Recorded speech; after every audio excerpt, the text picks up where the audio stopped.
Berengar awoke the following day with his queen in his arms. Honoria clung to him like a lamprey. Though spring had arrived, she still found the weather too cold for her liking and thus instinctively held onto her man, drawing warmth from his body. Seeing this, a smile etched itself on Berengar's face as he stroked her indigo hair. It was nice to have at least one woman in his harem who dyed her hair with such bold colors. In his past life, Berengar had partially grown up during the scene fad of the mid-2000s. Though he wasn't part of it, he found the girls who dressed in such an unusual manner to be quite attractive. As Berengar gazed at his wife with a sense of nostalgia, she opened her mint-green eyes and gazed at his expression with a hint of confusion. What could have caused him to look at her in such a way? In the end, she made a joke about it. You know you can do more than just look at me, right? Berengar chuckled when he heard this, then took hold of his wife's pretty face and kissed her luscious lips. After a few moments of passion, he broke away and sighed heavily before expressing the thoughts on his mind. I must say it is nice being here in the New World, just the two of us. It's a shame that we will have to go back soon. When Honoria heard this, she bit her lip in discontent. The days she had spent in the New World were some of the most exhilarating she had ever experienced. She dreaded the idea of returning to the palace and taking part in court politics once more. Berengar noticed the expression on his wife's face and immediately became curious. He raised his brow over his scarred eye before asking about the woman's thoughts. What is it? Honoria sighed heavily, then realized what she had been fantasizing about since her first step on the New World. It's nothing. I just want to go exploring. There is so much we don't know about this land, and I want to be the first to uncover its secrets. I was thinking that, after we return home, it would be nice if you would allow me to take my girls and sail across this new landmass to see what treasures we can uncover. Berengar's first instinct was to reject the notion. Piracy was one thing, but allowing her to explore the Americas with her crew was a hazardous task. However, the more he thought about it, the more he felt he could agree to her conditions. After all, famous figures from his past life, such as Ponce de Leon, Hernán Cortés, and Francisco Pizarro, had explored vast territories and even toppled empires with only sailing vessels and primitive firearms. In comparison, Honoria and her girls were much better equipped. As long as they kept their wits, they could easily survive the dangers of the New World. After careful consideration, Berengar agreed to his wife's wishes. All right, if you swear and ensure that your crew swears a vow of secrecy on pain of death about everything they see here, I will allow you to do as you please. However, any information you come across must be sold to the Austrian crown. I don't want this information being leaked to any other kingdoms. Honoria smiled, realizing her dream would become reality, and quickly nodded with an emphatic expression. Of course, I will oversee my girls and ensure that they don't do anything stupid.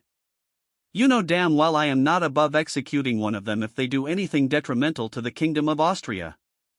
This statement brought a sense of calm to Berengar's otherwise restless heart. He could not afford to let word of the New World leak to his rivals and allies so soon after its discovery. He knew Honoria would take the necessary precautions to ensure that the existence of this land and all others would remain an Austrian secret. Having agreed, Berengar sealed it with a kiss, passionately intertwining his tongue with his wife's. The couple then continued to engage in a passionate display as they embraced each other's warmth. Thus, Berengar and Honoria entertained each other once more. By the time they finished, it was close to noon. Though it wasn't his usual morning exercise routine, this more than sustained Berengar for the day. After they finished, Berengar dressed and left his cabin, where he immediately noticed that the fortress was being retrofitted. The crude log cabins were being replaced with precise half-timber houses, common in Germany. The large felled tree trunks used to construct the cabins were being recycled into expertly crafted timber frames by army engineers. The foundations were made from a combination of coal-fired clay bricks and type M mortar, imported from the fatherland. In the end, solid structures that would stand the test of time would replace the frontier-style log cabins, forming the fortress's interior, barracks, a chapel, houses for officers and long-term residents, and even a tavern within the settlement. Aside from the type M mortar, all the resources for these buildings could be found in the immediate vicinity of the settlement. When Berengar witnessed these plans in place, he had a broad smile on his face. He kept smiling as he strolled through the fortress. After stepping onto the ramparts, he noticed that another group of army engineers had taught the native workforce how to create a four-field system, using draft horses and a steel plow. After the fields had been plowed, they would be appropriately seeded with a horse-drawn seed drill. The fact that Berengar had brought over the necessary equipment to mechanize his colony's agriculture with animal power from the start was a big plus. This meant he could easily use a small labor force for farming large swaths of land. Though he could not implement the use of combined harvesters for the time being, such innovations could be fielded in the coming years when larger cargo ships capable of ferrying vast amounts of animals were constructed. Thinking of this, Berengar shifted his gaze toward the coast and noticed that the crude dock that had been established was being expanded into a much larger port, intended to accept multiple large vessels for future efforts. By the time his entire navy had been retrofitted into ironclads, its ships could dock successfully in the colony. Frankly, Berengar's current ship designs were limited by cargo capacity. Even his clippers could not carry much to and from the New World. He needed his Dominion-class ships to come to fruition if he wanted any massive expansion into the New World. However, those all-steel ships were still a few years away from being constructed. Thus, he was left with warships and clippers to transport goods across the Atlantic. For the time being, Berengar would use the limited cargo capacity of his warships to ferry men, supplies, and livestock. The need for secrecy was paramount, and Berengar would only trust his military to keep it that way. Having gazed upon the improvements taking place in his colony, Berengar felt satisfied with the results. In a few months, this colony would resemble an actual Austrian town. With this in mind, he climbed down from the ramparts and noticed a team of Jaegers preparing to set forth from the settlement. Berengar took the opportunity to step forward and speak with the men, who immediately jumped to attention and saluted their king. After seeing their appropriate response, Berengar returned the salute and questioned them about their task.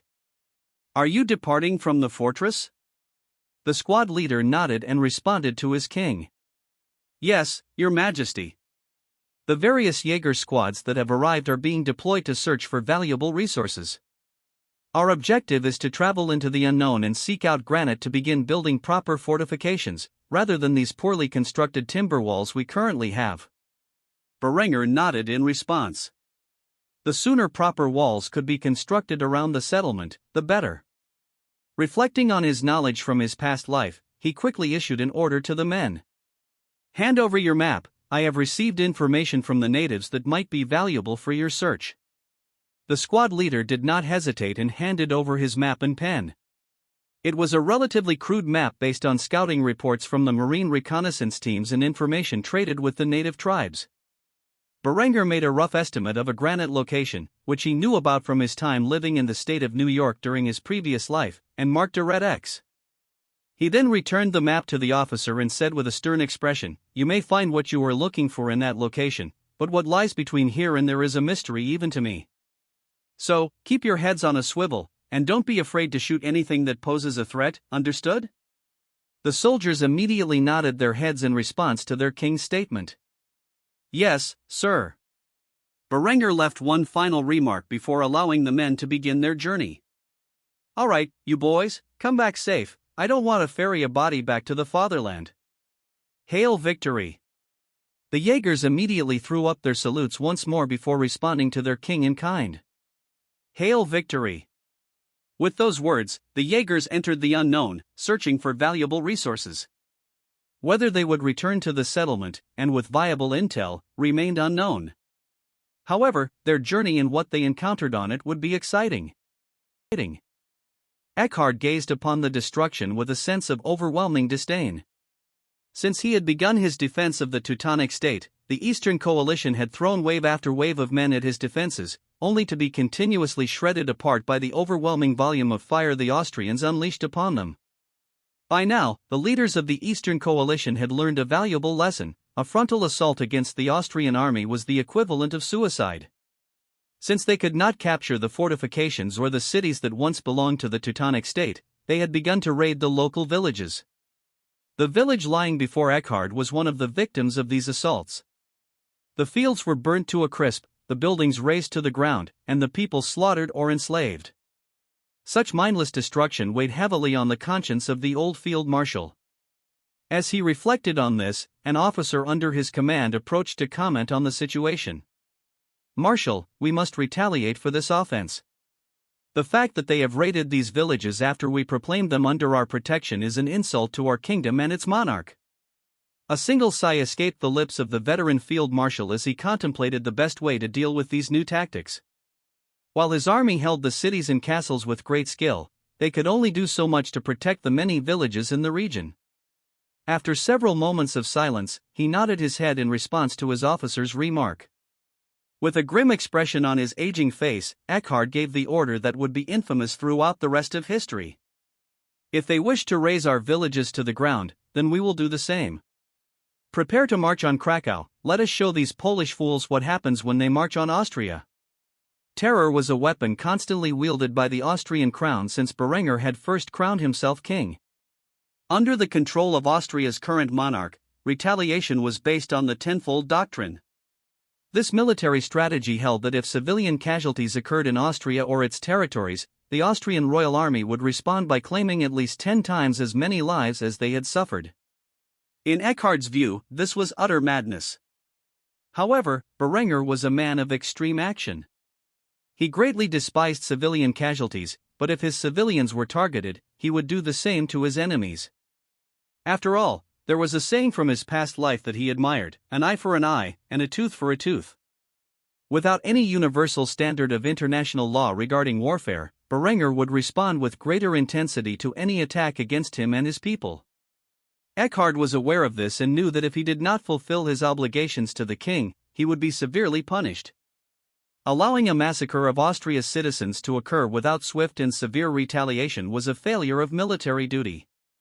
Thus, Eckhard had devised a plan to march his army through the Polish-Lithuanian Commonwealth and attack their capital city. With the artillery under his command, he could bring the city of Krakow to ruin in a matter of hours, and that is exactly what he planned to do. In the coming weeks, Eckhard had consolidated his forces on the Teutonic region's borders and began a march across the Polish landscape, raiding any town they came across and ensuring that its people suffered the same horrific fate as those within the Teutonic region. Thousands of lives were claimed on this horrific march until, finally, the Austro-Bohemian forces gathered at the gates of Krakow. It did not take long for the hundreds of artillery pieces to set up their positions. Once everything was in order, Eckhard commanded his soldiers to unleash hell upon the unsuspecting city. "Open fire!" This order was relayed across the army's lines, and a thunderous barrage echoed through the air. Hundreds of shells fell upon the city, detonating within its confines. The fiery explosions could be seen from miles away as the artillery crews rapidly unloaded their spent shells and placed new rounds in the horizontal sliding blocks. The moment the next shell was in place, the officer would pull the lanyard and unleash another round onto the city. While the barrage continued, Eckhard turned his gaze away. He could not bear to watch the destruction and suffering his orders had caused to the people of Poland. If only the Eastern Coalition had not resorted to raiding tactics, he could have conducted this war with a hint of civility. However, with an amoral tyrant like Berengar at the helm of their kingdom, such senseless slaughter was inevitable. The age of chivalry was long dead, and Eckhard had witnessed its demise. As the years passed, the weapons in his hands became more advanced and more destructive, to the point where his army could reduce an entire city to ruins in a matter of hours. Despite their horrific actions, much of the Austrian army gazed upon the fiery destruction and the screams of the innocent with stoic expressions. To them, this attack was justified. They had agreed to conduct warfare under the terms that no civilian shall be unnecessarily harmed. However, their enemies did not play by these rules, and as a result, they were now forced to inflict pain and suffering upon them in a far greater manner. The more cruel members of the Austrian army smiled at the collapse of the city's structures. To them, this was the ultimate symbol of Austrian power and authority. Poland-Lithuania should have surrendered to the initial terms. Had they done so, this senseless slaughter could have been easily avoided. Perhaps this event would never have occurred had they not resorted to raiding Teutonic villages. Yet, the Eastern Coalition massacred innocents, justifying Austrian retaliation. If there was one lesson to be learned from this massacre, it was that the enemies of Austria should never target their civilians, even in recently annexed regions. The guns continued to fire well into the evening. By then, the city's walls and structures were in ruins. The destruction of Krakow was thoroughly complete. It was in worse shape than Berengar had left Venice. Nothing remained but a smoldering ruin of a once proud city. Cities can be rebuilt, and people can be replaced, but this was a stain on the Polish-Lithuanian Commonwealth that would not be easily removed, with much of its forces depleted in Iberia and the Teutonic region, and its capital city in ruins. The leaders of the Polish-Lithuanian Commonwealth would find themselves in a difficult position in the upcoming days. As for Eckhard, he immediately rounded up his army and marched them to Warsaw. His retaliation was complete, but the war against the Eastern Coalition was still very much alive. He had promised his king that he would seize much of what was now northern Poland and the Baltic, in an attempt to unite the German people who dwelled within those lands. The veteran field marshal would not rest until this objective was completed. Thus, he sat on his horse and drank from his canteen, filled with alcohol, as the Austrian army marched to its next location. Retribution had been served, and hopefully, now he could fight a more conventional war against the enemy. The defense of the Teutonic region now fell to Alexej Kasper and his Bohemian soldiers. After all, they were now equipped and trained in the same weapons and tactics that Austria utilized. While Eckhard began his conquest of the east, Berengar remained in Vinland, where his scouts searched for valuable resources to continue the settlement's development and potentially ship back to the fatherland. Whether the Austrian king would join this war in the future remained to be seen. However, when Berengar learned of the massacre of Krakow, he would be pleased that Eckhard had chosen such a vital target for Austria's wrath. Ultimately, the field marshal would be awarded another honor for his actions that day, one that would cause him much regret every time he gazed upon it. However, orders were orders, and he could not disobey his king, even if he felt the methods used were unnecessarily cruel. The massacre of Krakow would forever serve in history as a reminder of how far advanced Austria was over its neighbors and the level of cruelty they were willing to engage in to accomplish their goals. Captain Jonas Gering stood in a village within the Kingdom of Portugal. Months had passed since the war's official end. Still, various brigand and rebel groups loyal to the former royal dynasty continued to fight for control over the region. Although most Austrian units had been pulled out of Iberia, a few specialized units remained behind as peacekeepers and advisors to the Royal Granite Army, which had reformed into a relatively modern and exceptional force. Jonas Gering had grown fond of the Portuguese region and the farm girl he had saved months earlier. He opted to stay in Iberia to ensure her safety, having grown close to her. Perhaps one day, he would marry her and take her back to Austria. However, such thoughts were at the back of his mind at the moment. Instead, his focus was on the operation at hand. He was in charge of his company of Jaegers, working alongside the Granite Royal Guard to secure the southernmost regions of Portugal. The Portuguese loyalists had shifted from open warfare to unconventional methods, making the Austrians their primary targets. As a result, the Jaegers were at the forefront of the Austro-Granitan war effort, breaking down doors with determination. Following his king's example, Jonas chose to be the first man into the fray and the last man out. When his breacher brought the explosives to blast the door open, he readied himself for entry. The stick of dynamite was placed on the door handle, and the fuse was lit. The Austrian Jaegers braced for impact on either side of the door. Soon, a loud explosion shattered the thick wooden door into splinters. After this had occurred, Jonas entered the room with his MP-22 aimed down, ready to clear the space. The moment he entered the building, a loud bang resounded in the small area, and Jonas felt the impact of an arquebus ball upon his trench armor. Luckily, such primitive firearms were incapable of piercing his armor, and he immediately squeezed the trigger, sending a 3-round burst into the room toward the hostile. Though the smoke had yet to clear, the 3 9mm rounds quickly entered the target's torso, and blood splattered across the area. The rest of his men quickly entered the room and began to secure it alongside their captain. As the soldiers entered, they noticed that the target their captain had eliminated was a boy no older than 12, carrying a primitive arquebus likely manufactured by the now-defunct Iberian Union. The lifeless look in the child's brown eyes sent chills down the spines of the Austrian Jaegers, who now realized they were not only fighting men but children too. The loss of such a young boy immediately caused the men to grieve. However, in the next moment, Jonas got up from the ground, clutching his chest. Though the projectile had failed to pierce his body, it had left a significant blunt force trauma on the area of impact, and he began to curse in utter fury. "Fucking bastard."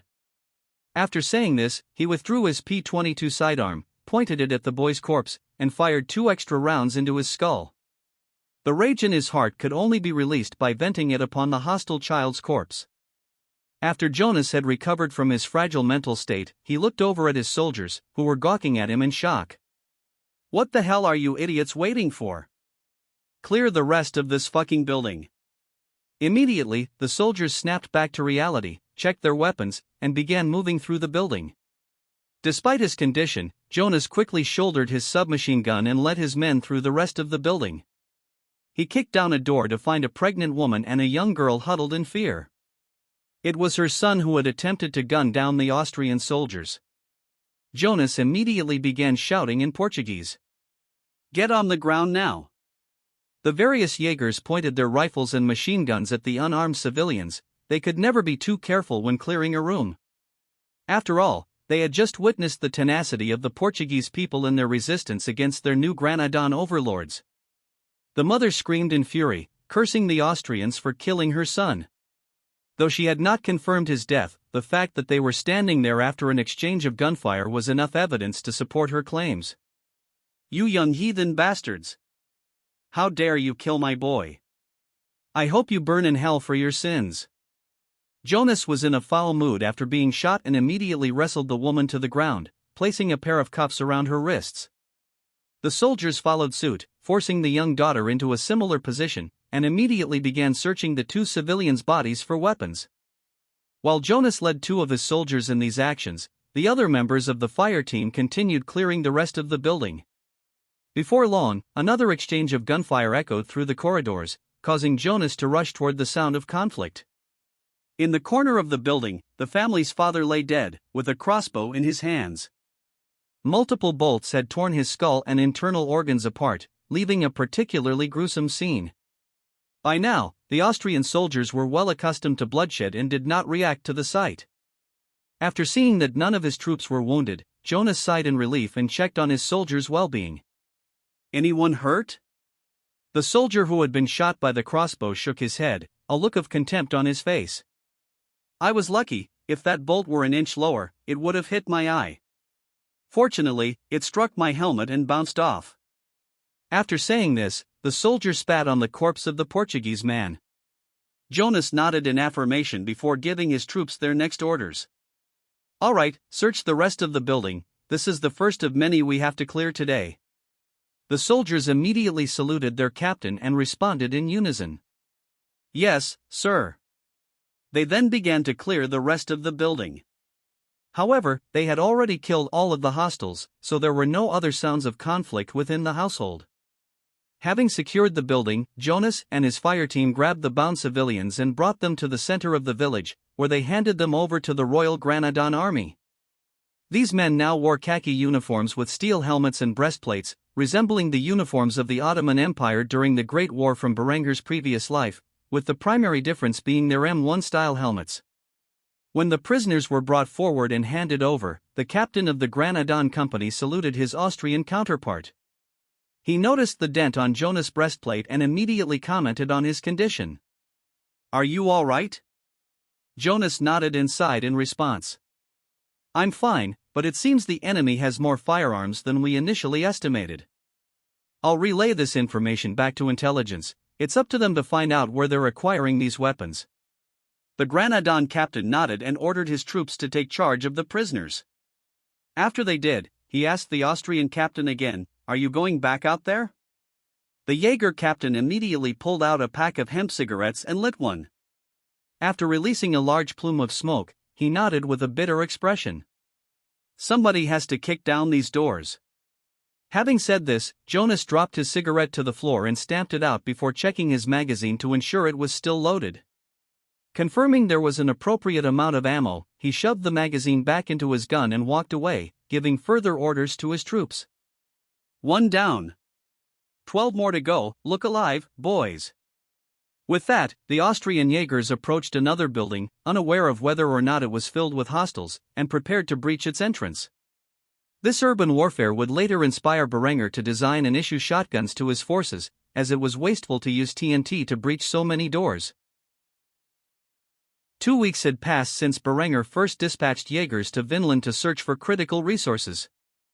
As of right now, the team he specifically sent to a prominent granite quarry location was standing atop a hill, gazing in awe at the beautiful sight. It had recently rained, but now the sky was a clear, crystal blue, and a rare double rainbow hovered over the rocky ravine. The trees surrounding the area were a vibrant green, as it was now spring, and the natural landscape was filled with life. The sergeant in charge of the unit gazed in awe at the splendid scenery, as if he had stepped into heaven. The mild weather of the New York spring, combined with the natural beauty of its landscape, was indeed a sight to behold.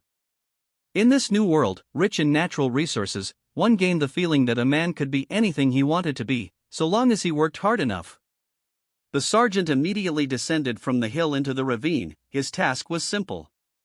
He and his soldiers needed to confirm the location of the granite required to build the stone fortifications around the military outpost.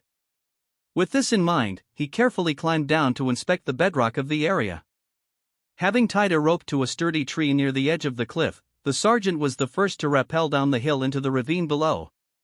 As he slowly but surely descended, he gazed in wonder at the beautiful granite that revealed itself. If they built their fortifications and houses from such material, it would make the settlement in Vinland a highly desirable place to live once its existence was revealed to the general public. Such were his thoughts as the Jaeger sergeant descended from the cliff and into the ravine. Before long, his squad followed him into its depths, where they stood ankle-deep in water, gazing upon the massive quantity of granite nearby. Having confirmed that this location was rich in granite, the squad leader immediately pulled out his map and marked the site.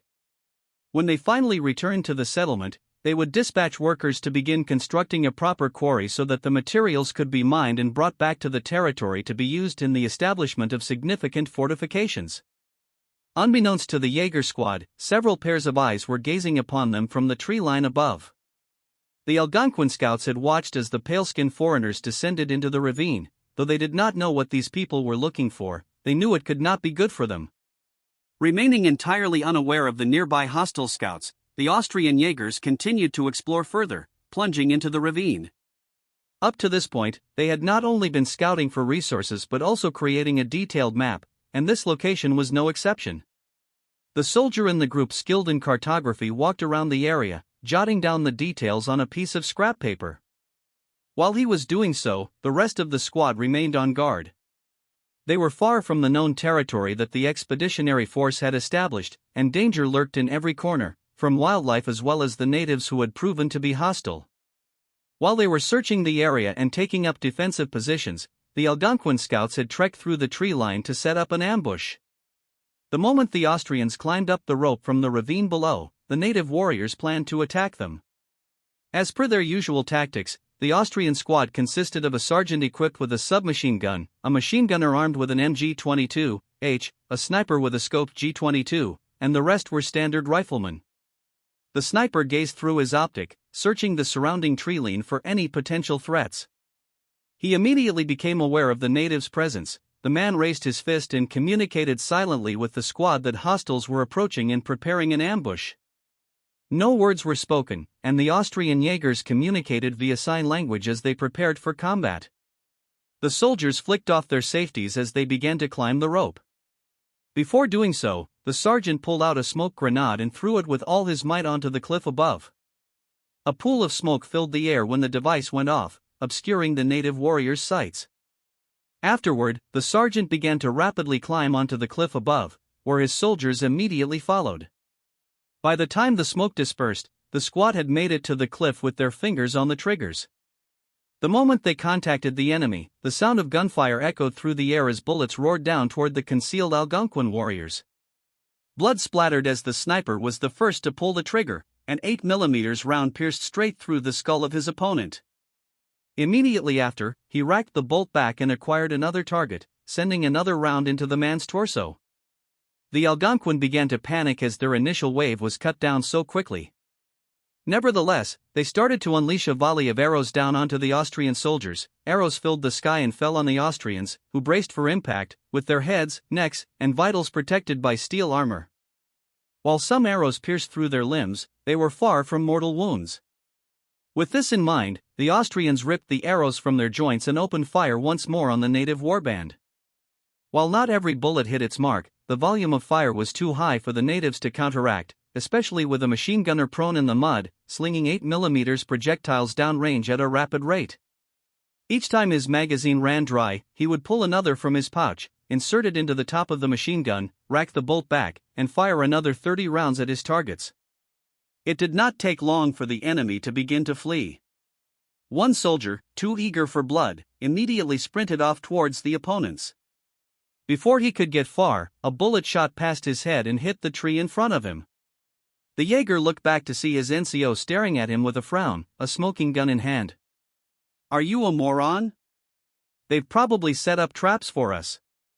Fall back in line, we've done our damn job. It's time to return with the intel."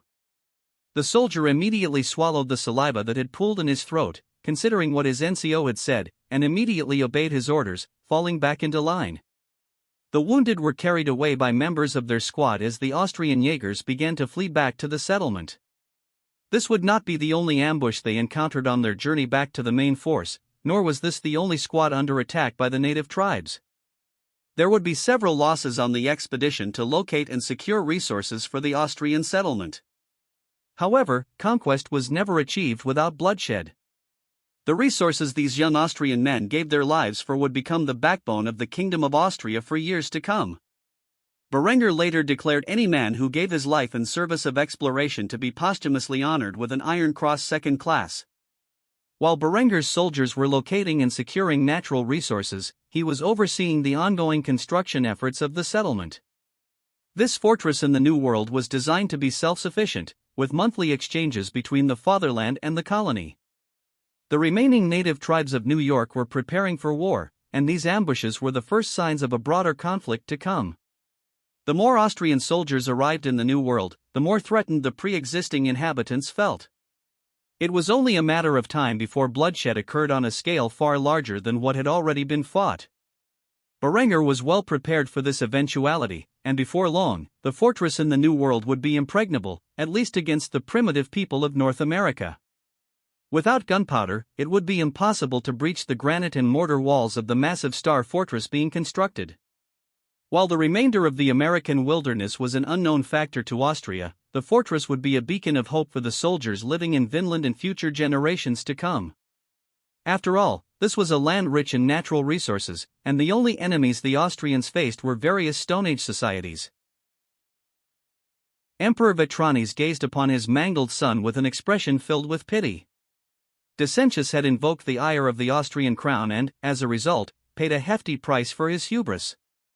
However, the true identity of the perpetrator of this attack was unknown to the Byzantine emperor. Instead, an Austrian intelligence report had successfully pinned the blame on the neighboring Mamluk Sultanate for the attack on the second prince. Few people in this world knew the truth about the attack, and one of those men was Decentius. However, he would never outright inform his father that Austria had maimed him and killed his supporters. To do so would be to admit his guilt in attempting to assassinate his sister. If his father were to become aware of such a nefarious plot, Decentius would likely lose more than just his hand and leg. Instead, the two men stared at each other in silence, neither wanting to speak first about the circumstances they found themselves in. With the great warrior prince of Byzantium maimed, the hawks in the Byzantine court had lost their candidate for the throne. Despite this, they were now more adamant than ever about going to war with their neighbors. Though Vetranes was not the wisest man, even he could see the holes in the report Austria had made about the origins of the attack. Without the support of Palladius and his spy network, he never would have believed his allies to the west. However, he was still uncertain, and thus the aging emperor broke the silence in the room. "Tell me the truth, Decentius, who is responsible for your current state?"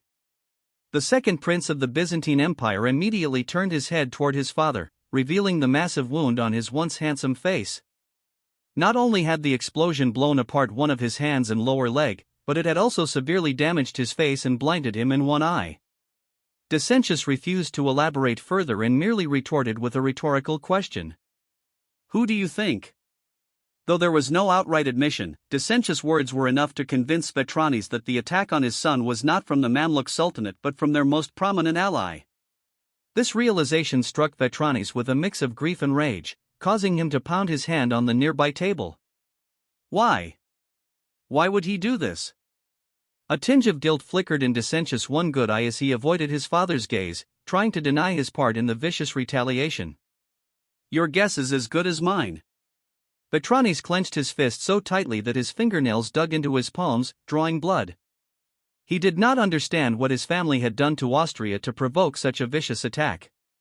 Were they not allies? The pitiful emperor steeled his resolve and began to voice his discontent with the situation. Script chapter mid/script If that bastard seeks to harm my household, then it is only fair that I do the same to him.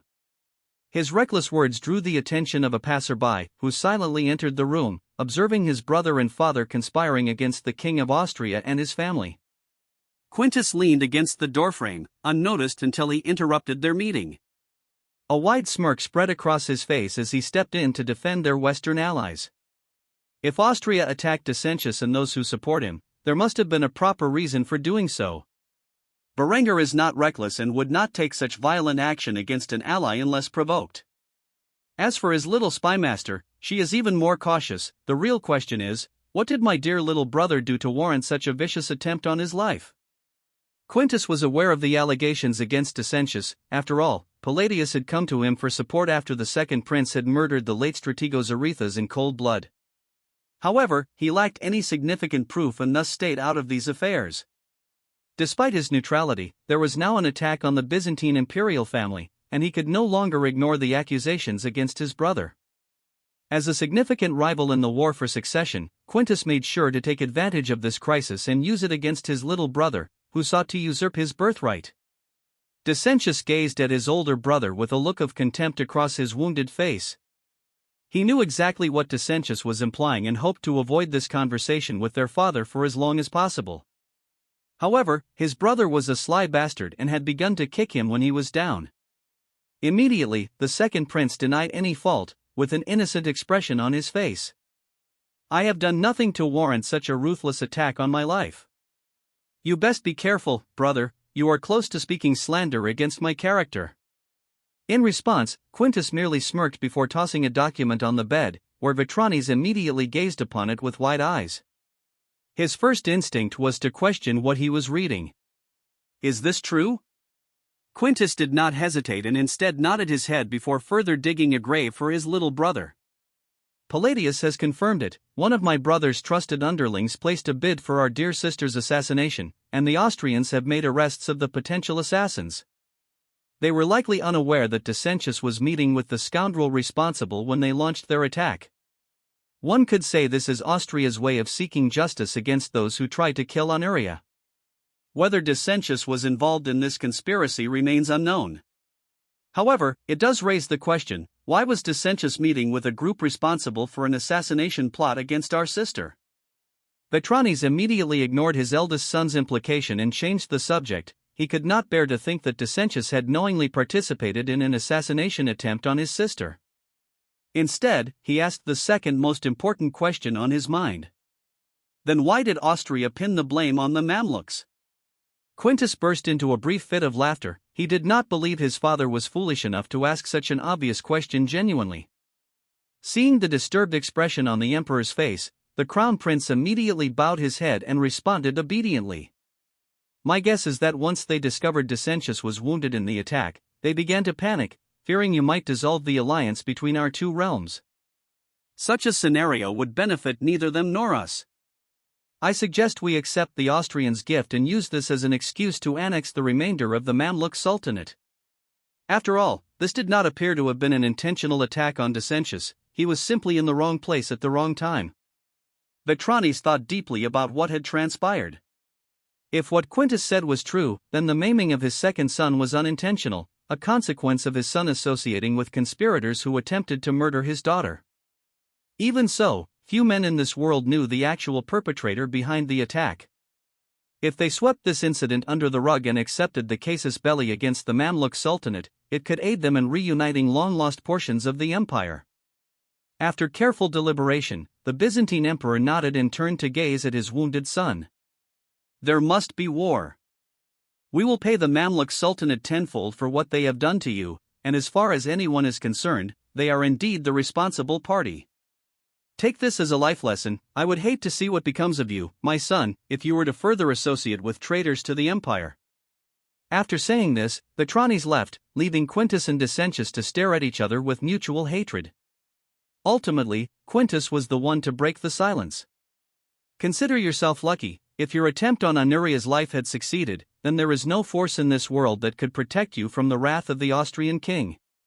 His armies are far more powerful than ours. Whether it is the result of witchcraft or divine inspiration, I do not know, but you have stepped on the tail of the devil, and if you ask me, he let you off easy."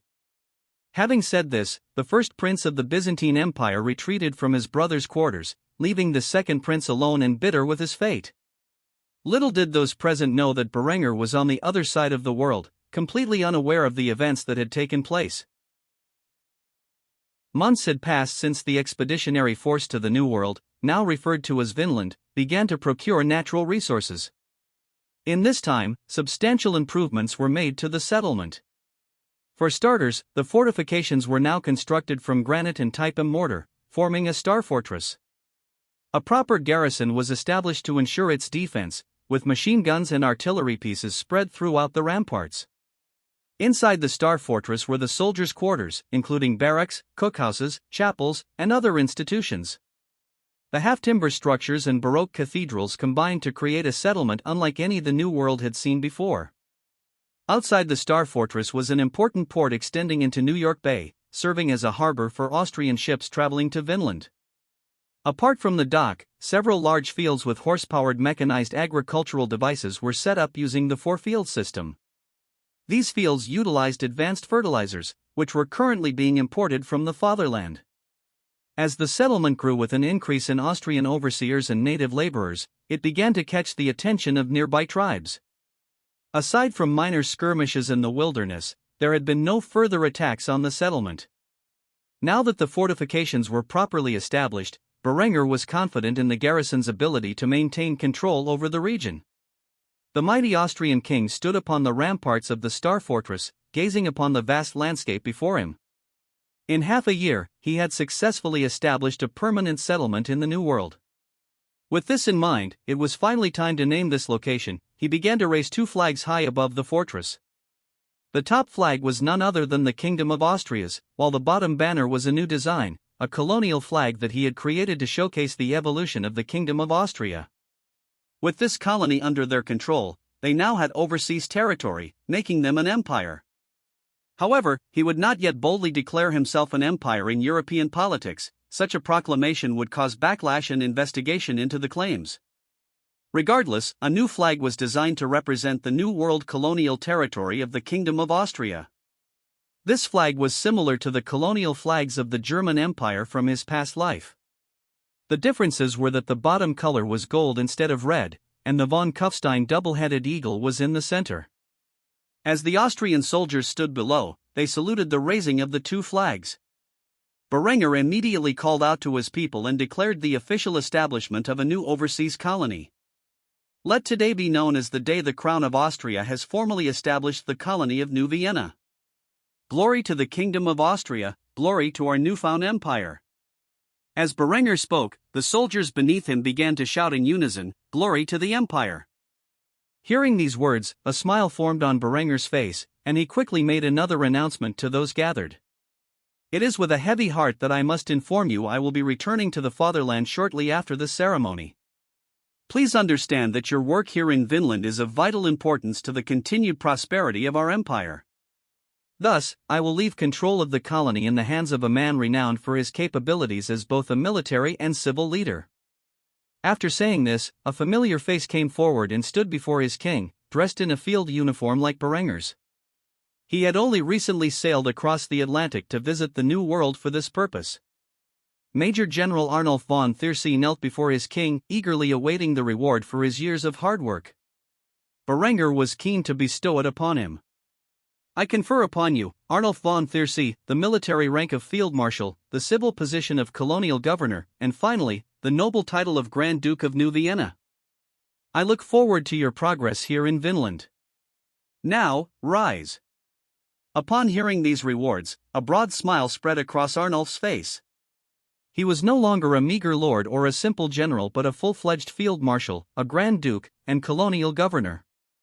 These three titles granted him immense power within the Kingdom of Austria and significantly elevated his family's prestige. With this in mind, the young field marshal nodded his head and responded to his king's decree. "I promise I will not let you down, Your Majesty." Berengar smiled and placed a hand upon his friend's shoulder before leaving him with a few words. "See to it that you don't." Having said this, Berengar dismissed the gathered soldiers to return to their duties and began to descend from the ramparts. There, he saw Honoria, Kawita, and Ogista waiting for him at the docks. Honoria's ship was well prepared for the 12-day journey back to Trieste, and she had a tired expression on her face. They had been through much together in Vinland, and she knew that her husband did not want to return home so quickly. As for Kawita and her sister, they had pouting expressions on their faces. They knew that Berengar would return from whence he came without them, which made them reluctant to let him go. However, Berengar grabbed the two girls and kissed them on the forehead. As he did so, he began to lecture them. "I must return to the fatherland. It is your duty to act as translators for my dear friend Arnulf and the native people of this land. Do not fret, for I will be back soon enough. When I do, I hope to hear all about the adventures you will have between now and then." Kawita nodded in silence, a small tear forming in her eyes. Her people had abandoned her, and yet over the last few months, she had witnessed New Vienna grow into a settlement like none she had ever seen before. She was happy that she and her sister had been blessed with the benevolence of the one-eyed god. Since he was a divine being, surely he would live up to his words and return to them one day. Having made his intentions clear, Berengar let go of the two women and called out to Arnulf, who was watching him depart. "My friend, take care of these two. They are my concubines. If something happens to them, I will hold you responsible. Do I make myself clear?" By now, Arnulf was well accustomed to Berengar's oppressive behavior and did not shy away from such a threat. Instead, he merely smiled before commenting on Berengar's remarks. "I wish I could fight with you against the church, but it appears you have selected me for a far more dire task. It is both an honor and, at the same time, a point of contention to be placed here so far away from home. Nevertheless, I assure you no harm will come to your girls so long as I am in charge of this land." Having heard this response, Berengar smiled before departing onto Honoria's ironclad sloop of war. The king and queen stood on the bow as they watched the ship leave from the shores of New Vienna, bound for the mysterious land known as Vinland. A colony was established, but Berengar could only be away from home for so long. After all, he had a large family to take care of, and without their father, his children were bound to be led astray. Honoria, on the other hand, felt relieved. She would take a break at home before returning to the new world with her crew. The adventures she would undertake as she explored the vast depths of the new world would resonate throughout history. She had to admit, if not for her choice to run away to Kufstein, she never would have been given such freedom and adventure. She only had one man to thank for all of this. With this in mind, she leaned onto her husband's shoulder and kissed his cheek. For a brief moment, Berengar could have sworn he heard her whisper in his ear, "Thank you for everything." However, when he looked at her pretty face, it was as if she had never said a word. Instead, she gazed at him with a questioning look. In response, Berengar chuckled as he glanced at the horizon. The journey home would be largely uneventful, and what awaited him back in Kufstein, he would only discover upon his return. Within the summer palace of the Polish-Lithuanian Commonwealth, the royal family of Poland had narrowly escaped the massacre at Krakow. The King of Poland stared at a map on his table, which showed the latest intelligence on Austro-Bohemian movements. With Krakow in ruins, the king had lost his capital and moved it to Warsaw. Despite this, Eckhard showed no signs of ceasing his advance. Why would he? The Austro-Bohemian army was roughly 100,000 men strong, all equipped with vastly superior weapons to the medieval armies of the Commonwealth. A defeated expression marred the aging king's haggard face. What nightmare had he brought upon himself? The rumors were true. Berengar von Kufstein was the physical incarnation of the devil, a man whose armies wielded supernatural powers to defeat any opponents they faced. However, he could not easily sue for peace, as the Austrians had made their demands clear. Such terms would force the Polish-Lithuanian Commonwealth to cede not only the gains it had made against the Teutonic state but also a substantial amount of its pre-existing territory. As he lamented his options, his young daughter, no older than 5, approached him with a worried expression on her doll-like face. "Papa? When are we going home?" A bitter smile formed on the king's face. He had not yet told the girl that there was no home to return to in Krakow. So, he knelt and placed his hand on the little brown-haired girl's shoulder, attempting to comfort her. "My sweet Natalia, we will return home soon enough. You must be patient, some evil men are looking for us. It is up to the brave knights of Poland to fight against them so that we may return home in peace." The girl gazed up at her father with her steel blue eyes, her curious gaze expressing her confusion. She did not quite understand what was going on or why they had to flee their homes so quickly. Nevertheless, her father had told her to be patient, and so she would. The young girl latched onto her father's leg and hugged it tightly as she expressed the thoughts on her mind. "Okay, Papa." While this heartbreaking scene was unfolding, the girl's older brother entered the room, clad from head to toe in plate armor and wearing the tabard of the royal house. Judging by the stern expression on his face, the King of Poland could guess that he carried unpleasant news, and thus he ordered his daughter to go elsewhere. "Natalia, my dear, go find your mother and sister, I have much to discuss with your brother." The little girl immediately smiled and nodded her head before doing as instructed. She waved to her elder brother as she passed by him and proceeded towards her mother's location. The Prince of Poland broke his silence only after the girl was out of earshot. He did this by tossing a letter to his father. Its seal was broken, but it carried the sigil of the Austrian military. The king briefly read through the contents before the prince summarized what it contained.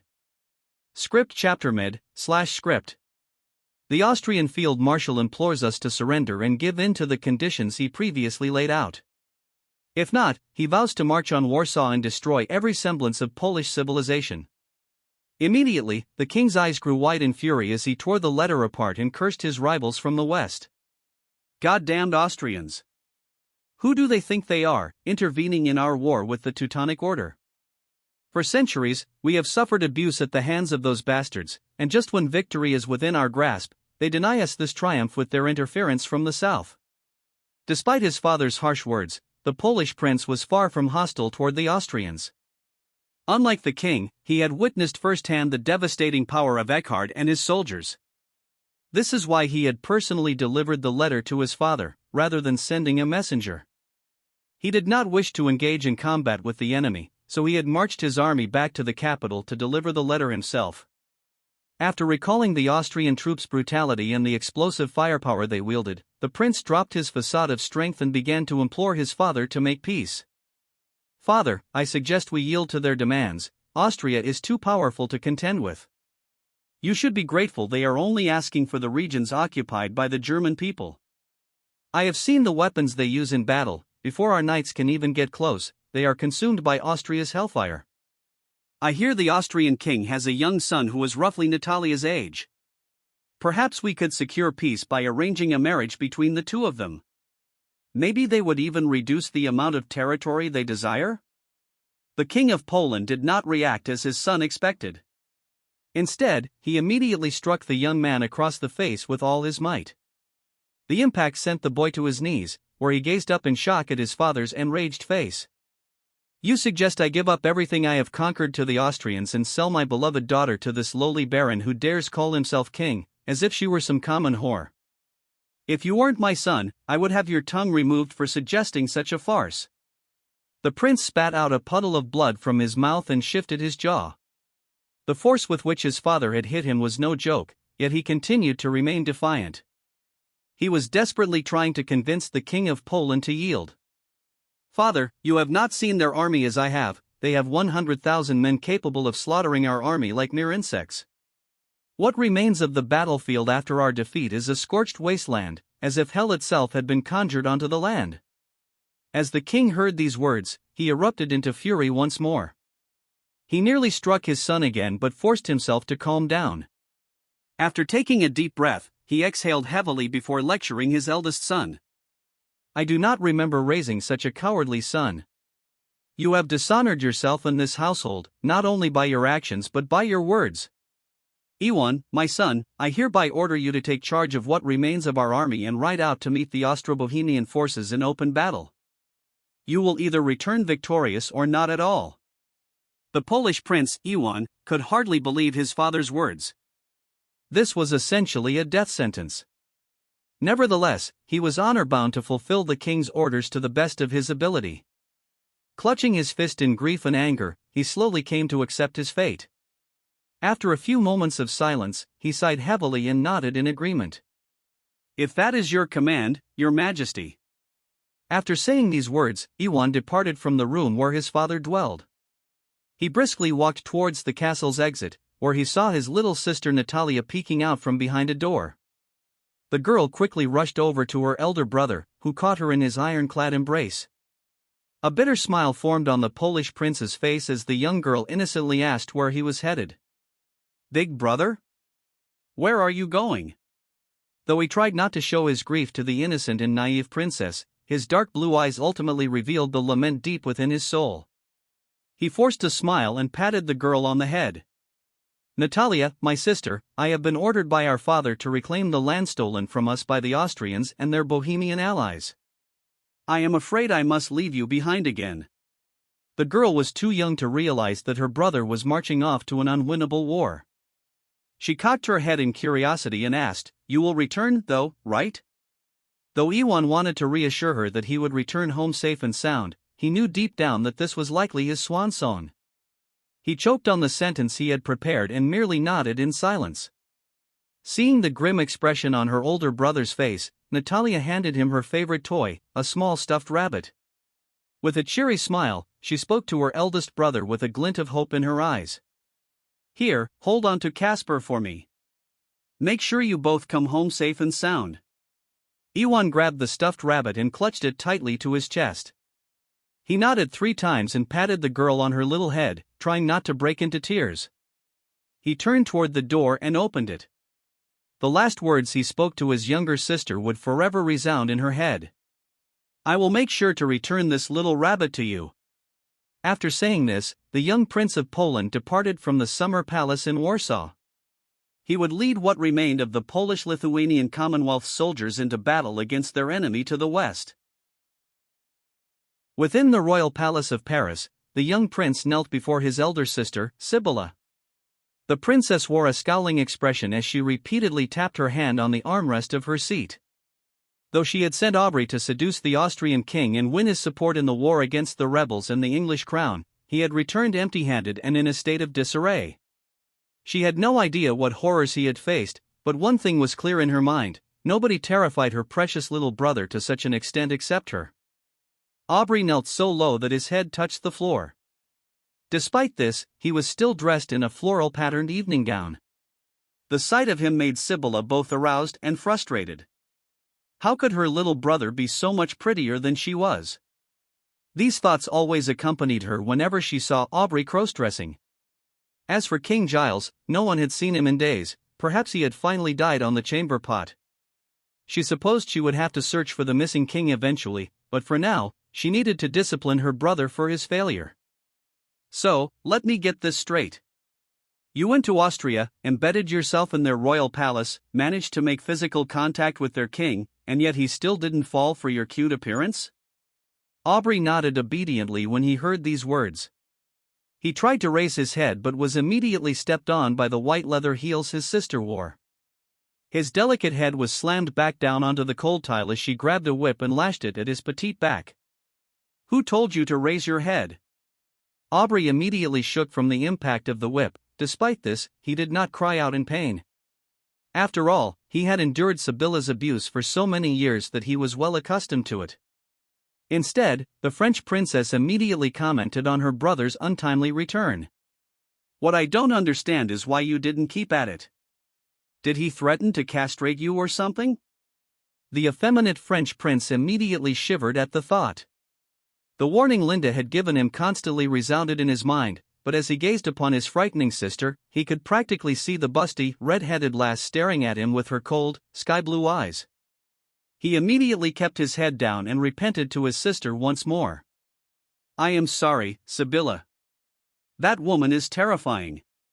The moment the French princess heard these words, she became enraged. It was one thing if a superior man bullied her little brother, but to be forced to retreat by another woman, she could not abide by that. In her eyes, there was only room for one domineering mistress in Aubrey's life, and that was her. Sibylla immediately cocked her brow and inquired further about who had forced her brother to return to Paris so soon. "What do you mean, that woman?" Aubrey immediately tensed up upon hearing this. He knew better than anyone that his sister was an incredibly jealous woman. She would not tolerate him obeying any other woman but her.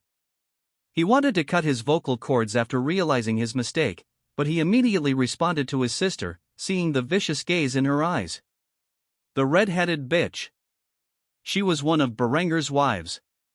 She was so pretty, but cold. So jealous, she kind of reminded me of you, but more terrifying. Sibylla felt as if she would have an aneurysm after hearing that her brother was more frightened of one of Berengar's wives than herself. She had to calm her nerves before questioning the little twink further about the details of his encounter.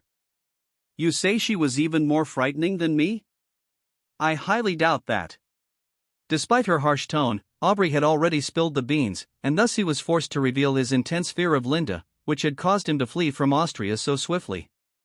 "She had the same frightening gaze as you, but more experienced." This reaction immediately caught Sibylla's interest, and she questioned what her brother precisely meant by his words. "More experienced?" Aubrey quickly nodded his head like a lapdog before clarifying what he meant. "You know, as she has killed before. I think she has killed a lot of people.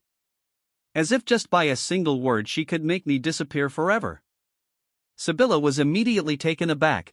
Though she was cruel and vicious, she had at most paralyzed people or crippled them in some other horrendous way. She had never actually directly taken a human life. That was something her father would never permit. To terrify Aubrey in such a manner, this red-headed woman must indeed be of a similar nature but had accomplished what Sibylla had always dreamed of. This fact immediately made her jealous, and she reacted by pouting. She could not entirely blame Aubrey for his actions after encountering such a frightening woman. Thus, she put her whip away and immediately descended from her father's throne, where she grabbed her brother's face and locked lips with him. If anyone else were to witness the strange relationship between these two French siblings, they would immediately be disgusted. However, they were, in fact, alone, and thus she could openly display her more egregious affections. After kissing Aubrey for some time, Sibylla released her grasp but still maintained a firm grip on his jaw. As she did so, she began to whisper in his ear, "There is nothing to fear, my dearest brother, so long as I am here, nobody will be able to harm a hair on your pretty little head." This reassurance immediately caused the anxiety in Aubrey's heart to dissipate. However, in the next moment, a wicked smirk appeared on Sibylla's face, causing him to grimace once more. Sibylla proudly stood up and declared her intentions to her brother. "Well, since you have failed to secure the aid of the Austrian crown, I suppose it is up to me to win over his heart. After all, I hear that King Berengar can't seem to keep his hands to himself. It should be easy enough to charm him." Though Aubrey tried to protest, the moment he let out a gasp, his sister stared at him with a chilling gaze, causing him to immediately shut his mouth. All he could do was sigh before asking the question on his mind. "What about father? Is he even aware that you want to enlist Austria's aid in this conflict?" Sibylla immediately scoffed upon hearing these words before speaking her thoughts. "Nobody has seen that feeble old man in over a week. He is probably dead already, which means you will soon be king of France. Make sure not to mess things up while I'm gone." Aubrey could not believe that his father, the king of France, had gone missing. If that was true, then he was desperately needed by the kingdom. Of course, the effeminate prince didn't know the first thing about ruling. His first instinct was to seduce the various rebel leaders and bring them to his side. However, this was easier said than done, especially considering that the most powerful of these rebel leaders were in open rebellion explicitly because of the prince's amorous nature. The French prince was forced to acquiesce to his sister's demands. He bowed his head respectfully as he led the young woman down from her father's throne, where the two siblings began to depart towards their quarters. Much preparation would be needed if she genuinely intended to win Berengar over to her side. Whether or not she was interested in the man was unimportant. What truly mattered was that Sibylla believed the Austrian king had a purpose to serve, and thus she planned to use him to the fullest before discarding him as she had always done. For what man could impress her and meet her high standards? While Sibylla was preparing to depart for the Kingdom of Austria, Berengar and Honoria were halfway through their journey back to the fatherland. When the couple finally arrived, they would be introduced to the many problems that had arisen in their absence, such as the maiming of Prince Decentius and the arrival of yet another French courtesan. By then, Berengar would have little patience for Sibylla's games and would be far blunter in his methods of hosting her presence compared to her promiscuous and effeminate brother. He did not have time to entertain the advances of the French royal family, as more pressing matters were at stake, such as the war against the Eastern Coalition, the colonization of the New World, and assisting Byzantium in its newest campaign against their rivals to the southwest. Berengar and Honoria had already set sail from the colony of New Vienna back to the fatherland. After roughly 2 weeks, the King and Queen of Austria arrived in Trieste. The moment they did, a telegraph was sent back to the capital, informing them of the king's arrival. Berengar decided to take in the sights of progress in the major port city. He witnessed the expansion of the shipyards and nearby factories designed to produce their components. With a silent nod of approval, he and his loving wife made their way to the train, where they began their journey from the port city to the capital of the Kingdom of Austria.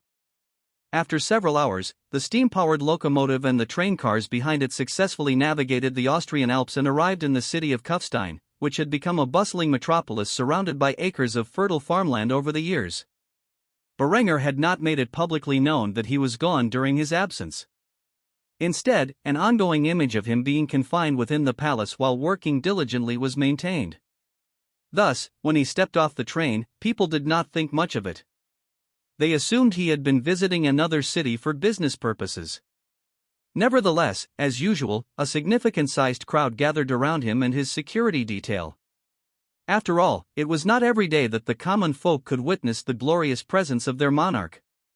Led by his royal guard to the palace, Berengar quickly opened the doors to his home, where his family immediately greeted him. This was far from the first reunion he had with them after disappearing for months, but it was no less emotional. Berengar's children, or at least those who could walk, immediately rushed forward into his embrace, much to the chagrin of their mothers, who were vying to be the first to welcome their husband home. However, Berengar did not mind this and welcomed Hans and his sister Helga with open arms. The young boy had a broad smile on his face as he jumped into his father's arms. "Father! Welcome home!" Berengar immediately patted the boy's strawberry blonde hair and began to joke around with him. "Hans, you've grown quite a bit since I last saw you. Before long, you'll be fighting wars in my stead." This comment brought an even wider smile to the boy's face as he proudly declared his thoughts to his father. "Don't worry, father. I'll show the world the strength of Austria and its people." In response, Berengar chuckled before rustling the boy's hair once more. Then, he shifted his attention to his eldest daughter. "Helga, have you been behaving yourself?" The girl was quite timid and hid behind her brother as she silently nodded her head in response to her father's question. Hans immediately noticed this and dragged his sister forward, boldly stating what she had been up to in her father's absence. "Helga, show father the picture you painted." The little girl immediately shook her head, hiding behind her brother once more. Berengar broke out into laughter at his daughter's shy behavior. After a moment, he smiled and encouraged her to show him the art. "Go ahead, Helga, I promise I won't be disappointed." The little girl looked up at her mother, who gave her a warm smile of encouragement. Then, she reached into her satchel and pulled out a sketchbook where she showed a painting she had made of her family.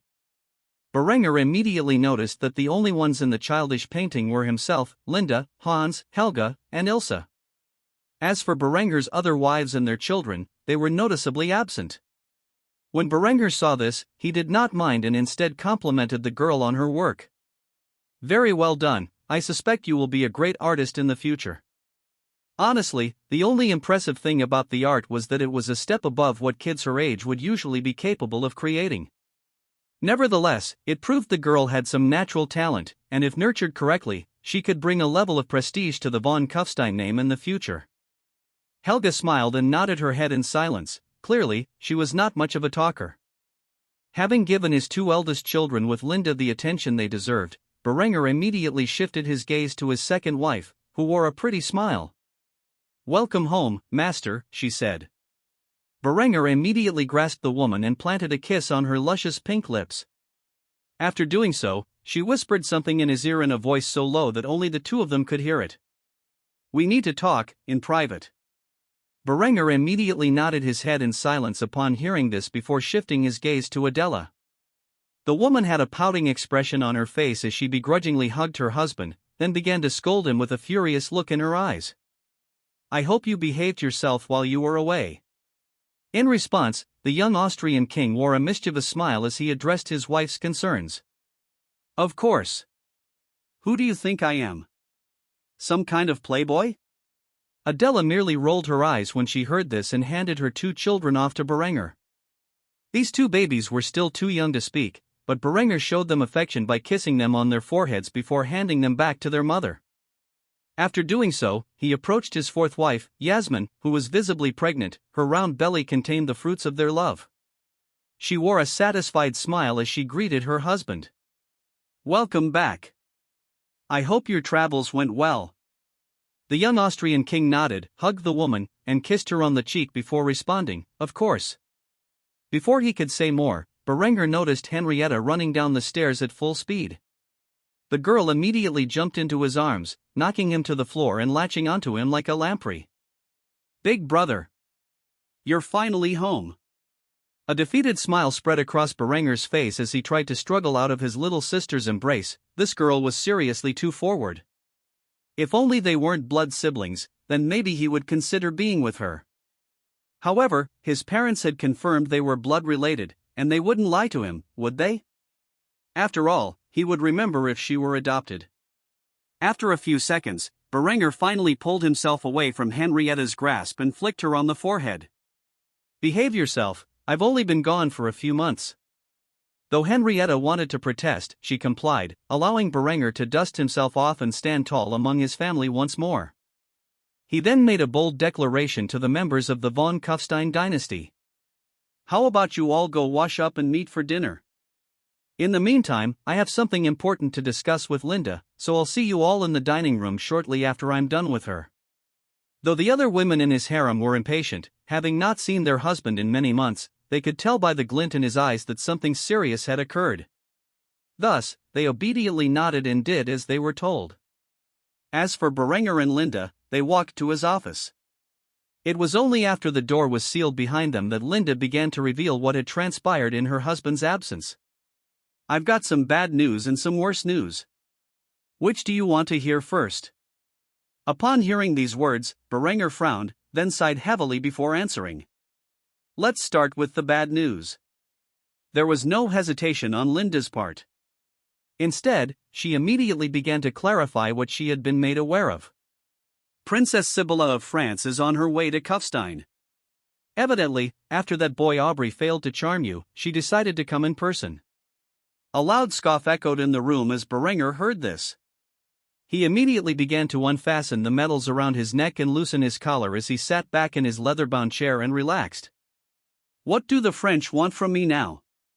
I've already given them weapons and the munitions to use them. If that harlot wishes to meet with me, she can get in line. Now, what is this worse news you have to tell me?" Linda bit her lip, struggling to express the thoughts on her mind. After a few moments of steeling her resolve, she quickly relayed the ongoing situation with the Byzantine Empire. "Our retaliation against the conspirators who tried to assassinate Anuria has gotten a bit complicated." Berengar's brow immediately rose as he heard this, and he spoke in a cold tone. "Go on." Linda could tell that her husband was not pleased with this news and thus immediately began to confess what had transpired. Decentius was in the room when the bomb went off. He has been permanently maimed, but he has survived. Luckily, we were able to pin the responsibility for the attack on the Mamluk Sultanate, but I am certain that Emperor Vetranis suspects our involvement. Relations between our kingdom and the empire in the east will be strained for some time. Silence filled the king's office for some time before he finally remarked, "Is that all?" Despite his calm tone, Linda detected a hint of fury in his voice. She bowed her head respectfully before speaking her mind. "I will assume full responsibility for this failure." Berengar scoffed upon hearing this and spoke his mind. "You are dismissed, Linda." Linda quickly left the room upon hearing these orders, leaving Berengar alone with his thoughts. After several minutes of silence, he let out a sigh before expressing the words on his mind. "It looks like things are about to get interesting." Berengar sat upon his throne, tapping his armrest. To his left was Linda, and to his right, Adela. The three of them gazed down from Austria's seat of power, watching as the French princess bowed her head in respect. At first glance, she could tell that Berengar was nothing like her own father. This was a man who wielded absolute power with both fear and respect. However, the one who truly caught her eye was the red-headed lass by his side. Linda gazed upon Sibylla with complete and total contempt. This gaze did not go unnoticed by the French princess. Had she been as mentally weak as her brother, she might have succumbed to the pressure this woman was exuding. Instead, she merely showed the respect due to a foreign monarch. However, Berengar's following words immediately enraged the young woman. "I have no time to entertain the daughter of the French king. I am dreadfully busy at the moment. The fact that I have taken time out of my busy schedule to greet your arrival is the most respect I will afford a lady of your position. After the sheer level of disrespect your brother showed me, you are lucky that I have not claimed his head. Now your father sends you in his stead? For what purpose do you interrupt my peace?" Sibylla was taken aback by the cold and callous tone Berengar used to speak to her. She had never been so disrespected before. In fact, he did not even bother to comment on her beautiful appearance. Then again, why would he? He had two women far more attractive than her by his side.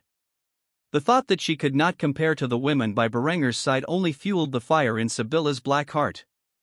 Ultimately, she was forced to calm her growing wrath and sighed heavily before responding. "I have come to negotiate for your support in the ongoing war my kingdom faces against both rebels and the English. Please consider what an alliance between our two houses could mean." Upon hearing these words, Berengar immediately scoffed and rested his face on his fist. After a moment, he responded in the same stoic tone he had used before.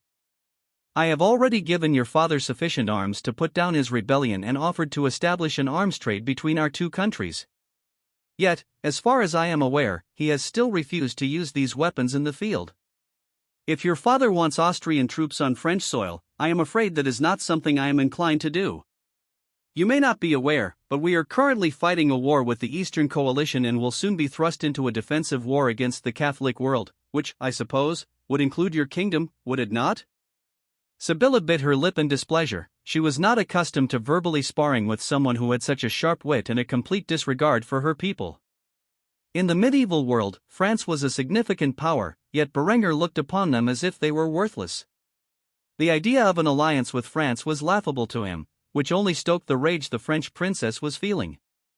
However, like a skilled diplomat, she set aside her pride and offered Austria incentives to support her family. "I don't know if you are aware, but my father, King Gilles, is currently missing. My brother Aubrey is acting as regent in his stead. If you pledge your support to the House de Valois, I promise there will be ample rewards, money, territory, women, whatever you want, you shall have it." Berengar did not respond to this offer immediately. Instead, he took a drink from his skull chalice, an item he had not dusted off in some time due to its more intimidating nature. Yet, in a meeting with a member of the French royal family, he felt it was appropriate to break out this old relic and show it off. Having swallowed the red wine within its cup, Berengar placed the chalice down on one of his armrests and leaned forward before responding to the French princess's claims. "Do you think I am lacking in any of those things? I have told you before, I have no intentions of placing Austrian soldiers on French soil. However, since you say your brother is acting as regent, surely he has given you some negotiating power? Else, why would you be here in my domain?" Sibylla immediately nodded her head and responded with a charming smile. "Of course, what is it that you desire? As long as it is within my family's power, I shall grant it to you in return for your support." Berengar began to lean back in his chair and play with his skull chalice, pretending to dwell upon the woman's offer for some time. After a while, he wore a smug grin before expressing his thoughts. "I will not send troops into France, that is something I am unwilling to do. However, I can sell you weapons and munitions so that your enemies tremble before your armies. In exchange for this, I expect proper compensation." Sibylla nodded her head upon hearing this result. Truthfully, she did not want to acquire the aid of the Austrian armed forces. She had thrown out such a pitch to have negotiating room. Instead, she wanted weapons and munitions, thus, she would pay whatever required price. With this in mind, she wore a confident smile as she expressed her thoughts. "Name your price." A wicked smile appeared on Berengar's face as he gazed at the French beauty before him. "I want you." Sibylla was instantly shocked. She did not expect to be on the negotiating table. Linda and Adela immediately began to glare at their husband. Did he seriously make such a request in front of them? They were unaware that Berengar had no intentions of making the French princess his own. He could tell by one look at the woman that she was most likely a slut just like her brother, and he had no desire to be with a woman with such a massive body count. This was merely a test of her resolve to see how far she would go to secure the weapons and munitions. After careful consideration, the princess sighed and nodded her head. "Fine. If it means saving my kingdom, then I will gladly give myself to you."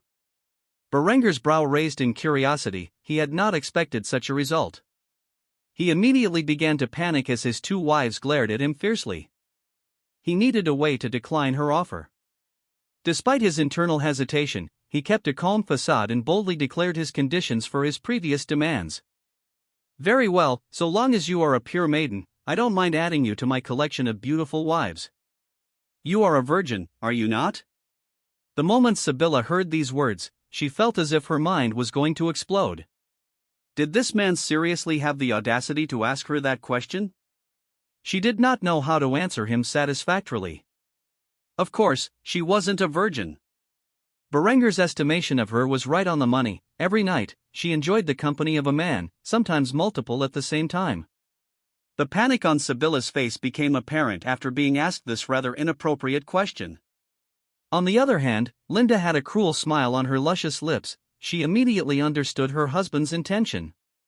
He was not only testing the French princess but also openly humiliating her. Ultimately, Sibylla could no longer maintain her dignity as a princess from a foreign kingdom.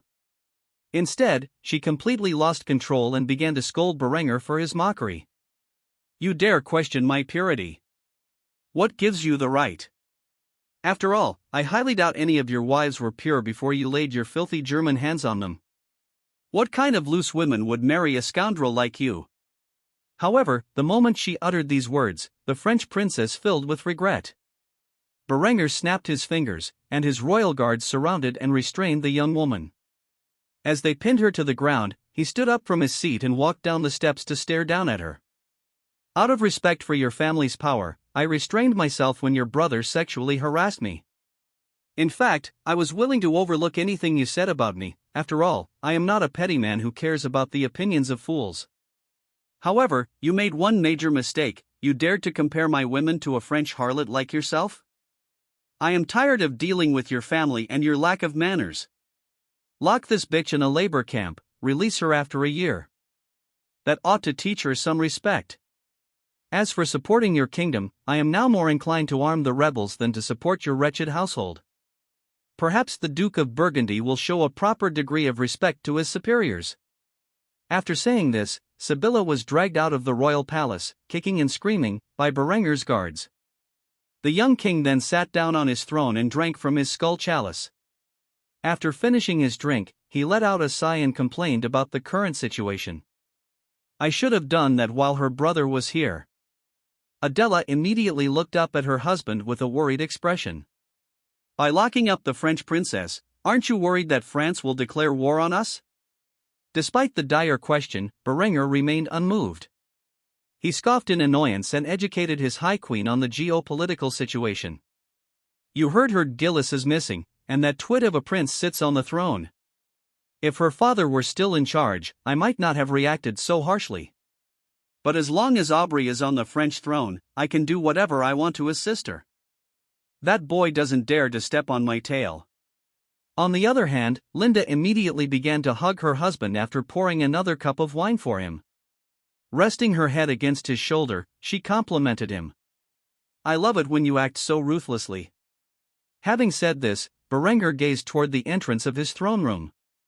Without Sibylla, France's ability to conduct intrigue would be substantially diminished. After all, the woman was a lesser version of Linda. Without the ability to identify his agents among the French populace, his plans for the Kingdom of France could continue unchallenged. Prince Iwan of Poland stared into the distance where the Austro-Bohemian forces had gathered. As a highly mobile and relatively modern force, the Austrians generally did not engage their enemies with the entirety of their expeditionary force. Instead, they utilized smaller units spread across larger swaths of territory. At most, a division stood in the distance across the fields, comprising 25,000 men armed with needle rifles, revolvers, and breech-loading cannons. Such a well-equipped force of this size was fully capable of annihilating any army it came across. Immediately, the Polish prince performed the sign of the cross and began to recite his prayers. Today was the day of his death, and he knew it. However, his father's orders were absolute, and his honor as a Catholic was at stake. Thus, he lowered the visor of his bassinet, drew his sword from its sheath, and boldly gave the order to charge to his retinue of heavily armored knights. "Charge," he commanded. Upon giving this decree, the young prince snapped the reins of his steed, sending the mighty destrier down the hill and toward the enemy. While the Austrians were fully aware of the Polish army not far away, they had yet to react. After all, blasting such an army to bits with nothing but artillery became dreadfully dull after a while. Some of the more battle-crazed soldiers of the Austrian army wanted to fire their rifles at the enemy lines.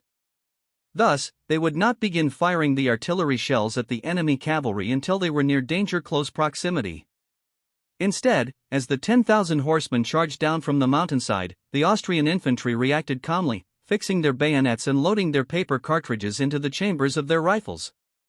10 feet turned into 100 feet, 100 feet turned into 1,000, and yet the cavalry continued to charge, with a sufficient amount of infantry rushing behind them. If they could not close the gap in time, they would indeed be eradicated. Their only hope was to get past the 600-yard mark to ensure they were beyond the point where the Austrians could safely fire their artillery. After much trial and error, the Polish army had discovered that the Austrian artillery never fired shells beyond a certain distance from their location. Thus, they devised rapid cavalry charges to close the gap before the army could be obliterated. Unfortunately, they were walking right into a line of needle rifle fire, but they were not keenly aware of how rapidly the Austrians could reload their weapons after firing a shot. Sweat began to pour down Iwan's forehead as he began to close the distance, yet he could not wipe it away, for his helmet still covered his entire face. Thus, he was forced to endure as he reached ever closer to the Austrian lines. Of course, once he reached the 800-yard mark, the thunder of the artillery shells firing at his location began to echo in the air. The first shell impacted not 75 yards behind him, blasting men and horses alike to bits. He foolishly looked back to see the damage caused, feeling an intense desire to throw up. He forced his head forward and raised his sword in the air to avoid doing so, screaming the words in his native tongue. "Charge!" However, the closer he got, the more artillery shells impacted behind him, striking his army. One barrage, 2 barrages, 3 barrages. By the time a full minute had passed, 10 barrages from an entire brigade's worth of artillery had fired upon his army, inflicting massive casualties. Yet there was still hope. He was dangerously close to the line that marked the area safe from artillery fire. After safely crossing this line, he let out a sigh of relief. In the next moment, however, bullets whizzed past his head, just barely missing his body. Despite this, he continued to urge his horse forward. Victory or death would be achieved on this day. The Austrian soldiers continued to fire their needle rifles at the advancing cavalry, gunning down men and horses alike. Ironclad warriors crashed to the ground, either crushed by their mounts or already lifeless upon impact. However, Iwan was more determined than ever to reach the enemy lines. When he was roughly 30 yards away from the enemy, he felt a searing pain in his abdomen. Looking down, he saw blood pouring from a wound in his armor. He had been hit. As he continued to bleed, his strength began to fade, yet he still pushed his horse forward. If he could reach the enemy formation, perhaps he could claim the life of at least one foe. However, when he was about 5 meters from his target, another volley from the Austrian rifleman struck. This time, 3 bullets entered his torso, and 5 more felled his horse. The lifeless steed crashed to the ground, throwing the young prince from its back. Evidently, a bullet had struck his spine, leaving him unable to feel his legs. As the dust cleared, he noticed his steed lying dead, not 3 feet away. Tied to its saddle was the stuffed rabbit his little sister had given him. Looking around, he saw Austrian gunfire tearing his army to shreds. The only thought on his mind was to protect the stuffed rabbit named Caspar. With this in mind, he struggled, using all the strength remaining in his arms, to drag his broken body forward toward his now-deceased steed. With each movement, he felt life fading from his body, until finally, he reached the saddle. He quickly pulled out his arming dagger to cut the stuffed rabbit free. After doing so, he clutched it to his bleeding chest, struggling for breath. The stuffed white rabbit became stained with his blood as the young Prince of Austria slowly lost consciousness. His final thought was the regret of not fulfilling his promise to his darling little sister. After reflecting on this, the life faded from Iwan's eyes just as Eckhard observed this curious behavior. The veteran field marshal made his way through the ranks of his soldiers, staring at the dead prince and the now crimson rabbit in his hands. He immediately reached down and pulled the helmet from the prince's head, revealing his handsome face and the distraught expression it bore. The boy had died in grief, and Eckhard suspected the rabbit of being at least partially responsible.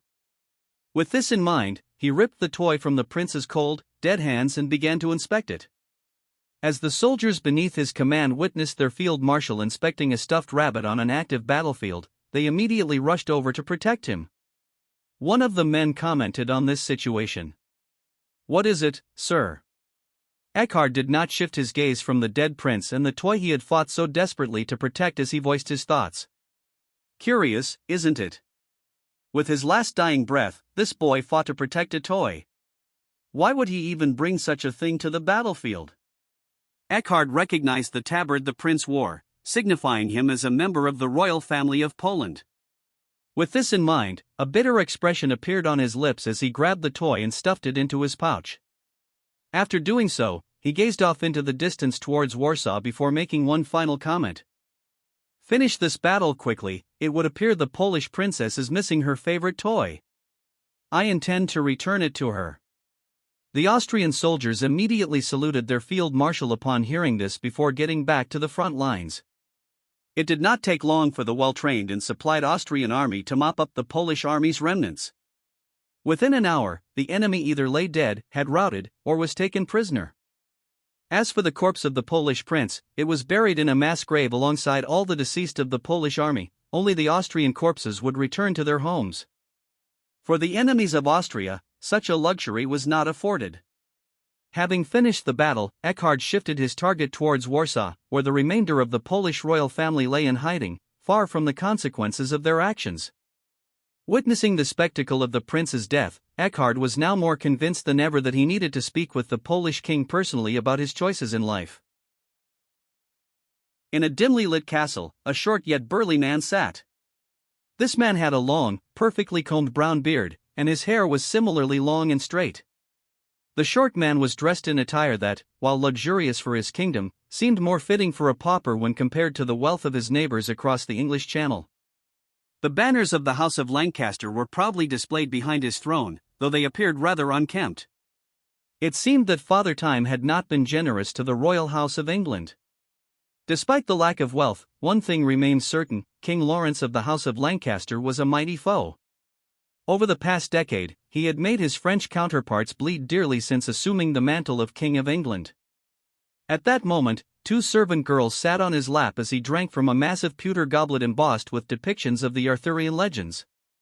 If the chalice were made of gold, it would be an exquisite piece, but despite his martial prowess and successful campaigns against the Irish, King Lawrence could not afford such a magnificent drinking device. Despite his early advances into France and the rebelling duchies swearing loyalty to him alone, he was not in the best mood. The French had recently begun to employ firearms in significant numbers, something he had not expected after his dastardly plot succeeded. Kneeling before the English monarch was a man dressed in far more luxurious attire, bound with a cloth gag and rope ties. This aging and feeble man was none other than the French King Giles, who had disappeared from the royal court in Paris weeks prior. Lawrence, ever the ruffian, snapped his fingers, and in doing so, his guards immediately released the restraint that prevented the French monarch from speaking. Giles immediately began to pant for breath. After all, he was a mouth breather and was not well accustomed to breathing through his nose. Having secured his breath, Giles immediately began to unleash curses upon his rival across the English Channel. "Lawrence, you bastard! You have kidnapped me from my own home. What is it you plan to do with me exactly?" The English king immediately began to laugh as he abruptly stood up from his seat, casting the two servant girls aside. With his pewter goblet in hand, he approached his primary enemy and backhanded him across the face. After doing so, he grabbed Giles's long gray hair and pressed his head to the cold stone floor. "Initially, I had planned to execute you and overcome your pathetic son with my forces. However, before I do such a thing, I am curious. As soon as you disappeared and your weak heir assumed control, thousands of firearms were deployed to the battlefield. While your soldiers are not exactly the most trained and capable men, these weapons have proven to be a great deterrent to my armies. This leaves me wondering, if you had such weapons stashed away, why did you refuse to use them?" Giles immediately spat on the ground in front of him before chastising the English king. "Oh, that foolish bastard! I knew I should have raised him better. I'll have you know, the Kingdom of Austria provided those weapons. However, I refused to use their vile weapons on the field of battle. After all, what idiot would sell his soul to that devil?" It was apparent that Giles referred to Berengar when he used such terminology. However, this only intrigued Lawrence further. After all, he had yet to reveal his secret weapon.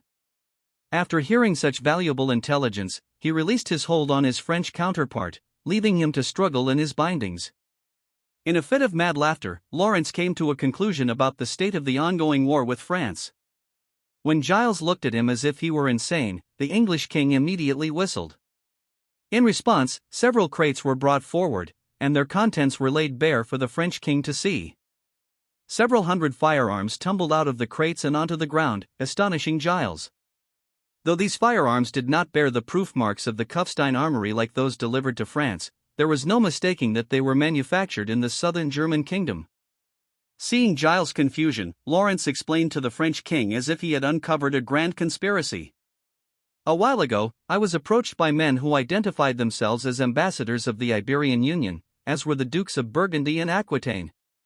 They gave us these firearms as a gift and were willing to sell more to allegedly fund their war against the Austro-Granitan alliance. Naturally, I accepted and purchased a great deal of these weapons for my troops. Until now, I have been ensuring that my soldiers are properly trained in these weapons before deploying them to the battlefield. Unlike you, I prefer my soldiers to have a degree of discipline appropriate to a proper army." Curiously, even after the Iberian Union collapsed, the same men approached me again with the intent to sell.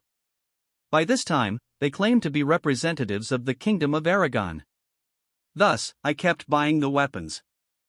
I never thought until this moment that the entire time I was purchasing these weapons, the true mastermind behind their delivery was King Berengar von Kufstein and his Austrian war machine. Tell me, Giles, what is his goal if that madman is willing to arm all sides of this conflict? To make the most money from us as possible?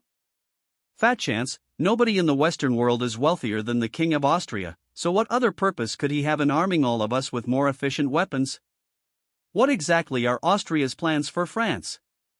When presented with such evidence, Giles struggled to comprehend Berengar's plot. Like his rival Lawrence, he wrongfully assumed that Berengar had his eyes on conquering the French kingdom. How could they realize that Berengar held a vendetta against their country based on grievances suffered by his ancestors in another world?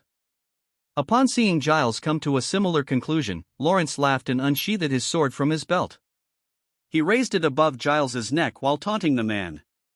"Take solace in the fact that I will prevent Berengar's conquest of France in your stead." Having said this, the English king brought his sword down, decapitating the King of France. Shock appeared on Giles's severed head as the life instantly faded from his eyes. Having finally killed his rival, the English king tossed his bloody sword aside and chugged the wine in his goblet. After doing so, he returned to his throne and began barking orders at his servants. "Clean this mess up, and bring my marshal. It is time we bring this war to new heights. Now is the time to launch our attack." Shortly after that, the servants began to clean up the French king's corpse and the bloodied stone floor. As they did so, the Marshal of England presented himself, and he and his monarch began to discuss a new invasion plan. They would soon march on France with all the might the Kingdom of England could muster, ushering in a new era of chaos and suffering for the French kingdom. Despite his bold claims to repel Berengar's future invasion, Lawrence had unwittingly played into Berengar's hands. Without dials to keep the kingdom together, the various duchies of France would soon engage in an all-out battle for control of the crown. After all, who would be foolish enough to follow the commands of the disgraced Prince Aubrey? In the center of Kufstein lies a theater hall, which has recently finished construction. Tonight is its grand opening. Because of this, thousands of people from across the city have gathered to witness the masterpiece written and directed by the young High Queen of Austria. Whether commoners or nobility, all have come together to see the brilliant play performed by the talented actors and actresses of the Kingdom of Austria. For the grand opening of the theater hall, Adela has constructed a play based on the Battle of Teutoburg Forest. This battle, fought in ancient times by the Cherusite chieftain Hermann, also known by his Roman name Arminius, led the Germanic tribes to victory against 3 legions of the mighty Roman Empire. In Berengar's previous life, this battle was used as a propaganda piece for centuries, and he intends to make use of it in this timeline as well. Standing in the center of the stage is an attractive young man with long straight blonde hair and sky-blue eyes. He is dressed in the thick woolen clothing of the ancient Germanic people, with a larica hamada coat of mail over it. This actor, who plays the role of Arminius, is currently huddling over a fire on stage as he discusses the Roman advance into the Black Forest with other actors representing various Germanic chieftains. The Romans shall enter the forest on the morrow. When they do, we will meet them with sword and spear. When these foreigners enter our lands, they shall feel the wrath of the German people. For Wooden as. For Germania. Another actor, a middle-aged man, scoffs when he hears this and responds with a boisterous voice, "You want us to fight the legions of Rome? Have you gone mad, Hermann? The Roman war machine is not easily beaten in battle." The actor who played Hermann grabbed the other actor by his cloak and shook him in a state of frenzy as he countered with a passionate speech. "What would you have us do? Lie down and accept the Romans as our masters? They would enslave us all. You have not dwelled in Roman lands, but I have lived among them. I would rather die 1,000 deaths than allow 1 inch of German soil to be occupied by our enemies. If you are too afraid to fight, then, by all means, you and your people are welcome to stay behind like the cowards you are, but I promise you, before the dawn rises in the east, I will have soaked these forests with the blood of the Romans." While the play continued, Berengar and Adela watched from above in their private booth. The Austrian king had a broad smile as he began to whisper to his wife about the play she had written. Truly, an excellent display of talent. This piece of theater will surely inspire our people to work hard for a greater tomorrow and to resist foreign influence over our lands. I must say, Adela, you have outdone yourself this time. In response to her husband's kind words, Adela smiled and latched onto his arm, resting her head on his shoulder. It was rare for her to have alone time with the man she loved. Not only did Berengar have multiple wives, but he also had many children to take care of, and Adela often felt neglected despite her position as the primary wife. Despite this, he had accompanied her to the opening night of the grand theater hall she had designed, as well as the premiere of the first of many plays she had written. It was indeed a monumental occasion for the High Queen of Austria. The play continued for some time before an intermission was announced. Berengar and his wife got up to stretch their legs. Outside the theater hall, thousands of people had gathered for the play's opening night. Berengar was dressed in his kingly attire, while Adela wore a black evening gown. Together, they stood side by side as various members of society approached them to discuss their thoughts on the play so far. "It is truly amazing what you have created here, Your Majesty. You have a bright future as a playwright," a woman addressed Adela, who wore a proud smile. After all, compared to anything else in this medieval world, the Austrian theater was extremely impressive. Not only were the sets grand, but the acting was top-notch.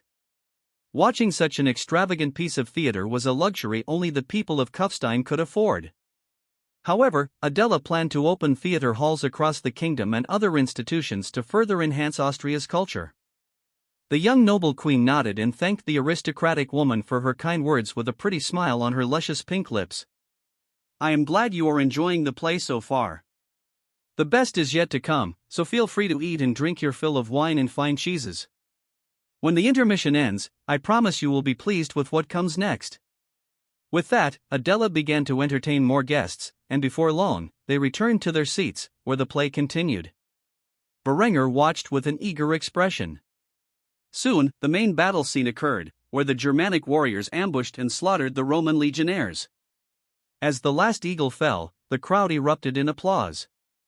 Shortly thereafter, the play came to an end, with the actor portraying the Roman general Varus gazing upon the devastation that had befallen his army. After hearing the howls of the German warriors closing in, the fat, old, and bald man who played the character drew his gladius and fell upon it, uttering a single sentence: "What man could tame such a wild and unforgiving land?" Having committed suicide, the actor playing Hermann and his Germanic allies found the Roman general's corpse. They proceeded to sever Varus' head and held it high in the air. The Germanic hero boldly proclaimed for all to hear, "Let this be a lesson for those who seek to impose their will on the German people. No foreigner shall ever claim dominion over our lands, so long as the blood of Germania flows through our veins. We will never submit, and we will never be conquered. Rule Germania." After saying this, the curtains were drawn, and the crowd erupted into thunderous applause, standing and cheering the final phrase spoken in the play, "Rule Germania." When Berengar witnessed this, a smile etched itself upon his lips. Adela had exceeded his expectations. She had invoked the fighting spirit he wished for his people to have with a single play. Gazing affectionately at his high queen, he took her hand, kissed her on the lips, and whispered in her ear, "It was truly an inspiring piece of propaganda. You have done well. I look forward to your future work." Upon hearing her husband's praise, Adela blushed and shifted her attention to the stage, where the actors took their bows. She had put a lot of effort into the production of this play, and it had turned out better than she had imagined. After the play, Berengar and Adela returned to the royal palace. The play would continue to perform for the following month in the city of Kufstein, as the theater hall could only fit so many people. With each show, its reputation grew, inspiring many Austrians to work hard for the glory of Austria and the dream of a united Germany. Adela promptly began producing more plays, most of which acted as propaganda to idealize Berengar's vision for a unified German empire. The extravagance of Austrian theater caught the attention of wealthy noblemen and women from German-speaking regions, who visited Austria to see the plays. With each performance, the importance of German unification became more apparent, paving the way for the people of Austria and the German regions to accept Berengar's plans for a single German empire. Through her efforts, Adela secured herself in Berengar's good graces as one of his most essential tools for developing German culture in his image. Perhaps one day he would appoint her as the Minister of Propaganda, allowing the young woman, who had always lived in the shadow of her rival, to hold her head high with pride and say to the world, "See, I am every bit as useful as Linda." Of course, Berengar was unaware that Adela's success would intensify the rivalry between her and his second wife. However, such a competition was of little concern to him, as long as it was conducted with a degree of civility. He would even encourage such petty rivalry between his wives. The golden-haired, one-eyed king of Austria sat upon his throne, gazing down at the newest arrival to his court with a smirk on his face. Though he had anticipated this outcome was inevitable, he still did not believe it would happen so soon. As word spread about Austria's continued victories against the Eastern Coalition and the destruction of Krakow, fear and panic had gripped the hearts of Austria's neighbors. Dieter, the Duke of Bavaria, had long since realized that a sleeping lion dwelled on his southern borders and had taken various actions to counter it. For the past year, he had adopted a policy of appeasement. Unfortunately for him, Austria's power continued to rise like a soaring eagle, presenting new challenges. After witnessing the annexation of eastern Germany by the southern state, Dieter realized that any attempt to maintain his sovereignty was futile. Thus, without consulting his allies in Saxony and Württemberg, he traveled to Kufstein with a single purpose in mind. At the moment, the once proud Duke of Bavaria, who until now had fought tirelessly to be crowned King of Germany, was kneeling before the self-proclaimed King of Austria. "Your Majesty, King Berengar, I have come to Kufstein to declare my allegiance to you and submit myself and my lands to the authority of the Austrian crown. If you would have me as your vassal, it would honor me to serve you and your dynasty for perpetuity. Berengar gazed upon the aging Duke of Bavaria with a cruel smile etched on his immaculate features. This was exactly what he wanted. With Dieker's support, other German regions would likely follow suit and swear fealty to him in the coming days. Allowing himself to proclaim the formation of the East German Confederation, he would elevate these dukes to the status of kings and proclaim himself the leader of this new faction. It was only after he had united Germany under the banners of Austria that the young king intended to declare the formation of the German Empire and crown himself Kaiser. This had long been Berengar's goal. Dieker played a pivotal role in this vision, and Berengar was more than happy to accept the man who had once been a bitter enemy into his service. Dieker, I accept your vassalage and declare the annexation of the Duchy of Bavaria into the Kingdom of Austria. You and your dynasty may continue to preside over the land of your ancestors, as you have done for centuries. However, the laws of Austria will now apply to Bavaria and all of its people. A sigh of relief escaped Dieker's lips as he heard the mercy the young king of Austria had granted him. After doing so, he nodded his head thrice before responding to Berengar. Thank you, Your Majesty. I promise to be a loyal servant of the Austrian crown until the day I die. Upon hearing this, Berengar smiled and nodded. He then stood up from his throne and approached the Duke of Bavaria, placing a hand on his shoulder. Be sure that you do. Come, let us feast and enjoy the union of our two realms. After saying this, Berengar departed from the throne room, with the Duke of Bavaria in pursuit. They eventually arrived in the dining room, where Berengar instructed a servant to bring his family down to eat. While the two noblemen waited for the royal family to arrive, they quenched their thirst with fortified wine and talked about trivial matters. Linda was the first of Berengar's wives to arrive. She was clutching her youngest daughter, Isla, to her chest, while Hans and Helga followed by her side. The young, busty redhead seated her children first before taking her place by Berengar's left side. Berengar immediately introduced his second wife to his guest, Dieker, who gazed in awe at the beauty of the young mother. This is my second wife, Queen Linda von Kufstein. She is the daughter of the late Count of Innsbruck, Lothar von Habsburg, and the love of my life. Linda immediately smiled gracefully at the Duke of Bavaria and introduced herself. It is a pleasure to finally meet you, Dieker. I am glad to hear that your visit to Austria this time is for more peaceful reasons.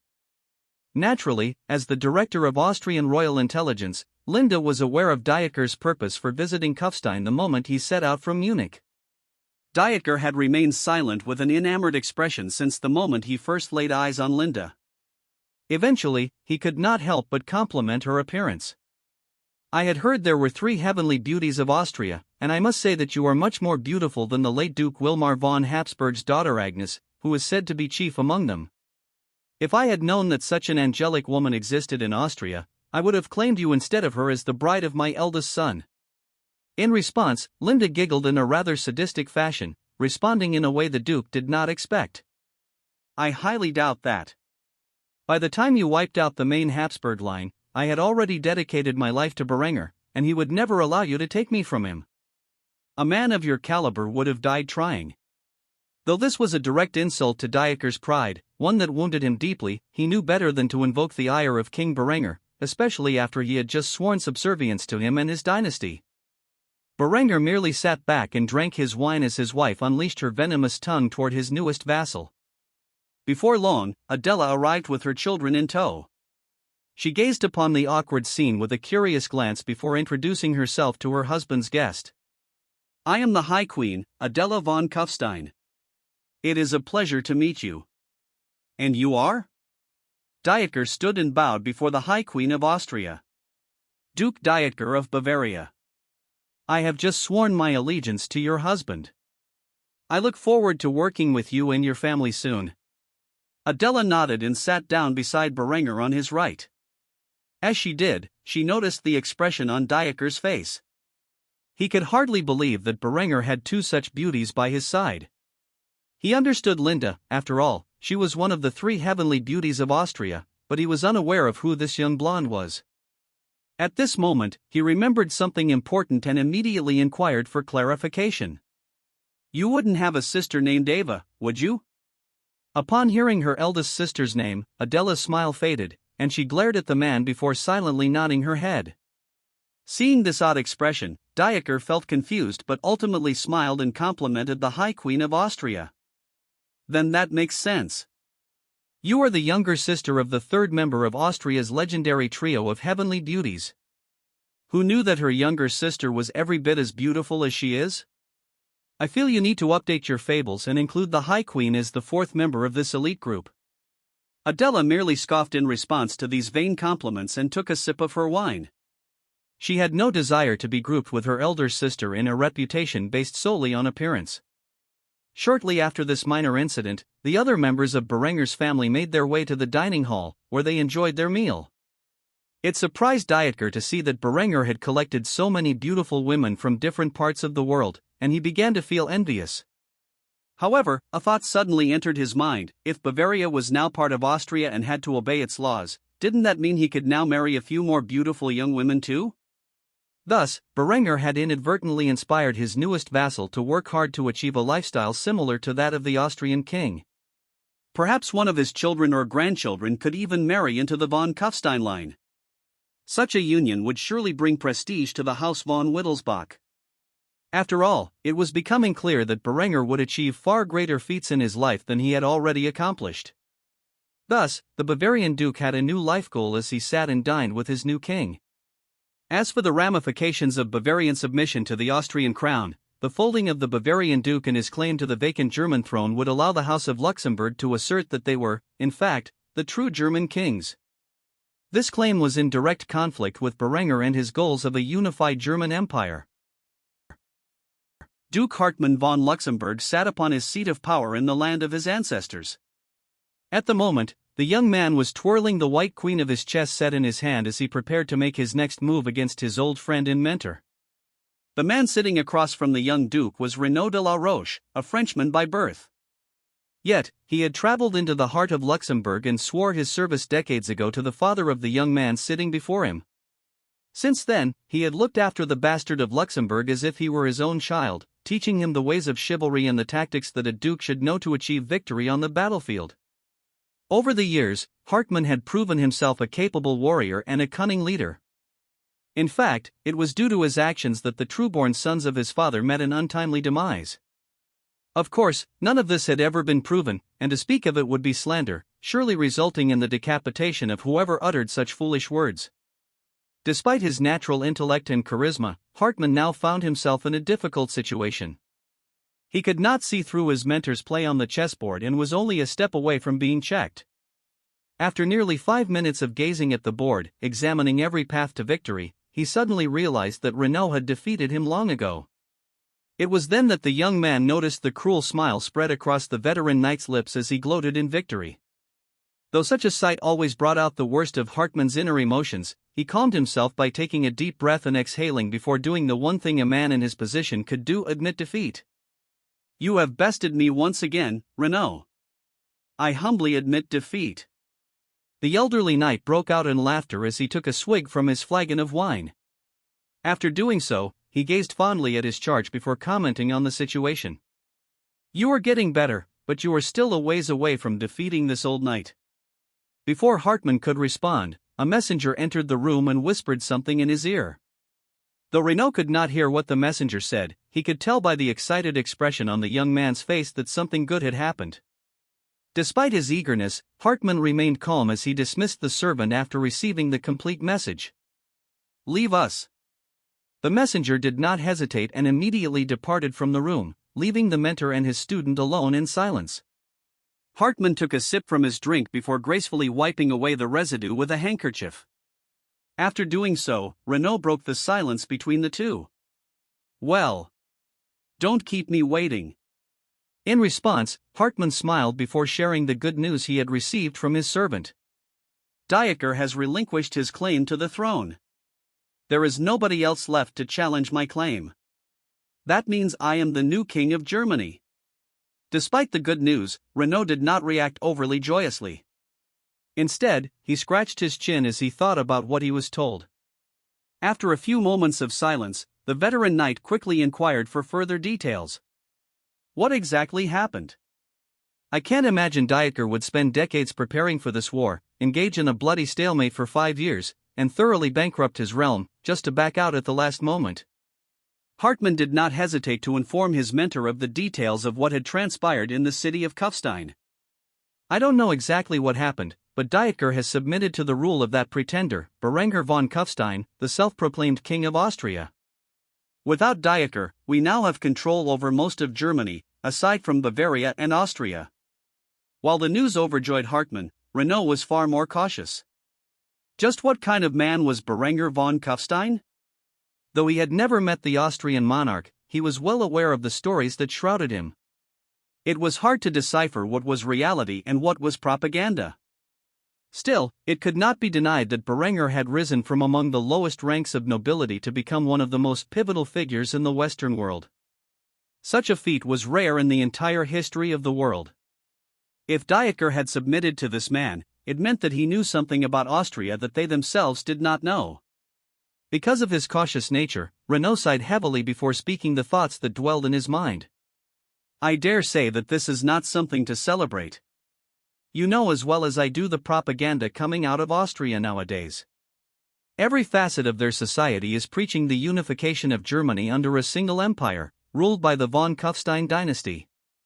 If Dieter has submitted to that man's authority, it means he believes Berengar is likely to succeed in this endeavor. By declaring yourself king of Germany, you are standing in the way of Austria's vision for a unified German empire under their hegemony. You are making yourself the enemy of a powerful man who has proven himself invincible so far. The moment Hartmann heard these words, his expression dropped significantly. Just when he thought he had won the war, Renaud had revealed that an even more powerful enemy lay between him and the title of King of the Germans. A scowl appeared on the young man's face as he asked for advice on how to proceed. Renaud, you have always guided me on the best path forward, and you have never failed me. I need you to tell me how to remove this monumental obstacle between me and my rightful place as king. The veteran French knight relaxed back in his chair, contemplating the most suitable path to victory. After several minutes of silent thought, he finally revealed the plan he had devised. Only a fool would face Austria in open battle. In fact, your chances of winning any engagement against them are virtually non-existent. Austria has the largest, most well-equipped, and most well-trained army in the world. Don't even get me started on their navy. However, that does not mean they lack weaknesses. The Kingdom of Austria's greatest weakness is its reliance on King Berengar for its wealth and power. Without him, Austria is nothing. None of his children are old enough to take the throne, and no man can currently fill his shoes and lead them to glory. Hartmann swallowed hard, his mouth dry. After a moment, he asked the question on his mind. What are you saying I should do? Upon hearing this, Renaud's expression turned grave. He leaned in close to his student, a stern look in his eyes, before revealing the words that would echo through history. It is simple. You must kill Berengar von Kufstein. Hartmann immediately scoffed, throwing up his hands in frustration. Kill Berengar? If it were that simple, someone would have succeeded by now. Renaud's expression grew even more serious as he heard his student's protests. I never said it would be easy, but this is the only way you can achieve your goals in life. Without Berengar's guidance, Austria will fall into ruin. With the King of Austria's death, his sons will fight to the death to claim the throne, further dividing the already unstable kingdom he has built. If you kill Berengar, you will become the King of Germany. I promise you that. Upon hearing this speech, Hartmann mulled it over for a long time. Nearly half an hour of silence passed before the young man made his decision. With a cruel smile, he took one last sip of his beverage and boldly declared his intentions. Very well. If that is the only path to victory, then I must take it. Berengar von Kufstein must die. Upon saying this, a tacit understanding emerged in the heart of Luxembourg. An assassination plan to eliminate the young King of Austria and dismantle his kingdom had been hatched.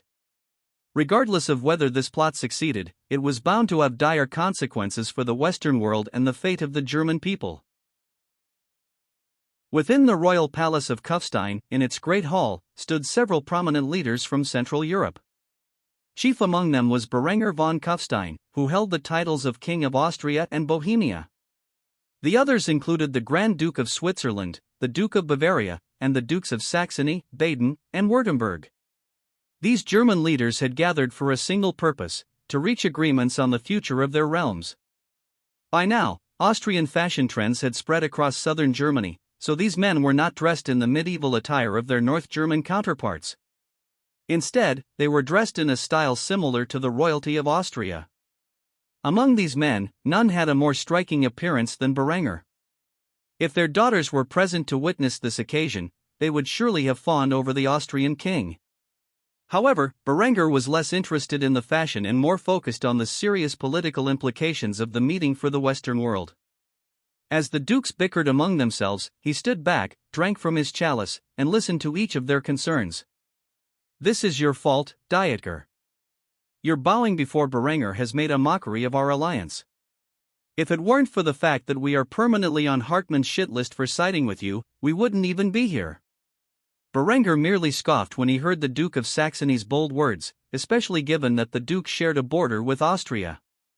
The moment the man saw Berengar's displeasure, he felt a chill run down his spine and tried to backpedal on his statement.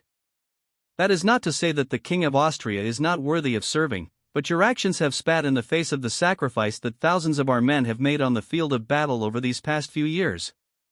The young King of Austria did not bother to respond to this comment. Instead, he allowed his newest pet to do so.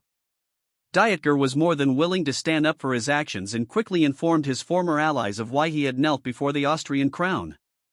"Look around you, Sivert, you old fool. While we have fought for a meaningless title, King Berengar has elevated his status beyond that of any ordinary king.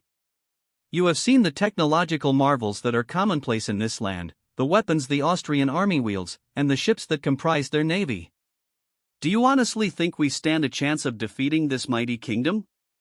There is only one solution to this petty war for a non-existent crown: kneel before Berengar and proclaim him the true king of Germany. What does lineage matter when faced with overwhelming power? If you stubborn fools do not submit to the crown of Austria, as I have, I assure you, only blood and death await your lands." Berengar raised his brow when he heard this last point. While he had gained a reputation as an utterly ruthless conqueror, his plans for Germany, should it be required to unify it by force, were actually to be quite lenient on both their armies and especially its people. To Berengar, the German people were his people, and he had no desire to shed any more blood than necessary to unite them under one banner. Despite his true intentions, he did not make them clear, as Dietger's speech was swaying the men who had gathered in Kufstein. The three dukes who had not already submitted to Berengar realized just what the future entailed.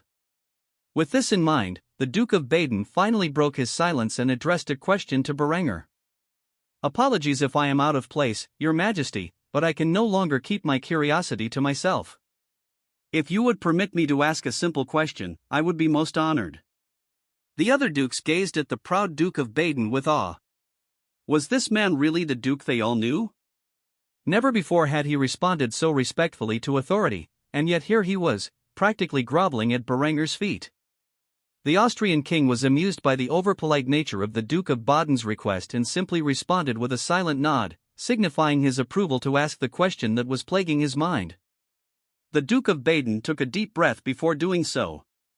"Just what are the extents of your ambitions, Berengar von Kufstein?" Upon hearing this, Berengar smiled gracefully and responded to the question with much enthusiasm. "My ambitions are simple, Duke Kurt von Zaringen. I plan to unify the German people of this world into a single empire, not some confederation that pretends to be the successor of the ancient Romans. No, I plan to create a German empire, one whose power and influence will extend to every corner of this world. Make no mistake, gentlemen, I have the ability to accomplish this, and I will stop at nothing to achieve my goals. I am well aware that the bastard of Luxembourg plans to fight against me until his last breath, and if that is his desire, then so be it. I understand that I have gained a reputation for being ruthless to my enemies. Of course, that does not mean I lack any form of generosity to those who support me from the bottom of their hearts. The time has come for every leader of the German world to make their decision. Do you kneel before the power of the Austrian crown and recognize me and my dynasty as sovereign over all Germans? Or will you choose death? These are the only two options available to you. Do not feel pressured to bend the knee to me if you do not wish to. As guests in my kingdom, you will be allowed safe passage back to your realms. However, if you leave here today without bowing before me, I will assume you have made your choice, and the next time we meet, I will not be so merciful." Despite his words, there was a heavy pressure in the air. The murderous glint in Berengar's one good eye had practically suffocated the three dukes under the yoke of his tyranny. Dieter had made a valid point earlier. After witnessing a display of Austria's weapons that day, not a single man in the room was confident of defeating Berengar. In fact, they had seriously begun to doubt whether Christendom as a whole could defeat the Austrian royal army. Now they were told to make a choice: kneel before another man or die. Though Berengar had guaranteed them safe passage back to their homes, they knew it was only a matter of time before Austria's armies swarmed their lands like a ravenous horde of locusts. Faced with such options, only a fool would choose death. Thus, the three dukes of southern and eastern Germany, who had not yet sworn service to Berengar, knelt before the Austrian king as if it were the most natural thing to do. Not only they, but even those who had already sworn fealty to Berengar, knelt once more and repeated their vow of vassalage. Being surrounded by so many powerful noblemen, swearing fealty to him, brought a sense of euphoria to Berengar. When they were finished, a cruel smile spread across Berengar's lips as he uttered the words that would change the status of these men and their families for the rest of history. "All of you here today, except for one, have knelt before me as a duke. Under the power afforded to me as King of Austria, I hereby grant you permission to rise as Grand Dukes of your respective realms." The various men gazed at each other in shock. Though it was just a change in title, becoming known as Grand Dukes elevated their position to that of monarchs rather than mere high nobility. However, Berengar's next statement after they had risen to their feet surprised them even further. "Today marks a grand occasion that is sure to be remembered until the end of time. Today, I, King Berengar von Kufstein, in the presence of my greatest vassals, announce the formation of the South German Confederation, to be presided over in perpetuity by the Kingdom of Austria and the von Kufstein dynasty. As members of this confederation, I grant you the privilege of introducing the technological innovations that have made Austria the greatest kingdom in the world. The more you prove your loyalty to me and my house, the more you will be rewarded in this regard. Serve me well, and you will see your wealth and power soar to new heights. Betray me and the men next to you, and you should expect the harshest of retaliations. I can consider nothing less than the death of you and your house as an appropriate price for such betrayal. Remember this well, gentlemen.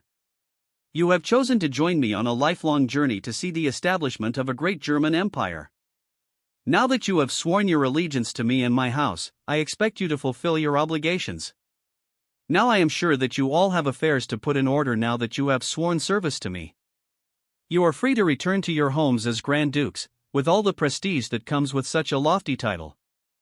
I expect to see major reforms instituted in your realms over the coming months. If you have any questions, you know where to find me. Until we meet again, gentlemen."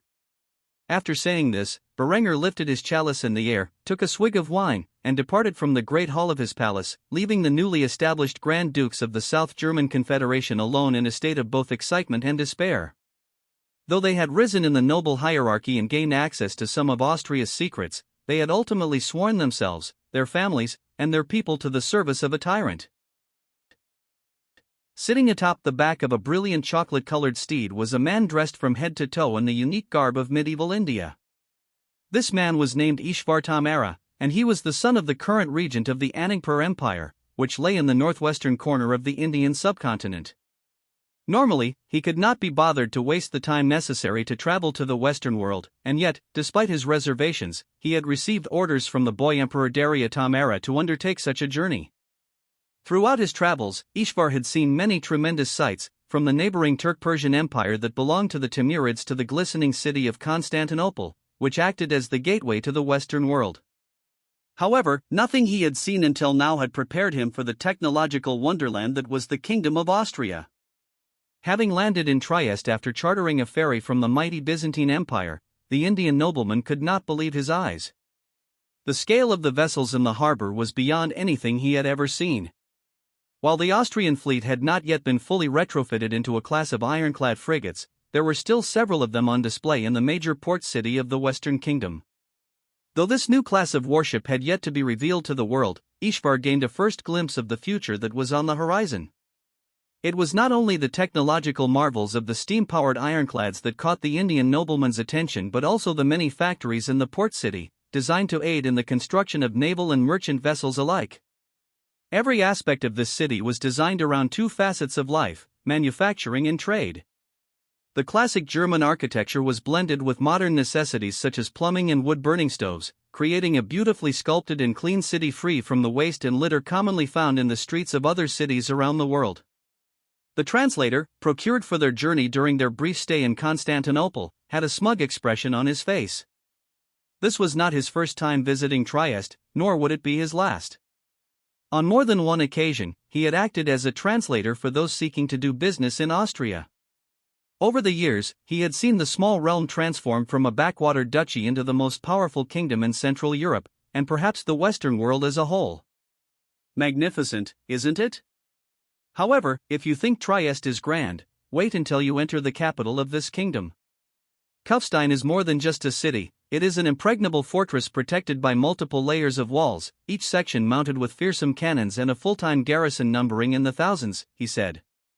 In response, Ishvar nodded silently, his mouth agape as he gazed upon the city of Trieste.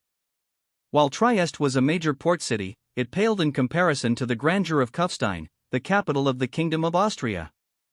Ishvar and his delegation were about to understand this. With a smile, the translator led the Indian delegation towards the rail station, where they would board the next train, traveling to Kufstein in the manner most common for wealthy visitors.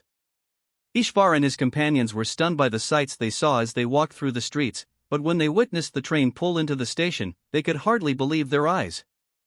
This behemoth of a vehicle operated entirely without the power of beasts of burden. What magic had the Austrians conjured to create such a marvel? The Indian nobleman was so surprised by the train that he let out a gasp when he first laid eyes on it. For the natives of Austria who boarded the passenger cars, the foreigner's shock was nothing new, as such a sight had become commonplace. Ishvar and his companions had purchased first-class tickets at a substantial cost, earning them their own train car. However, they felt no remorse for spending so much gold. Instead, they gazed upon the magnificently crafted cabin with wonder. The car was furnished with the finest sofas and even had its own personal bar, bartender, and attendants from whom they could order food.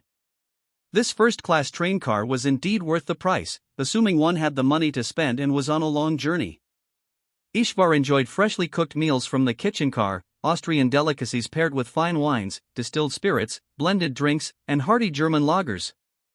He had not even arrived at the royal palace, yet he felt as if he had been treated to the luxury only a king could understand. Out of all his diplomatic visits, none had been as extravagant as this, and he had yet to meet his host. Truly, Austria had surpassed his expectations in every way. When Ishvar wasn't enjoying the meals or drinks, he gazed out the window in wonder as the fertile fields of Austria, maintained by a small number of farmers and their horse-powered machines, passed by. Even after entering the Alps, the mechanized agriculture of the Kingdom of Austria continued to display its dominance. The journey from Trieste to Kufstein took a few hours, and by the time the Indian nobleman stepped off the train into the city, he could hardly believe his eyes.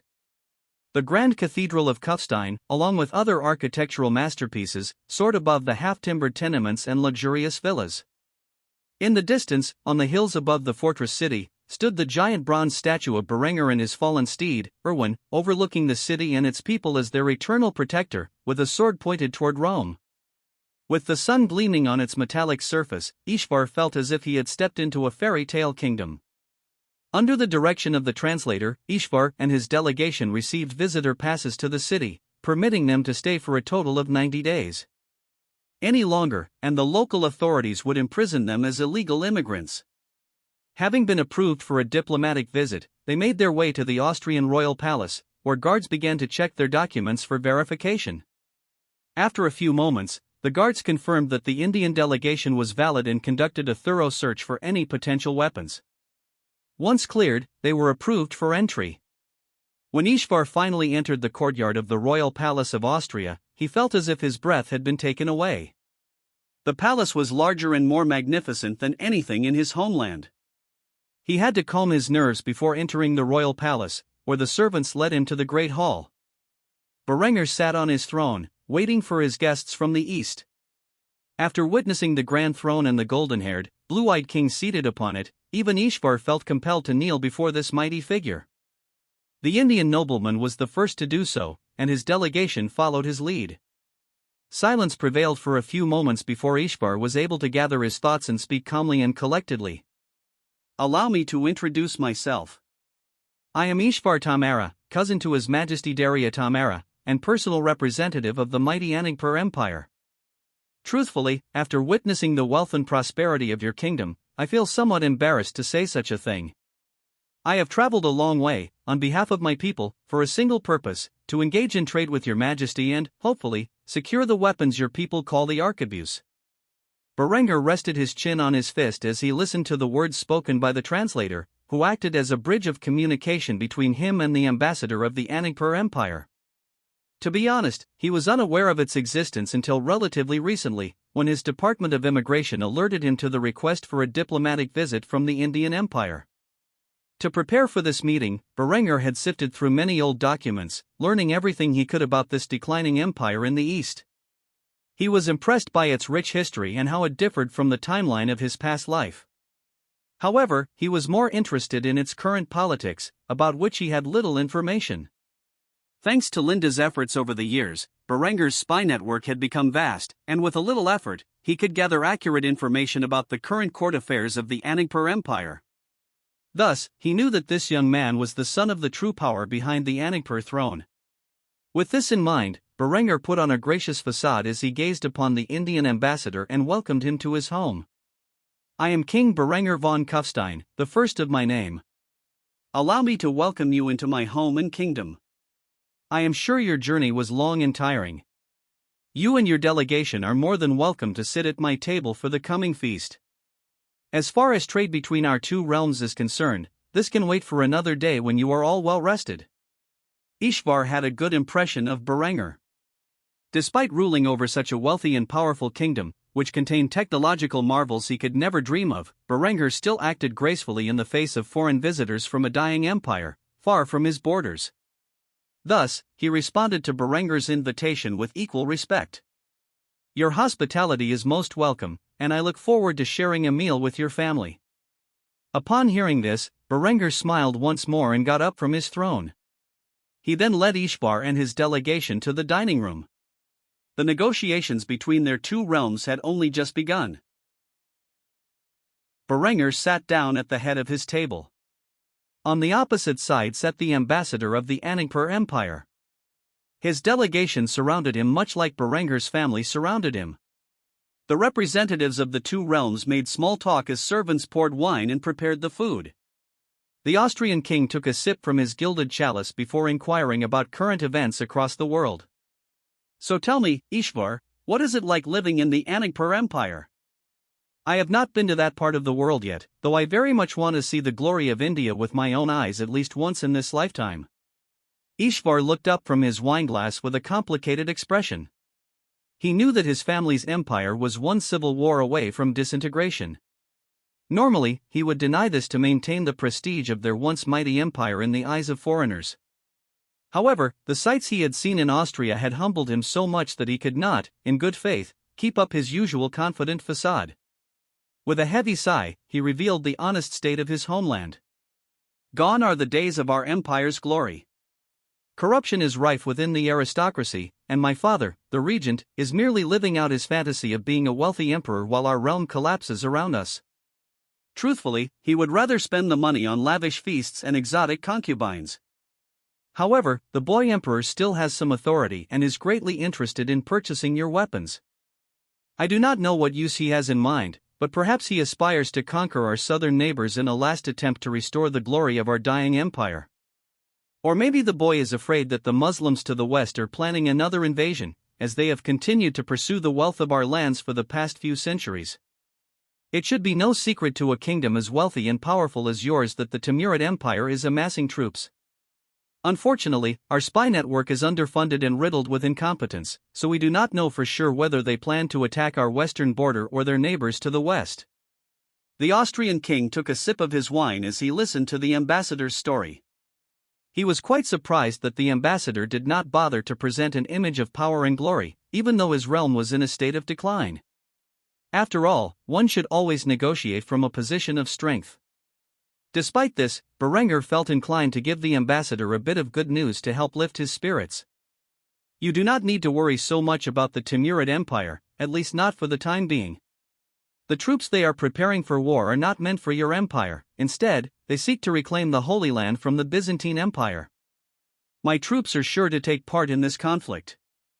I promise you that when my armies have finished dealing with this little jihad of theirs, they won't have the strength to invade your borders for another 100 years.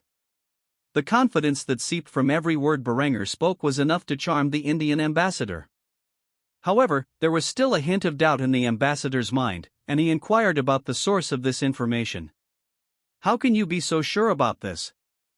In response to this question, Berengar wore a smile before nodding his head towards his second wife, who immediately understood what he meant. She sighed before revealing her esteemed position within the Austrian government. Because my agents have infiltrated every major civilization west of the Indus, Austrian intelligence prides itself on the ability to obtain and verify accurate information from all over the Western world. The Timurid Empire plans to launch a jihad against Byzantium, bringing the might of the Mamluk and Jalayirid sultanates to their side in one last attempt to reclaim the Holy Land from the Orthodox Empire. Ishvar was shocked to hear not only the King of Austria but also his queen express such confidence in their ability to accurately predict their enemies' movements. There was one specific phrase that caught his attention, so he asked for clarification. Last attempt? How do you know this will be their last attempt? Upon hearing this question, both Berengar and Linda began to chuckle. After a few moments, Berengar swirled the wine in his glass before making his stance on the jihad clear. By the time I am through with the Muslim world, they will never again dare to march upon the Western world. The price for their arrogance will be paid with the blood of millions of their people. They will understand the dominance of Austria and its allies, or they will face extinction. The German people do not have the patience to endure centuries of bitter warfare simply because the Saracens' faith dictates that all should bow before their God. Nor should my people be expected to. One way or another, this will be the last jihad. I will make sure of that. Again, Ishvar and the Anagpur delegation were surprised by the limitless confidence on Berengar's face as he spoke about putting an end to Islam's invasions of the West. For centuries, the Christian and Muslim faiths had been bitter rivals. Though in this timeline, the Christians had been victorious in the Crusades, thereby restoring the might of their Byzantine allies. The resentment between the two peoples had never ceased, nor had the hostilities. To boldly claim that he would be responsible for ending the centuries-long feud between Europe and the Middle East would be considered an act of arrogance by anyone else. However, after witnessing the technological marvels of the Kingdom of Austria, Ishvar was inclined to believe that Berengar was speaking the truth. Thus, the ambassador chuckled before taking a sip of his wine. His father would never believe the things he had witnessed during his visit to Austria, nor would he care for the words of hubris spoken by this foreign king. Yet Ishvar was determined to see whether Berengar's words would become reality. He smiled gracefully before responding to this strange man from the West. I would very much like to see your vision come true. Berengar did not respond to this comment. Instead, the servants entered the room and brought forth the meal that had been prepared for the occasion. After digging into the fine Austrian cuisine, Berengar realized that this would be a great time to get involved in the spice trade. Thus, after taking a bite of his schnitzel, Berengar addressed the foreign ambassador. You mentioned earlier that you wanted to purchase weapons from my kingdom. This can be arranged at a fair price, but I also have an interest in establishing trading ties between our two realms, more than just a mere arms deal. For quite some time, I have had to use the Byzantine Empire as a proxy to obtain certain goods from the Eastern world. Now that I am meeting a representative from the Anagpur Empire face to face, I was wondering if you are interested in exporting some of your spices to the Kingdom of Austria? After hearing this, Ishvar felt excited. Austria appeared to be absurdly wealthy, and establishing a trade in spices with them was a good way to add another stream of revenue to the treasury, which was now becoming depleted. Thus, he quickly nodded his head before asking the question on his mind. This could be possible. Tell me, what kinds of spices did you have in mind? Berengar pretended to think for a few moments before naming a few spices that came to the west due to British colonization of India in his past life. Off the top of my head, I would very much like to introduce turmeric, coriander, fenugreek, cinnamon, cumin, black pepper, ginger, and cardamom to the Austrian palate. What do you say? Do you have the authority to begin shipping these to my kingdom en masse? I assure you that travel to the Western world will be much more convenient in a few years. Ishvar nodded with a pleasant smile before taking a bite of his schnitzel. Though it differed vastly from the cuisine he was used to, he seemed to enjoy it, and his smile grew wider after tasting the fine Austrian cuisine. It is not a problem. I assure you, whatever demand your kingdom has, we have the ability to supply. The biggest challenge is getting the goods to your lands. Anagpur is a long distance from Austria, and there is no direct sea route. Berengar shook his head with a confident smile. Not to worry.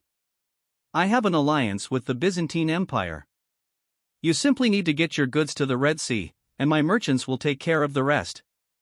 Upon hearing this, Ishvar smiled and nodded in agreement. Very well. I look forward to doing business with you.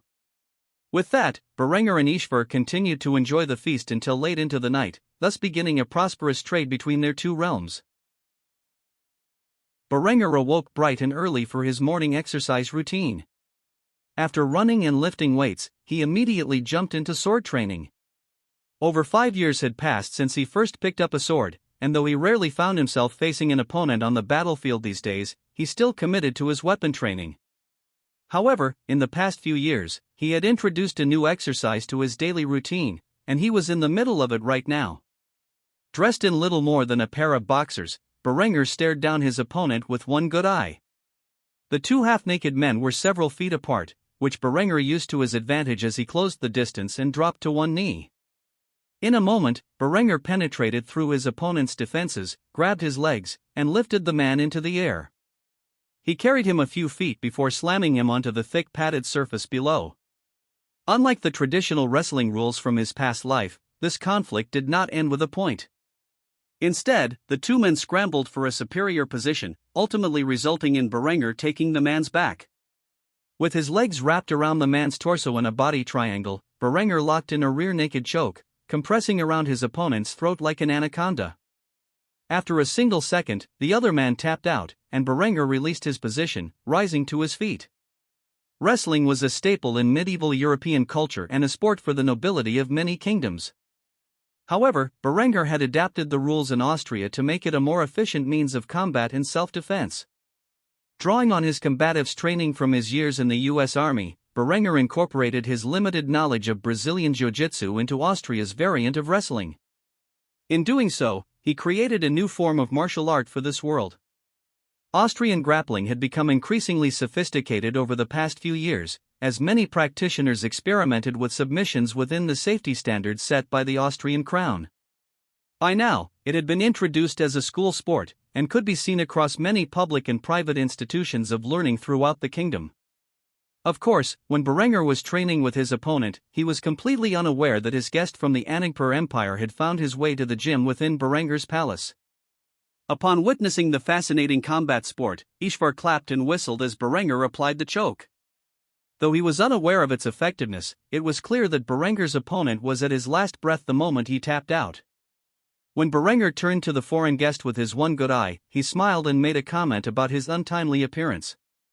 "Would you like to join me for a bit of sport?" A translator standing beside Ishvar conveyed Berengar's words to him. Upon hearing this challenge, Ishvar chuckled and quickly disrobed to a similar state of attire as Berengar. Berengar's sparring partner took a step back as the two men circled each other. The Anangpur ambassador boasted as he approached the Austrian king.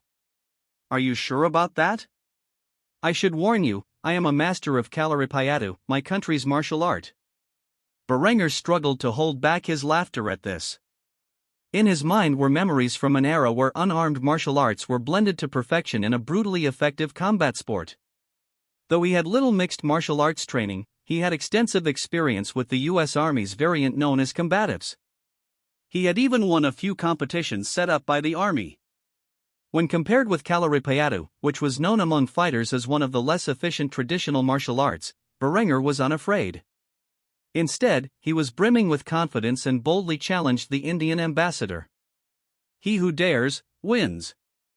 After hearing the translation of these words, Ishvar joined Berengar in laughter before inquiring about the rules. Tell me, what are the rules of our little competition? Berengar was excited. One of his biggest complaints about mixed martial arts from his past life was that there were too many unnecessary rules added over the years. Its predecessor, known as Veil Tudo or No Holds Barred, had long since been banned in the more civilized countries of the modern world. Reflecting on this, Berengar devised an interesting set of rules. With a wicked smile, he raised 3 fingers to his Indian guest. There are 3 rules to our competition. Rule number 1, no biting. Rule number 2, no eye gouging. Rule number 3, no groin shots. Everything else is fair game. The winner will be determined by knockout, tap out, or if one fighter is no longer capable of defending themselves intelligently. As for the referee, my sparring partner here will act as witness. Ishvar smiled and nodded his head in agreement to these terms, before boasting once more. Very well, prepare to be beaten. The Indian ambassador immediately launched into a flashy kick, but Berengar merely grinned, caught the man's leg, and dumped him on his back with a sweep. Rather than follow up for the kill, Berengar paused. Instead, Berengar decided to have a little fun with his prey. He stepped back and took up a tall guard, tucking his chin into his neck. Ishvar immediately dusted himself off. His face no longer bore the arrogant smile it once had. Instead, he was furious that his attack had not landed as successfully as he had hoped. He charged toward Berengar, throwing a few punches, which the Austrian king quickly parried before countering with a jab, a right hook, and a leg kick. This instantly caused the man to stumble. Berengar did not hold back his strikes, and a vicious leg kick was particularly debilitating to the uninitiated. Luckily for Ishvar, Berengar was an amateur in kickboxing, so his strikes did not contain the power of a more experienced kickboxer. Still, it was more than Ishvar had expected. He quickly tried to get to his feet, but as he was rising, Berengar grabbed the back of his head and pulled it into a savage knee to the forehead, knocking him to the ground in a dazed state. Berengar was not so merciful this time and immediately bypassed the man's guard, placing a knee on his belly. He then landed a series of powerful strikes on the man's head.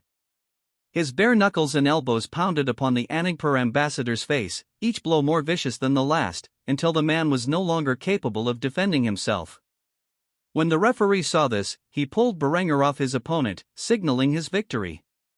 The Austrian king rose from his kneeling position and offered a hand to support the man whose face he had beaten bloody.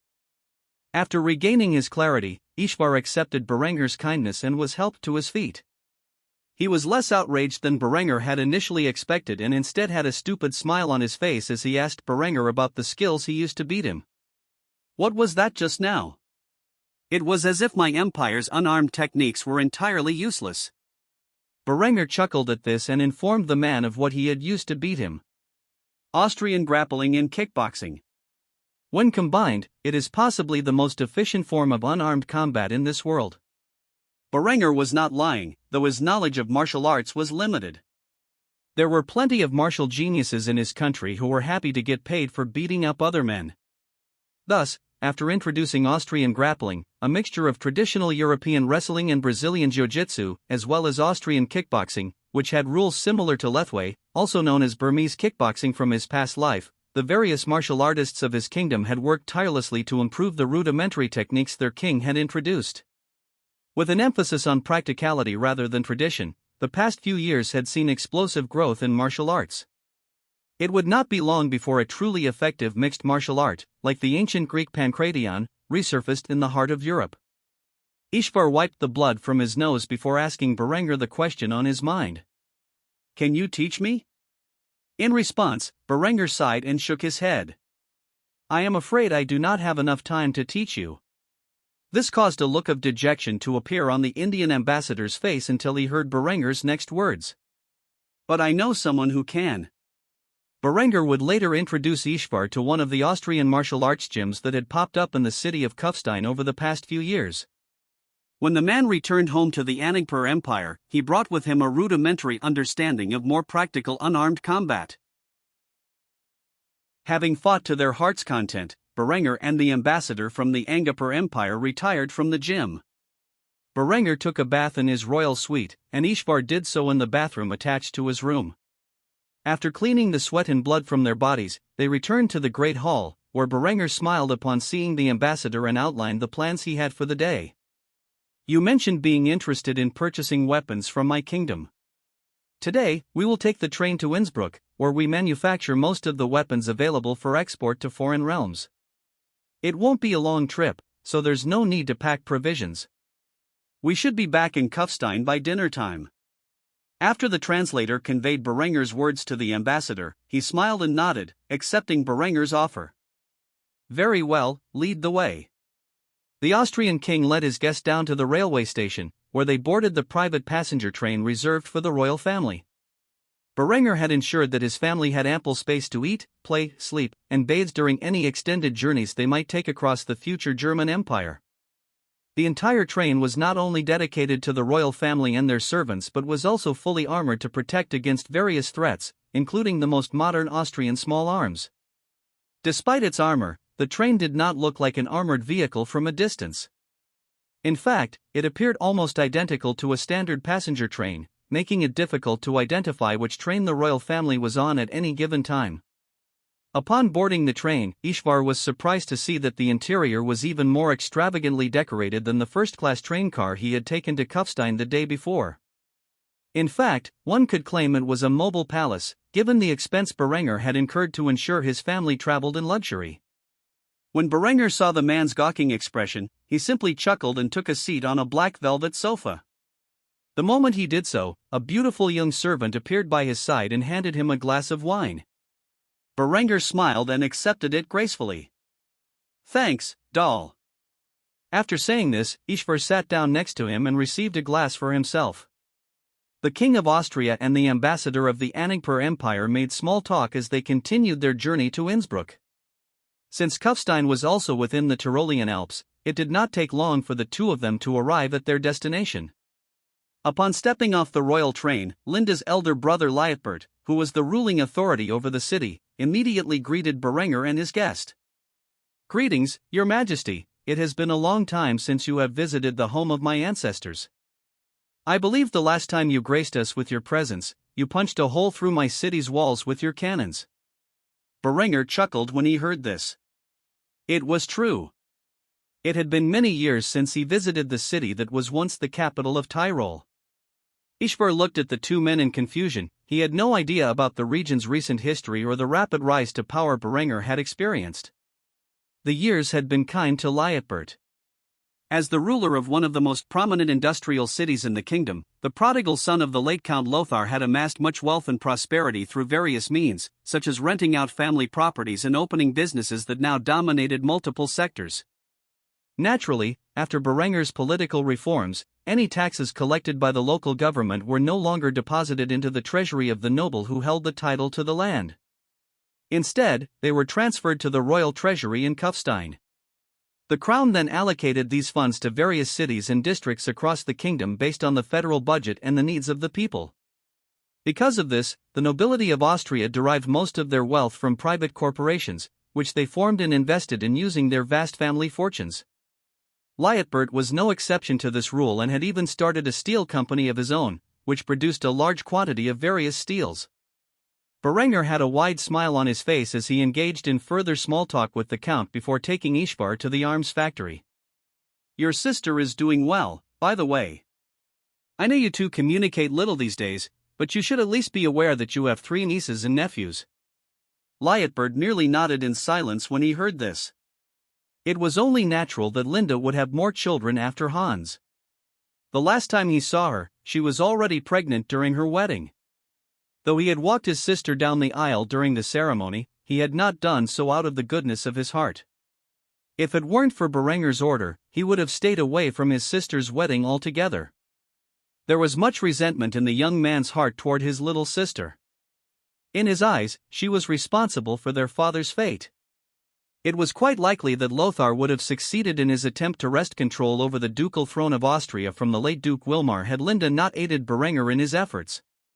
If not for Linda's efforts behind the scenes, Liutbert had little doubt that Berengar would never have succeeded in his early conquests. While Berengar was a capable commander whose armies wielded more advanced technology than their enemies, there were many instances where, without Linda's help, he would have failed or even perished long before he could challenge Lothar openly. Liutbert had forgiven Berengar for usurping his birthright. After all, he could understand the man's reasoning for taking such actions. It was Lothar who had plotted against Berengar in the beginning and was at least partially responsible for more than one attempt on his life. Despite this, Liutbert could not easily forgive Linda, as her actions were outright treasonous. For the sake of her lover, whom she had not known for long, she had betrayed her family and supported the actions of their enemies, which ultimately resulted in the death of their father and the decline of their house. Although the von Habsburg-Innsbruck family was now wealthier than ever, the respect, power, and authority they once commanded had declined significantly. From ruling over the entirety of Tyrol to ruling over the city of Innsbruck and the surrounding villages, there was only one person to blame for this, Linda von Kufstein. However, Liutbert let none of this cloud his judgment and ultimately showed Berengar the respect a powerful conqueror justly deserved. "Your Majesty, is there anything I may assist you with while you are here in the city of Innsbruck?" Berengar clasped his brother-in-law on the shoulder as he described his plans for the day in sufficient detail. "I plan to show the ambassador from the Anagpur Empire some wares he wishes to purchase from the Innsbruck armory, as well as demonstrate their efficiency in battle. If you could rally the local garrison to give him a brief demonstration of the arquebuses and falconat cannons, I would appreciate it greatly." Liutbert nodded in response and gave the king a proper salute. "It will be done, Your Majesty." Berengar chuckled at this and commented on Liutbert's formality.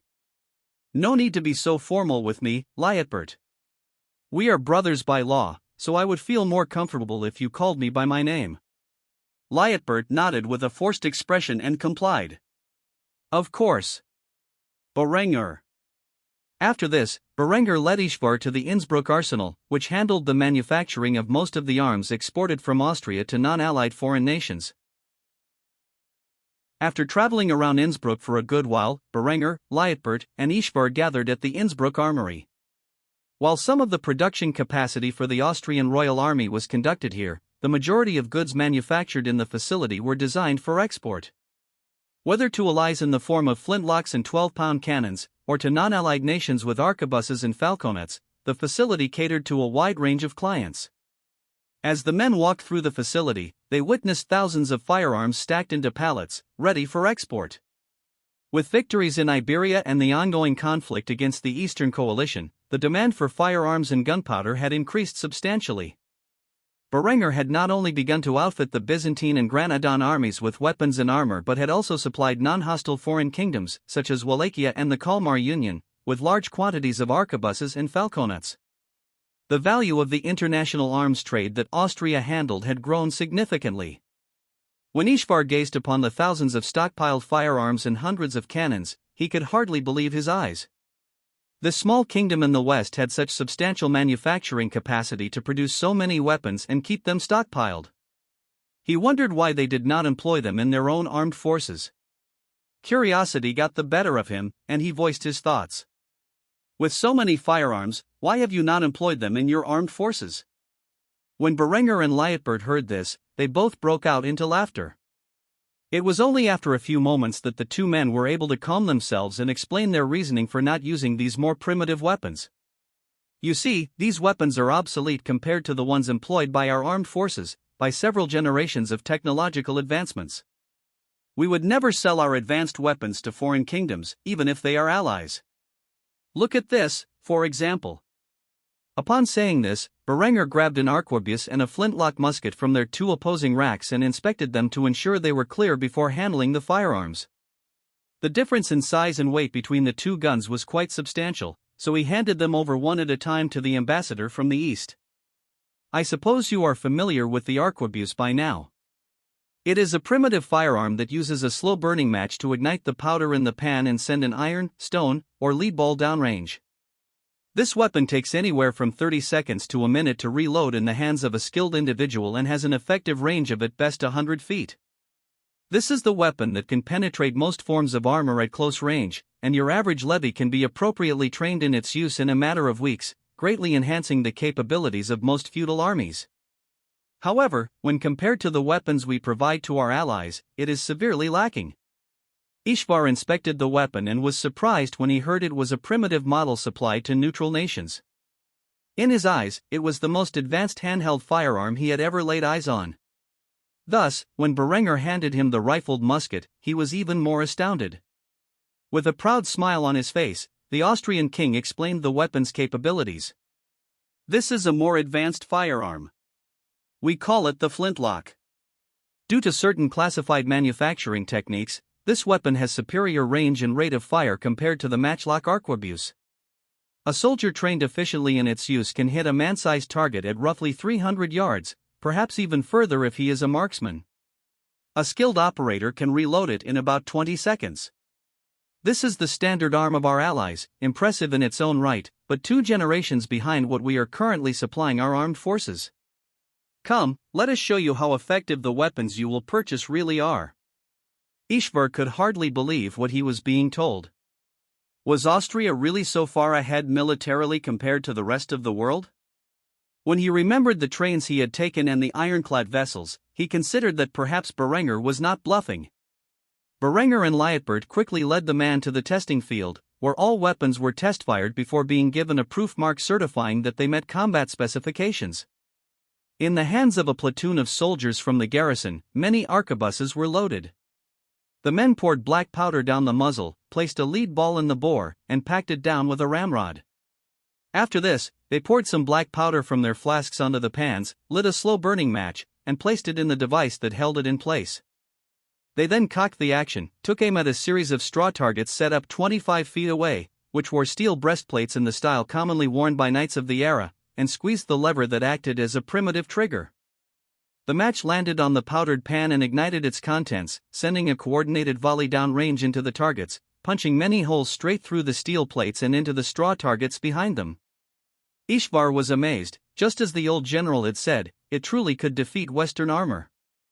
When Berengar saw the excited look in the man's eyes, a proud smile spread across his lips as he spoke of the grandeur of such weapons on the battlefield. Imagine this. You have an army of 5,000 men, each equipped with this weapon. Your enemies are charging at your lines, and your soldiers fire a volley of these weapons into their enemies. At what point do the survivors break ranks and flee for their lives?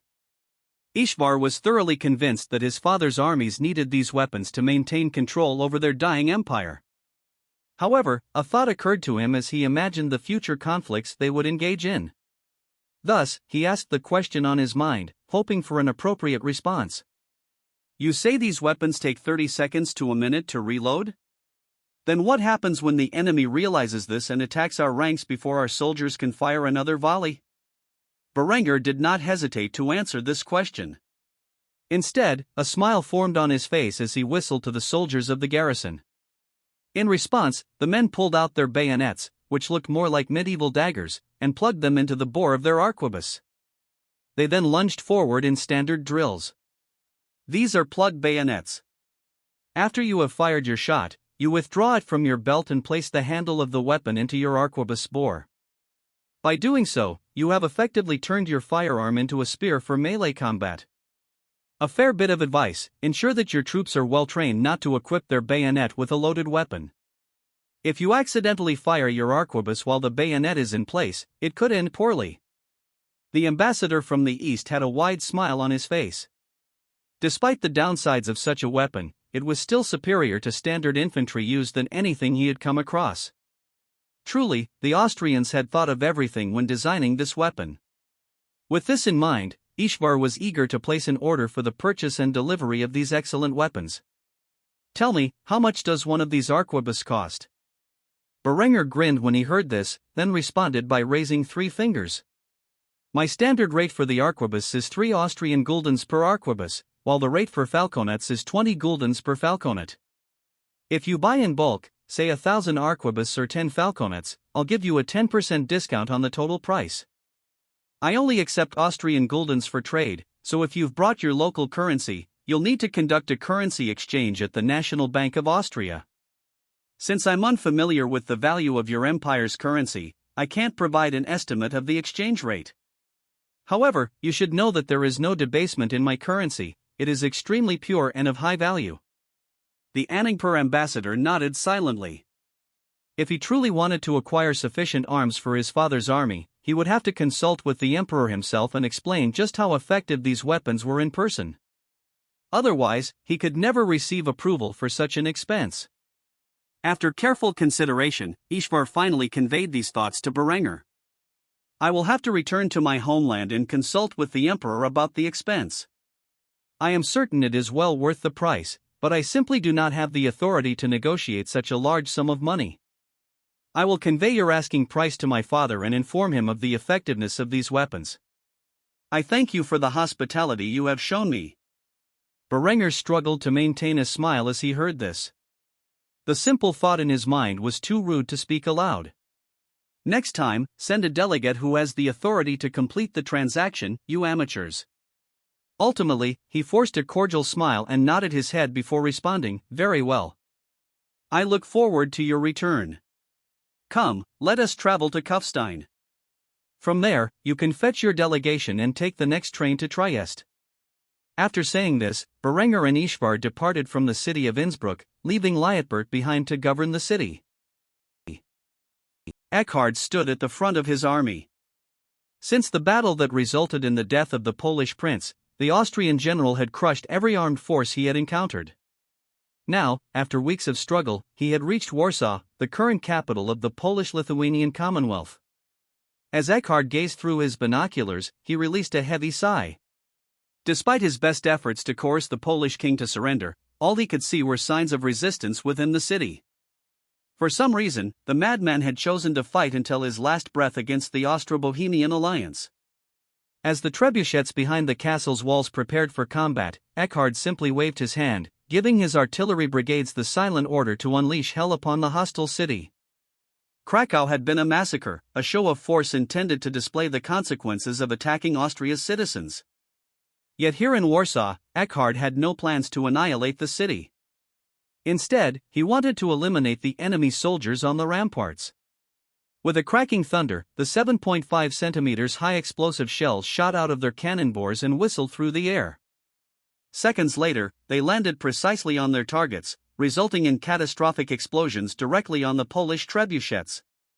The fiery blasts engulfed more than just the siege weapons. Each shell was capable of annihilating anything within 100 square meters, snuffing out the souls of those unfortunate enough to be within the blast range. As the artillery crews reloaded their guns and prepared to fire another round into the city, Eckhard held up his hand, ceasing their actions. Hold your fire. The nearby officers relayed his orders to their troops, and the barrage came to an immediate halt. In the distance, a tattered white flag fluttered above the city's gates. Finally, someone with sense was willing to surrender before any further blood was shed. Eckhard grabbed a lance, attached a white flag to its shaft, and rode out with his personal guard to meet the man who had the conscience to end this senseless slaughter before the entire city was massacred. After meeting the host halfway, Eckhard noticed that the man across from him was roughly Berengar's age. He had a grim expression on his face, which Eckhard recognized the moment he saw it, because it was the same expression he wore every time he looked in the mirror. This was the stare of a man who had endured 100 battles and was too tired to care any longer. The young knight drew his sword, provoking Eckhard's guards, who raised their needle rifles in preparation for combat. However, before they could pull the triggers, the man tossed the sword away. Eckhard could have sworn he heard an echo as the steel blade struck the dirt below. The young man spoke with a voice full of bitterness and defeat, his lifeless eyes gazing upon Eckhard with a look of understanding. The city is yours. On behalf of the people of Poland, I hereby surrender to the Kingdom of Austria and its mighty army. Whatever you wish to do with the royal family is no concern of ours. I promise you, we will not halt your advance to the palace. Whatever our mad king might tell you, we are done fighting. Enough blood has been shed already. Eckhard clutched the stuffed rabbit in his hand, stained with the blood of the Polish prince. He gazed upon it softly before looking over at the young commander with a questioning gaze. You would disobey a direct order from your king? Surprisingly, the man scoffed as he gazed at the rabbit in Eckhard's hand. He knew exactly who it belonged to and could make an educated guess as to how the Austrian field marshal had come by it. Tell me, how did obeying orders work out for our fallen prince? Now it was Eckhard's turn to scoff as he responded with a single word. Poorly. Upon hearing this, the knight snapped his reins and prepared to depart with his men. As he passed by Eckhard, he left one last statement. Go, the path to the palace is clear. Do with the royal family as you please. Upon hearing this, Eckhard nodded silently before yelling to his men, the city is ours. You know the king's law as well as I. No harm shall come to the civilians now that the city has surrendered. After making his orders clear, Eckhard rode off towards the palace. As the Polish commander had said, his path was completely unobstructed. Every soldier within the city had laid down their arms before the Austrians entered. The civilian populace wore a look of complete and total defeat, as if all hope for victory had died with their prince. After riding through the streets, Eckhard entered the palace, where the guards who once protected the royal family had opened the gates wide for their conquerors. After dismounting, Eckhard walked through the entrance unchallenged. He continued through the halls until he entered the throne room, where the King of Poland sat with lifeless eyes, realizing he was utterly defeated. By his side, his family clung together in fear of what reprisal the Austrian field marshal might take. When the princess saw the bloody rabbit in Eckhard's hands, she fell to her knees and burst into tears. Eckhard raised the rabbit in the air and noticed the girl's eyes following it. Seeing her distressed expression, he tossed the rabbit to her before making a snide remark. I believe this belongs to you. A brave man died, ensuring it was safe and protected. It's a pity. If your father had only given in to our demands sooner, he would still be alive. The king could no longer keep his silence and erupted into a state of total fury. You bastards killed my son. And yet you blame me for his death. The nerve of you Austrians. Eckhard merely scoffed at the deflection before chastising the man for his own foolishness. We never wanted this war. In fact, we gave you some fairly clear and reasonable demands. Hand over the territory that rightfully belongs to the German people, and no bloodshed would have occurred. Yet, in your stubbornness, you rejected our consideration for the lives of your people and attacked our civilians. Such criminal behavior cannot be tolerated, and so we acted in retribution, killing hundreds of thousands of your people. Even then, we offered you peace once more. All you needed to do was submit to our demands, and yet, undeterred by our might, you sent your son and an army to their deaths. We cannot be held responsible for your foolish actions. Allow me to make this abundantly clear to you, your armies are defeated, and what remains of them have abandoned you and your family. The fact that you are still alive is simple proof that I am not a wicked man and have no desire to see any further bloodshed. You have two options, you can either submit, or refuse me once more, and I will be forced to remove your head. I will then give your oldest living son the same offer I have given you. Choose wisely. The Polish king bit his lips so hard that they bled. He had no desire to comply, but he knew he had no choice. Thus, with a heavy sigh, he calmed himself before nodding in agreement. Very well, I, King Andrei Jagiellon, hereby surrender to the Kingdom of Austria and agree to all of its demands. A bitter smile etched itself on Eckhard's face as he heard this. After a few moments of silence, he issued a command to the guards. Seize the girl. The moment he said this, the guards approached Natalia and her mother, ripping her away from her parents. She cried miserably as the guards took her away. The Polish king tried to intervene, but Eckhard ruthlessly punched him in the gut, dropping him to his knees. With a hate-filled glare, the man struggled to question Eckhard's actions. Why? In response, Eckhard merely sneered with disdain before turning around and signaling his soldiers to withdraw. As he neared the exit, he finally answered the man's question. Because I don't trust you. The moment I withdraw my armies from these lands, you will turn on me. I am sure of it. By doing this, you will force me to exit my well-earned retirement to clean up the mess you created. To prevent such unscrupulous behavior on your part, I will now take your daughter as a ward for King Berengar. Hopefully, you care more for her life than you do for her brother's. Though Natalia kicked and screamed, they ultimately dragged her away from her family and back to Austria, where she would live as Berengar's ward for many years. The war with Poland-Lithuania was officially over. However, the rest of the Eastern Coalition would soon return with a vengeance. Weeks had passed since the Indian delegation began their journey home. Currently, the regent of the Anangpur Empire, Chandratamara, stood within the confines of the imperial palace, located in the northwestern corner of the Indian subcontinent. Though his nephew was technically the emperor, Chandra held all the remaining power of the dynasty. In his hands was an ancient scroll containing a prophecy foretold by an obscure oracle whose name had been lost to history. One thing, however, was certain: every word this prophet spoke had come to pass throughout history. This included the rise of the Anagpur Empire, the centuries of prosperity they had experienced, and its eventual decline. As a fervent believer in the prophecies of this oracle, Chandra was particularly worried about one sentence. Though the passage was short and cryptic, he believed it was only a matter of time before it became reality. As he read through the lines of the prophecy for what seemed like the millionth time, the regent's lips quivered in trepidation. In an era of strife and regression, a princess will seduce a one-eyed devil from the west. At her behest, this fiend shall bring his endless hordes to bear upon the Indus River Valley, deposing the shadow behind the throne while placing the offspring of their unholy union as sovereign over all of India. In doing so, the half-breed will ensure centuries of his people's servitude to their foreign masters. The moment Chandra read these words, he shivered. Over the years, he had consulted many scholars, and the wisest of them confirmed that they were living in the era of strife and regression, as foretold in the prophecy. Though the princess of the empire was only a little girl at the moment, Chandra knew that one day she would grow into a great beauty and fulfill the prophecy, ensuring that he would ultimately lose the wealth and power he currently held. Nothing was more important to the regent than living out a life of hedonism during the last days of his family's empire. In his mind, there was no conceivable way to save them from their current problems.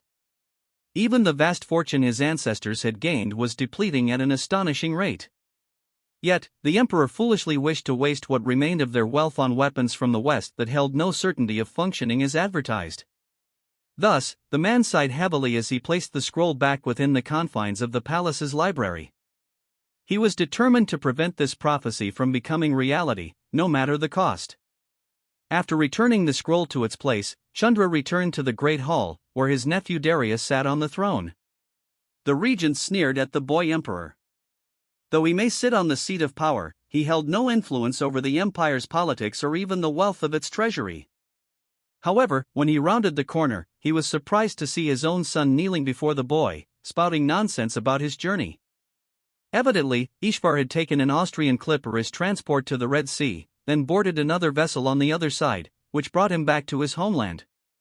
It was the only way to explain the swiftness of his journey between the two kingdoms. Your Majesty, the Kingdom of Austria in the west is where those weapons were manufactured. It is a realm like no other. The wealth and prosperity there are truly unfathomable. I rode on a device called a train, which was like a chain of long carriages, operating entirely without animal power, and its speed so high I could hardly believe it. Not only was this device fast, but it was also luxurious, showcasing the wealth of the Austrian kingdom to all foreigners who sought to buy a ticket. Additionally, the king kindly offered to show me around the weapons factory, where they manufactured the weapons you saw. Thousands of them were ready to be sold, and they could produce hundreds a day.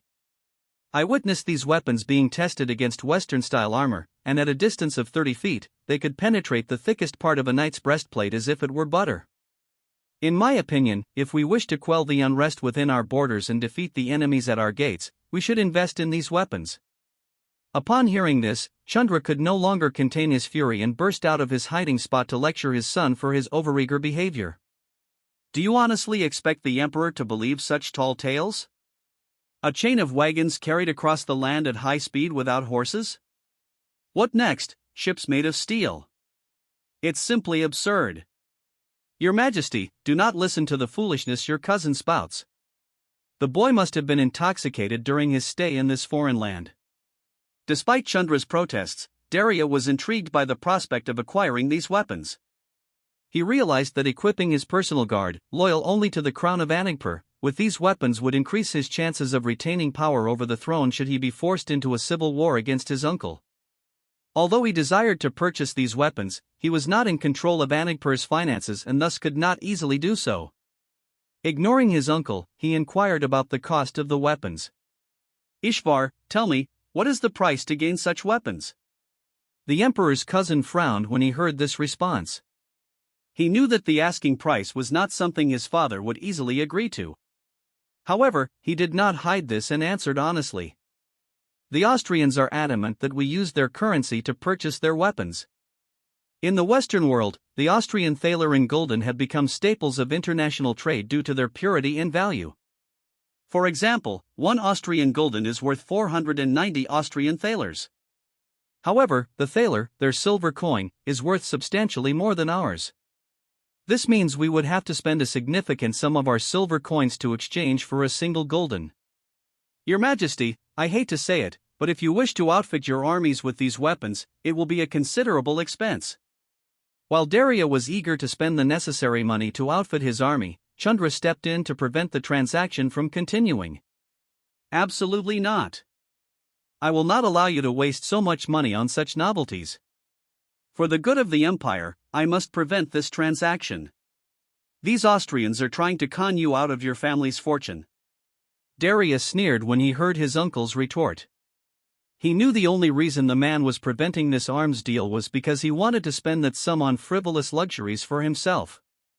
Despite this, he was not in a position to overrule his decision, so he sighed heavily and admitted defeat.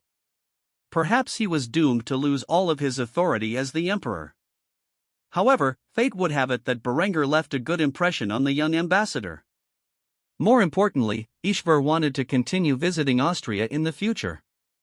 After returning to his family's medieval empire, he felt an overwhelming sense of depression. Thus, he was quick to negotiate on behalf of the emperor, despite it being against his father's wishes. Father, surely we can spare some funds to update the equipment of the Tiger Guard?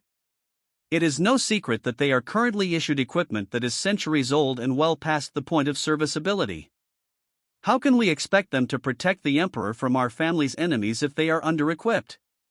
The Royal Guard of Anagpur, also known as the Tiger Guard, was an elite military unit of roughly 1,000 men tasked with protecting the emperor and the royal family. Unlike the army, which answered to various corrupt generals in Chandra's pocket, the Tiger Guard acted solely on the emperor's orders. It was explicitly because of this that Chandra had ensured they were under-equipped and underfunded. Until now, there had been no objection to this lack of funding and supplies. However, it was something that was well known, and if Chandra denied this request, he could not deny his plot to keep the emperor poorly protected in preparation for his eventual usurpation. Such a thing would easily be considered treason. Thus, he had no choice but to agree to this request. In doing so, he sighed heavily before responding. Very well. If you truly believe these new weapons are suitable for the Tiger Guard, I suppose we can afford the expense.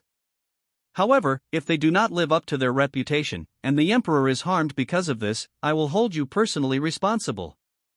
Do you understand, my son? Ishvar nodded his head in silence. He understood what his father was planning and secretly despised it. Ishvar was a man who still had faith in his empire's ability to survive its current troubles. However, so long as his father was in charge of the empire, it would decline rapidly. Unfortunately, there was nothing he could do about such a thing. Corruption was rampant in every facet of society, and anyone who could end Chandra's tyranny was either dead or paid for by the tyrant himself. However, if the Tiger Guard were appropriately supplied with arquebuses and falconets, they could at least hold off any attempt to overthrow the emperor long enough for the boy to escape. A life in exile was certainly better than death. Ishvar turned and faced his cousin with a look of pity on his face. He did not envy the boy in the slightest, nor the burdens he had to bear. However, if there was one person in this world who could invoke a greater sense of sympathy in Ishvar's young heart, it was the princess. Doomed to be locked away from the world at large, a prisoner in her own room simply because her uncle was obsessed with a long-forgotten prophecy. Truly, it was a shame. Deep within the imperial palace of the Byzantine emperor lay the personal quarters of the first prince, Quintus. Since his brother's maiming during Austria's retaliation, Quintus had garnered greater support from the aristocracy than ever before. With the warrior prince wounded so severely, the hawkish faction had declined in power. Despite this, dissentious influence over his most hardcore supporters persisted, and he had managed to infiltrate his brother's allies. Although the emperor had accepted the Mamluk Sultanate's blame for the attack on his son and was preparing for war, Decentius would not allow the attack on his life to go unpunished. If he could not harm Berengar or his family directly, he could at least empower his enemies. Thus, an agent of the second prince, who had infiltrated Quintus' allies, was currently in the first prince's quarters, searching for a critical piece of information to leak to the Western world. While Quintus was away on diplomatic business, the perfect opportunity had presented itself for Decentius and what little remained of his faction. The man was frantically searching through the first prince's quarters, looking for the object of his mission. However, after a thorough search, he had yet to find the leather-bound journal that Berengar had gifted to the empire to improve their agriculture. He was at his wits' end. That is, until he tripped over an out-of-place tile on the floor. After rising to his feet and rubbing his head, the spy noticed the damaged flooring and inspected it.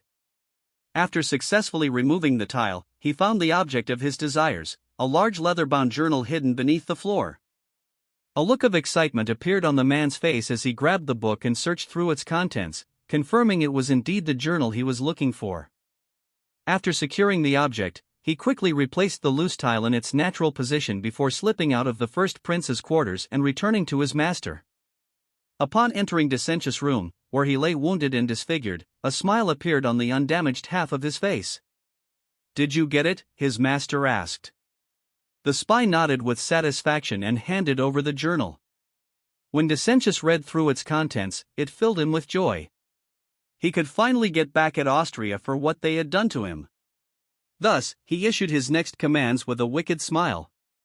"Copy down all the information in this text, and translate it to Latin, then send it to the papacy anonymously.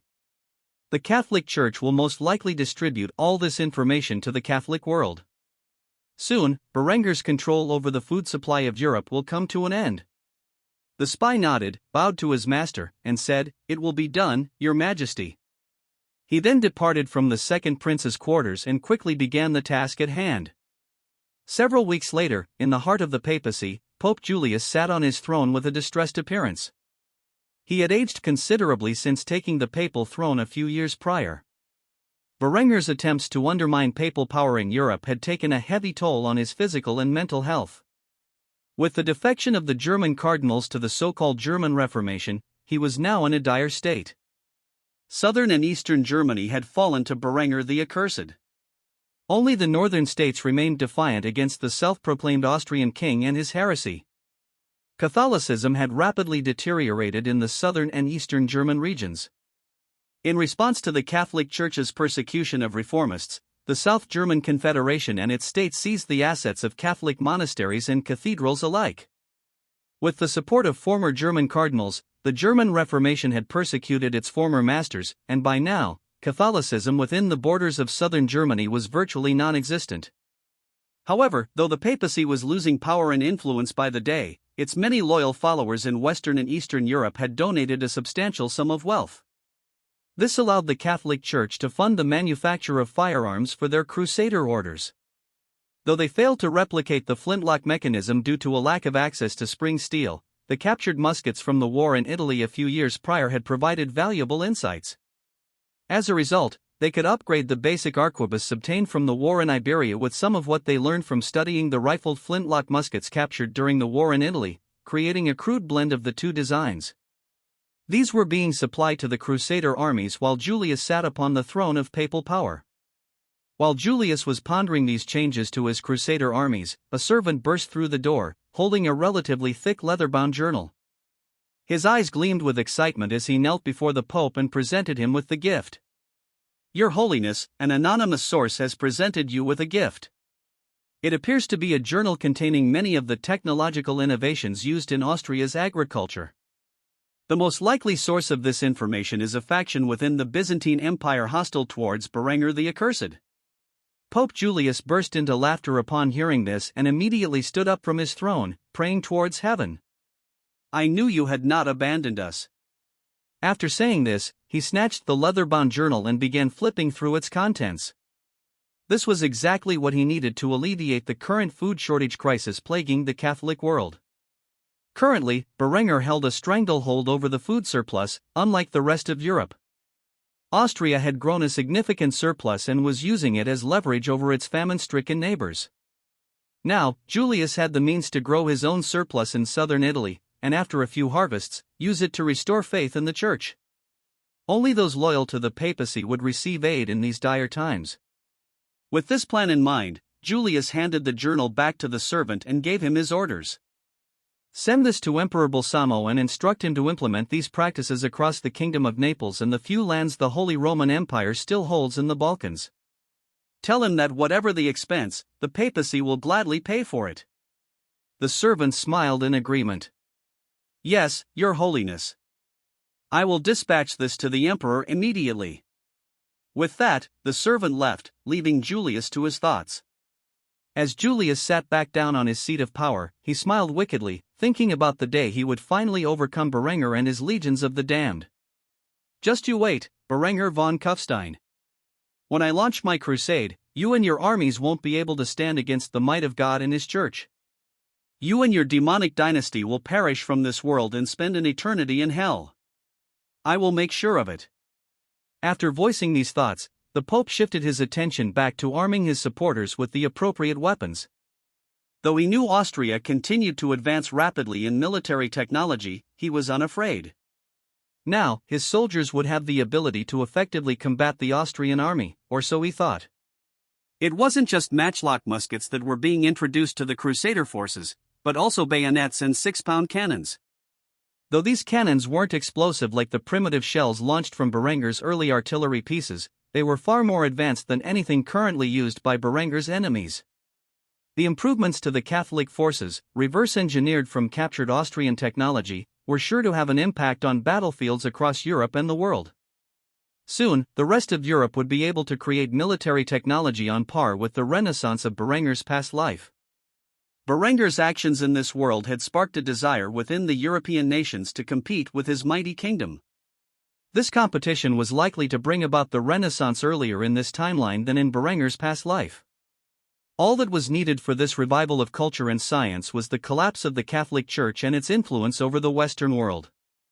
The upcoming crusade against Berengar would be a turning point in world history, whether it led to the destruction of the Catholic Church and the unification of a great German empire, or resulted in the death of Berengar and the collapse of his fledgling kingdom. Either way, it was sure to have major consequences for the timeline. The King of Austria stood in the mountains outside the capital city of his realm. Beside him was the young Prince Hans, who was 5 years old. In the child's hands was a rifle specifically constructed to train youth in the operation of firearms. This rifle was a scaled-down version of the G22 service rifle, chambered in a unique centerfire cartridge modeled after the .22 Hornet from Berengar's previous life. The primary difference was its use of black powder. The king corrected his son's shooting stance, then took a step back and instructed the prince on the proper use of the firearm. Hans, you must line up the rear notch with the front sight post. After both are in line with your target, take a deep breath and squeeze the trigger. Make sure the stock of your rifle is firmly embedded in your shoulder before firing. Hans nodded to his father's words, then did as instructed. After a few moments of preparation, he took a deep breath and squeezed the trigger. A loud bang resounded in the air, and the .22 projectile flew downrange toward the steel target.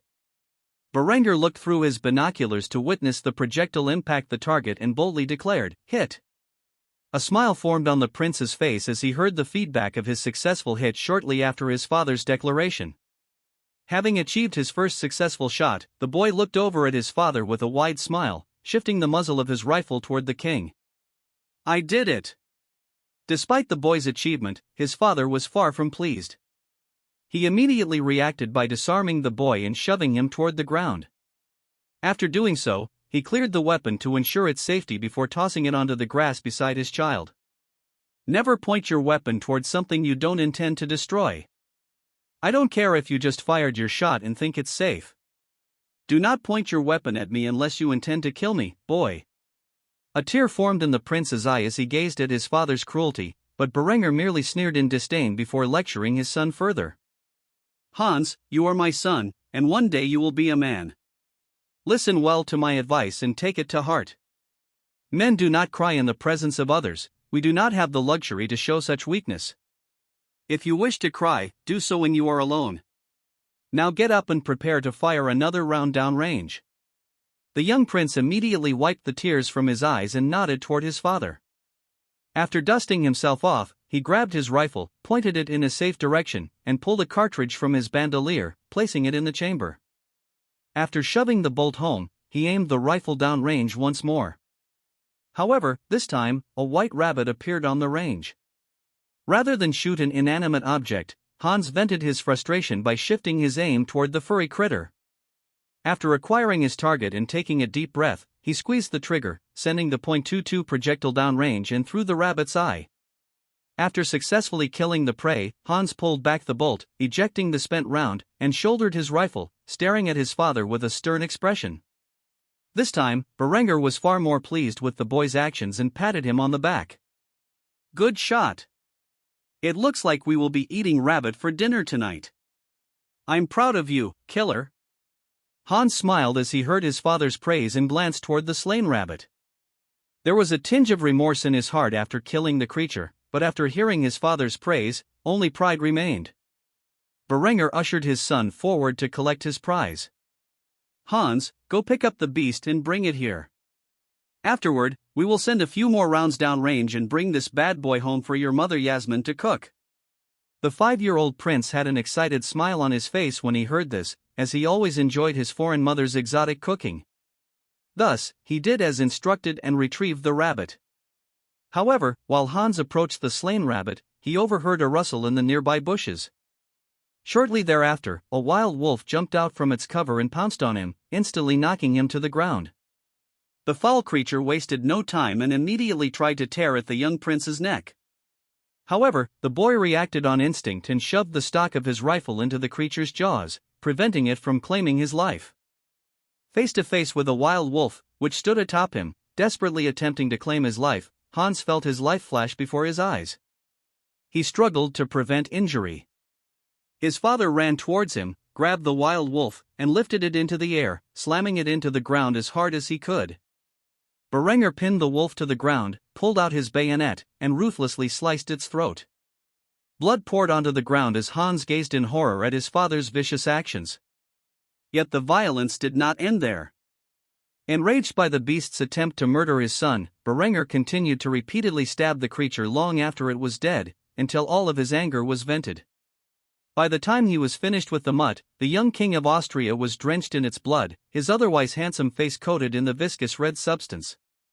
It was only then that he gazed over at his son, who looked at him in horror and checked on his condition. Berengar's expression instantly shifted from that of a sadistic psychopath to a caring father as he grabbed his 5-year-old son, who was shivering in fear after what had just transpired. The king searched the boy's body for wounds while inquiring about his health. "Hans, are you okay? Did it bite you? Did it scratch you? Are you hurt at all?" The young prince shook his head. Miraculously, not a single scratch existed on his body after such a frightening encounter. In fact, he was more afraid of his father's actions than of the wolf. Upon seeing that his son was okay, Berengar grabbed him tightly and kissed his forehead, hugging the boy as he struggled to contain the tears in his eyes. "I thought I lost you. This is my fault. I should have been there with you to prevent something like this from happening. I won't ever let you down again." At this moment, the bushes rustled once more. Berengar quickly pushed his son behind him as he wielded his bayonet, preparing for another conflict. However, in the next moment, a small wolf pup appeared from the bushes and gazed upon its dead mother. Berengar picked up the pup, intending to end its miserable existence, when his son stopped him. "Wait." The king shifted his gaze towards his son, his knife already at the throat of the infant wolf. "Hans, this creature won't survive on its own. It's better to kill it now than to let it starve to death." A determined expression appeared on the prince's face as he nodded his head before making a request of his kingly father. "I will take care of it." The Austrian monarch could not help but scoff when he heard this. You are but a child yourself. Do you have any idea what kind of responsibility that is?" However, Hans did not waver. Instead, he presented solid reasoning to his father about why he should care for the wolf pup. I am the reason its mother is dead, so the responsibility to ensure its survival falls to me. Berengar could tell his son was serious, and thus lowered his blade before tossing the infant wolf to its new master. You will feed it, walk it, and look after it. When it dies, you will be responsible for burying it. I will have no part in this. Make sure it has better manners than its mother, or I might just kill it after all. Hans nodded and grabbed hold of the pup, stuffing it under his arm. As he carried the creature, Berengar picked up the rabbit and slung it across his back before giving his son an order. Pick up your rifle. We're going home. I am sure your mother will be furious when she finds out about this, and I am the one who is going to have to suffer. Hans obeyed his father's orders and did as he was instructed. Thus, the king and the prince made the long trek back to the palace. This near-death experience and the violence his father was willing to engage in to ensure his protection would forever linger in the boy's mind. Such a memory was bound to influence the boy's perception of the lengths a man should go to in order to ensure the safety of his family and his people. Future historians and psychologists would look back on this day as a key event in the prince's life, one that helped shape his personality. The sounds of instruments filled the air as the Austrian army's battle songs prevailed throughout the city of Kufstein. The Polish-Lithuanian Commonwealth had surrendered, allowing Austria to gain control of the easternmost portions of the German Empire from Berengar's previous life. The power of the South German Confederation had expanded once more. Eckhard sat atop his horse at the head of the formation, with the Polish princess Natalia in his lap. She was the prize he had brought home for the young Prince Hans. He expected to convince her father to make the girl one of Hans's future brides, thereby securing their place as overlords of the Kingdom of Poland. However, that was a discussion for later. The Austrian field marshal and his returning soldiers were hailed as war heroes and given a grand ceremony upon entering the city of Kufstein. Berengar always appreciated pageantry, and though Eckhard could not care less about such endeavors, he was forced to endure them for Austria's propaganda efforts. With the Golden Horde in a state of civil war, the Polish-Lithuanian Commonwealth crushed beneath the heel of the Austrian Royal Army, and the ongoing conflict from the various Rus states attempting to overthrow their Golden Horde masters, Austria's newfound eastern borders were now secure. For all intents and purposes, the war with the Eastern Coalition was over. Though the other two factions had not officially surrendered, it would be a long time before they could reorganize to a point where they could pose a threat to Austria's newly conquered territory. Thus, this return celebration was more like a victory parade, with young unmarried women gathered on the sides of the streets, tossing flowers at the feet of their conquering heroes. The Austrian soldiers had a look of pride as they marched down the main street of Kufstein toward the central plaza, where their king awaited to congratulate them on their overwhelming victory. Eventually, Eckhard reined in his trusty steed to a halt, and the army behind him followed suit. Standing on a podium above them, the king, resplendent in his glory, smiled. He cleared his throat before beginning his speech. I would like to thank all of you brave men for your contributions to the war against the Eastern Coalition. Though peace has been established between us and the Polish-Lithuanian Commonwealth, we must remain wary of our enemies further east. The Golden Horde and their Rus vassals are still at war with us, and though they currently face their own troubles, they will surely return in the future to try to reclaim the regions you have conquered. For now, rest well, tend to your wounds, and prepare yourselves for the future of our mighty kingdom. In the meantime, those divisions who are fresh will take your place on the eastern border to ensure the region's safety as it undergoes a great transition under our annexation. Before you all return to your homes and loved ones, I have one last announcement. After years of service and many achievements in battle, Field Marshal Eckhard von Hallstatt will retire from his position. In his spare time, he will take up a position as a professor at the Kufstein Military Academy, where he will help instruct the next generation of officers with his vast knowledge of strategy, tactics, and logistics. For all the citizens of Austria, now is the time to give your thanks to this man and his years of service to our kingdom.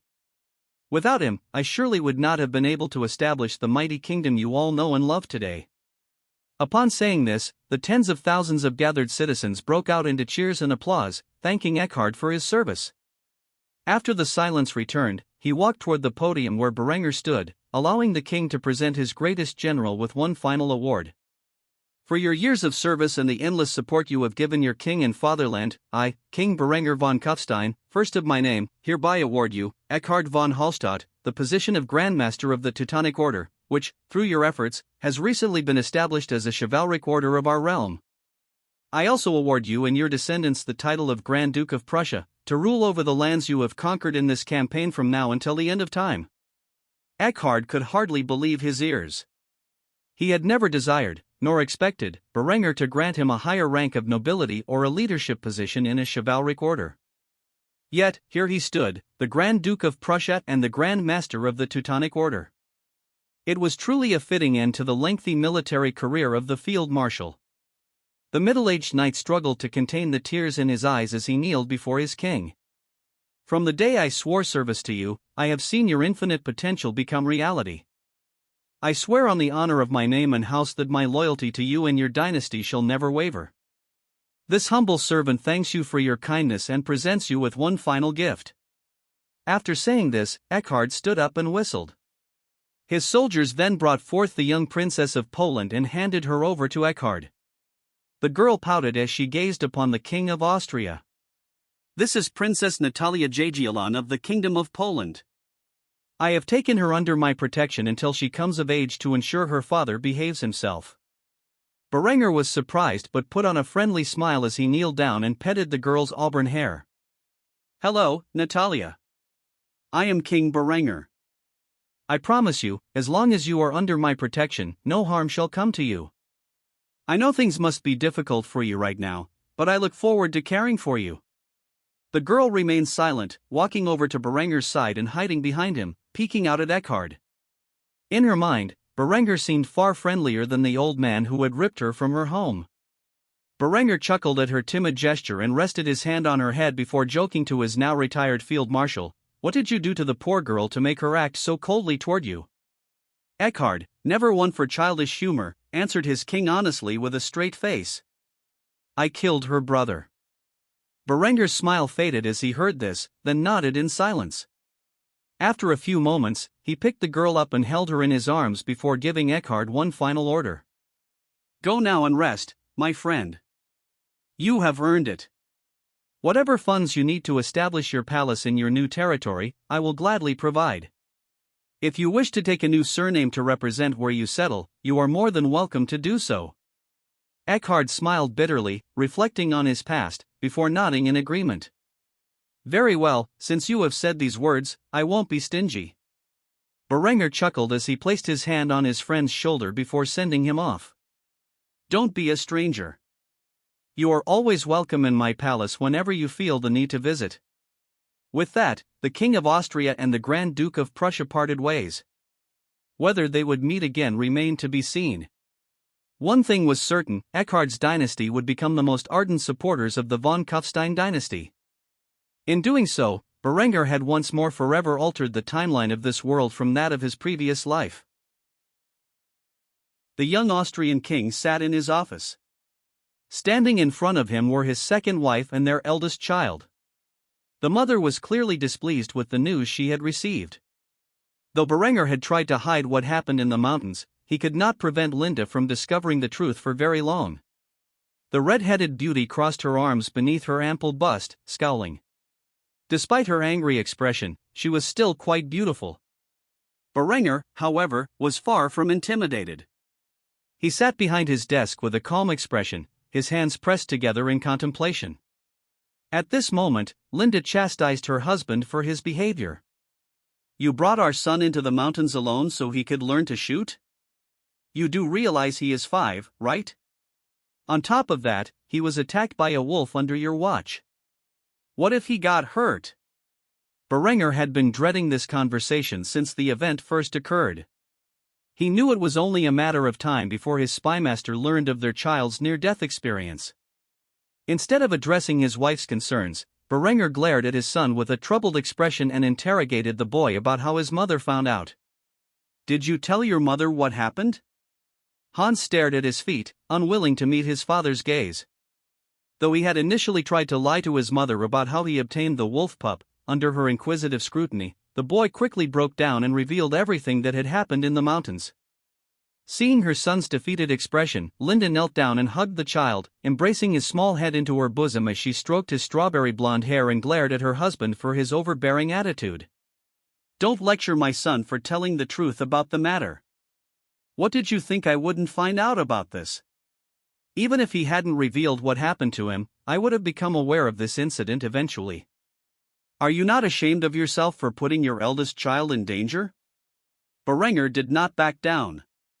Instead, he stood up from his seat and gazed down at his wife with a tyrannical expression. He did not feel he was in the wrong and refused to apologize to her simply because she felt he was. Instead, he defended his actions vehemently. "As you have said, the boy is 5. It's time for him to learn the fundamentals of handling a rifle. How was I supposed to know that a wolf would pounce on him? I did everything I could to defend the boy. I even wrestled with a wolf. Look at him. There's not even a scratch on our son, and yet you chastise me for rushing to his defense? It is you who should be ashamed. I understand your fury as a mother, but to blame me for an act of God is utterly nonsensical. I expected more of you, Linda. Your son, despite being a mere child, showed bravery in the face of death and has learned a valuable life lesson that most boys don't understand until they march to war. You should be proud that he showed such fierce resistance against a stronger opponent that sought to claim his life. In fact, because of this incident, I have realized that it's time for the boy to learn martial arts. I will enroll him in Austrian wrestling and kickboxing, so that if he ever finds himself in harm's way without protection, he will have the knowledge to defend himself." Linda immediately pouted as she protested. "He is too young to learn such things. Let him enjoy his childhood some more."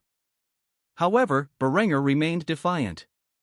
His will ultimately surpasses the boy's mother's, so he walked toward the woman, grabbed her delicately sculpted chin, and looked into her eyes with a fierce gaze.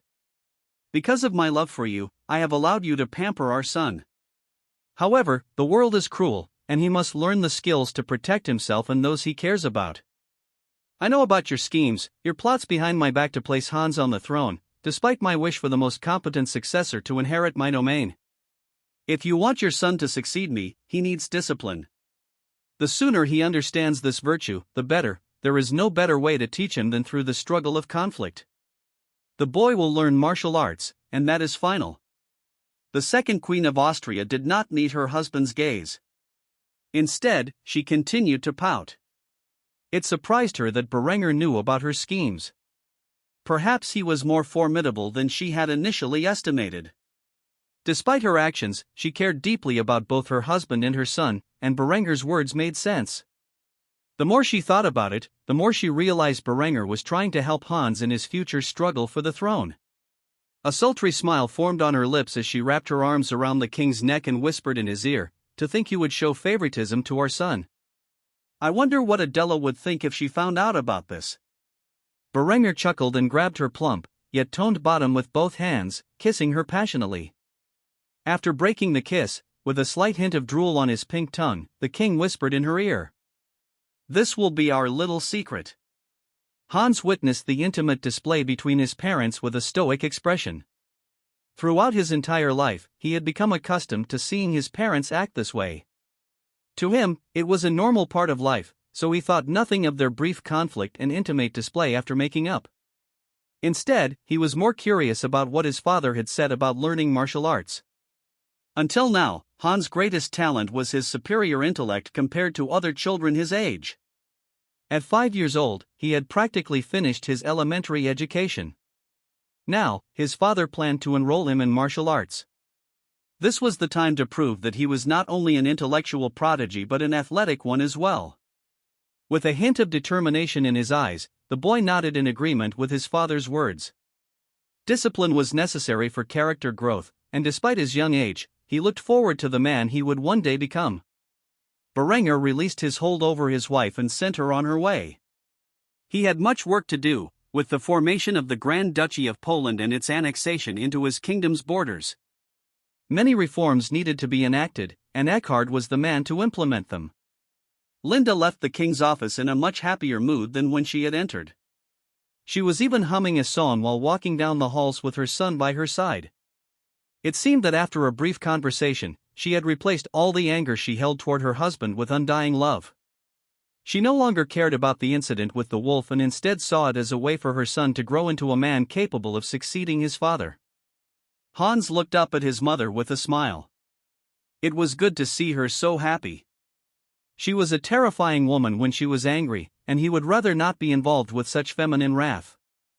Ultimately, he concluded that his father's refusal to kneel and beg for forgiveness was the appropriate response when a woman was angry. How the old man changed his mother's attitude so swiftly, the boy did not know, but it was clearly a skill he would need to learn for the future. Thus, after a brief brush with death, the boy had learned many life lessons that would help him on his quest to become his father's successor. As for Adela's children, they were still much too young to even begin to comprehend their own sentience, let alone worry about future power struggles. Whether Berengar would show his children with his High Queen the same degree of discipline and training he had given Hans remained to be seen. Perhaps Berengar would take a different approach to parenting Adela's children. After all, their mother had a very different attitude and set of morals compared to Linda. The possibility of the High Queen accepting such a harsh and rigid upbringing was likely non-existent. Anuria stood atop the bow of her vessel, with her pirate crew. It had been quite some time since they had seen action. Sworn to secrecy by the confines of Austrian law, the women who followed the pirate queen were looking for adventure, and Anuria knew just where to go. Shortly after returning home, she spent some time with her infant child but quickly left him and her husband behind as she pursued adventure and riches in the unknown lands across the Atlantic. Berengar had promised to allow her to explore the depths of the Americas, and she was keen to do so. Equipped with the most modern weapons available from the Kingdom of Austria, Anuria and her crew were now venturing to the New World alone. After their exploits in the War of Austrian Succession and the Reconquista, Anuria's crew had become exceptionally popular in the folklore of the Mediterranean, attracting more crew members who swore their allegiance to the Byzantine princess and her crew of salt lasses. These women were now dressed in attire similar to that of the Austrian navy, the difference being the use of skirts and thigh-high socks. They had been at sea for well over 2 weeks and were getting close to the New World. The chart of their course was actually far south of where Berengar and Anuria had initially landed. Under the King of Austria's direction, the third queen set sail for what was South America in his past life. His aim was to have Anuria explore the land known as Venezuela in his past life, mapping out the region and allowing Austria's future colonial endeavors to have a general idea of the layout of the land and the factions who inhabited it. Currently, Anuria was cleaning her 1422 service revolver, though this was not a standard model. Instead, it was heavily embellished with gold damascene in a pattern of skulls and bones. The grips were made of mother-of-pearl, while the trigger and hammer were gold-plated. Overall, it was an extravagant weapon, fitting for the wealthy pirate queen. As she wiped oil onto the functional parts of the weapon, she overheard a loud shout from the young woman stationed in her crow's nest. "Land ho!" Anuria quickly finished cleaning her revolver before loading it. After doing so, she stashed it away and clambered to a better position on her vessel to get a view of the unfamiliar landscape. In the distance was a tropical beach leading to the Andes Mountains behind its sandy shores. Anuria had already questioned whether Berengar was aware of the New World before discovering it, but this new landmass, far to the south of where she had landed previously, only further confirmed her suspicions. Eventually, the ship made its way into the bay, where the crew dropped the anchor and lowered the rowboats into the ocean. At the head of the first boat, Anuria stood as her lasses rowed closer to the shore. With her naval cutlass in hand, she waited for the moment she stepped onto the sandy shores and entered the New World once more. After strenuous effort, the boats made berth on the beaches outside the mountain range in the background. After ensuring all her girls had gathered, Anuria checked to see if they were properly equipped. With G22 rifles in hand, 1422 pattern webgear over their torsos, and black leather bandoliers containing spare .45-70 cartridges, Anuria was certain her crew could handle any conflict they encountered. Thus, under the leadership of their captain, the privateers of the Queen Anuria's Revenge set out to explore this foreign landscape. With Anuria at the head of the crew, they entered the mountainous Andes, completely unaware that some locals had spotted their arrival. The higher Anuria and her crew climbed, the more exhausted they became, until they finally made an encampment on a plateau overlooking the bay below. Not all of her crew had ventured into the mountainous region, instead, a fair portion remained aboard the vessel. Though there was no immediate threat to the ship in these primitive waters, it would be foolish to leave an ironclad warship unprotected. Thus, Anuria marched with a small company of privateers into the unknown regions of the Andes.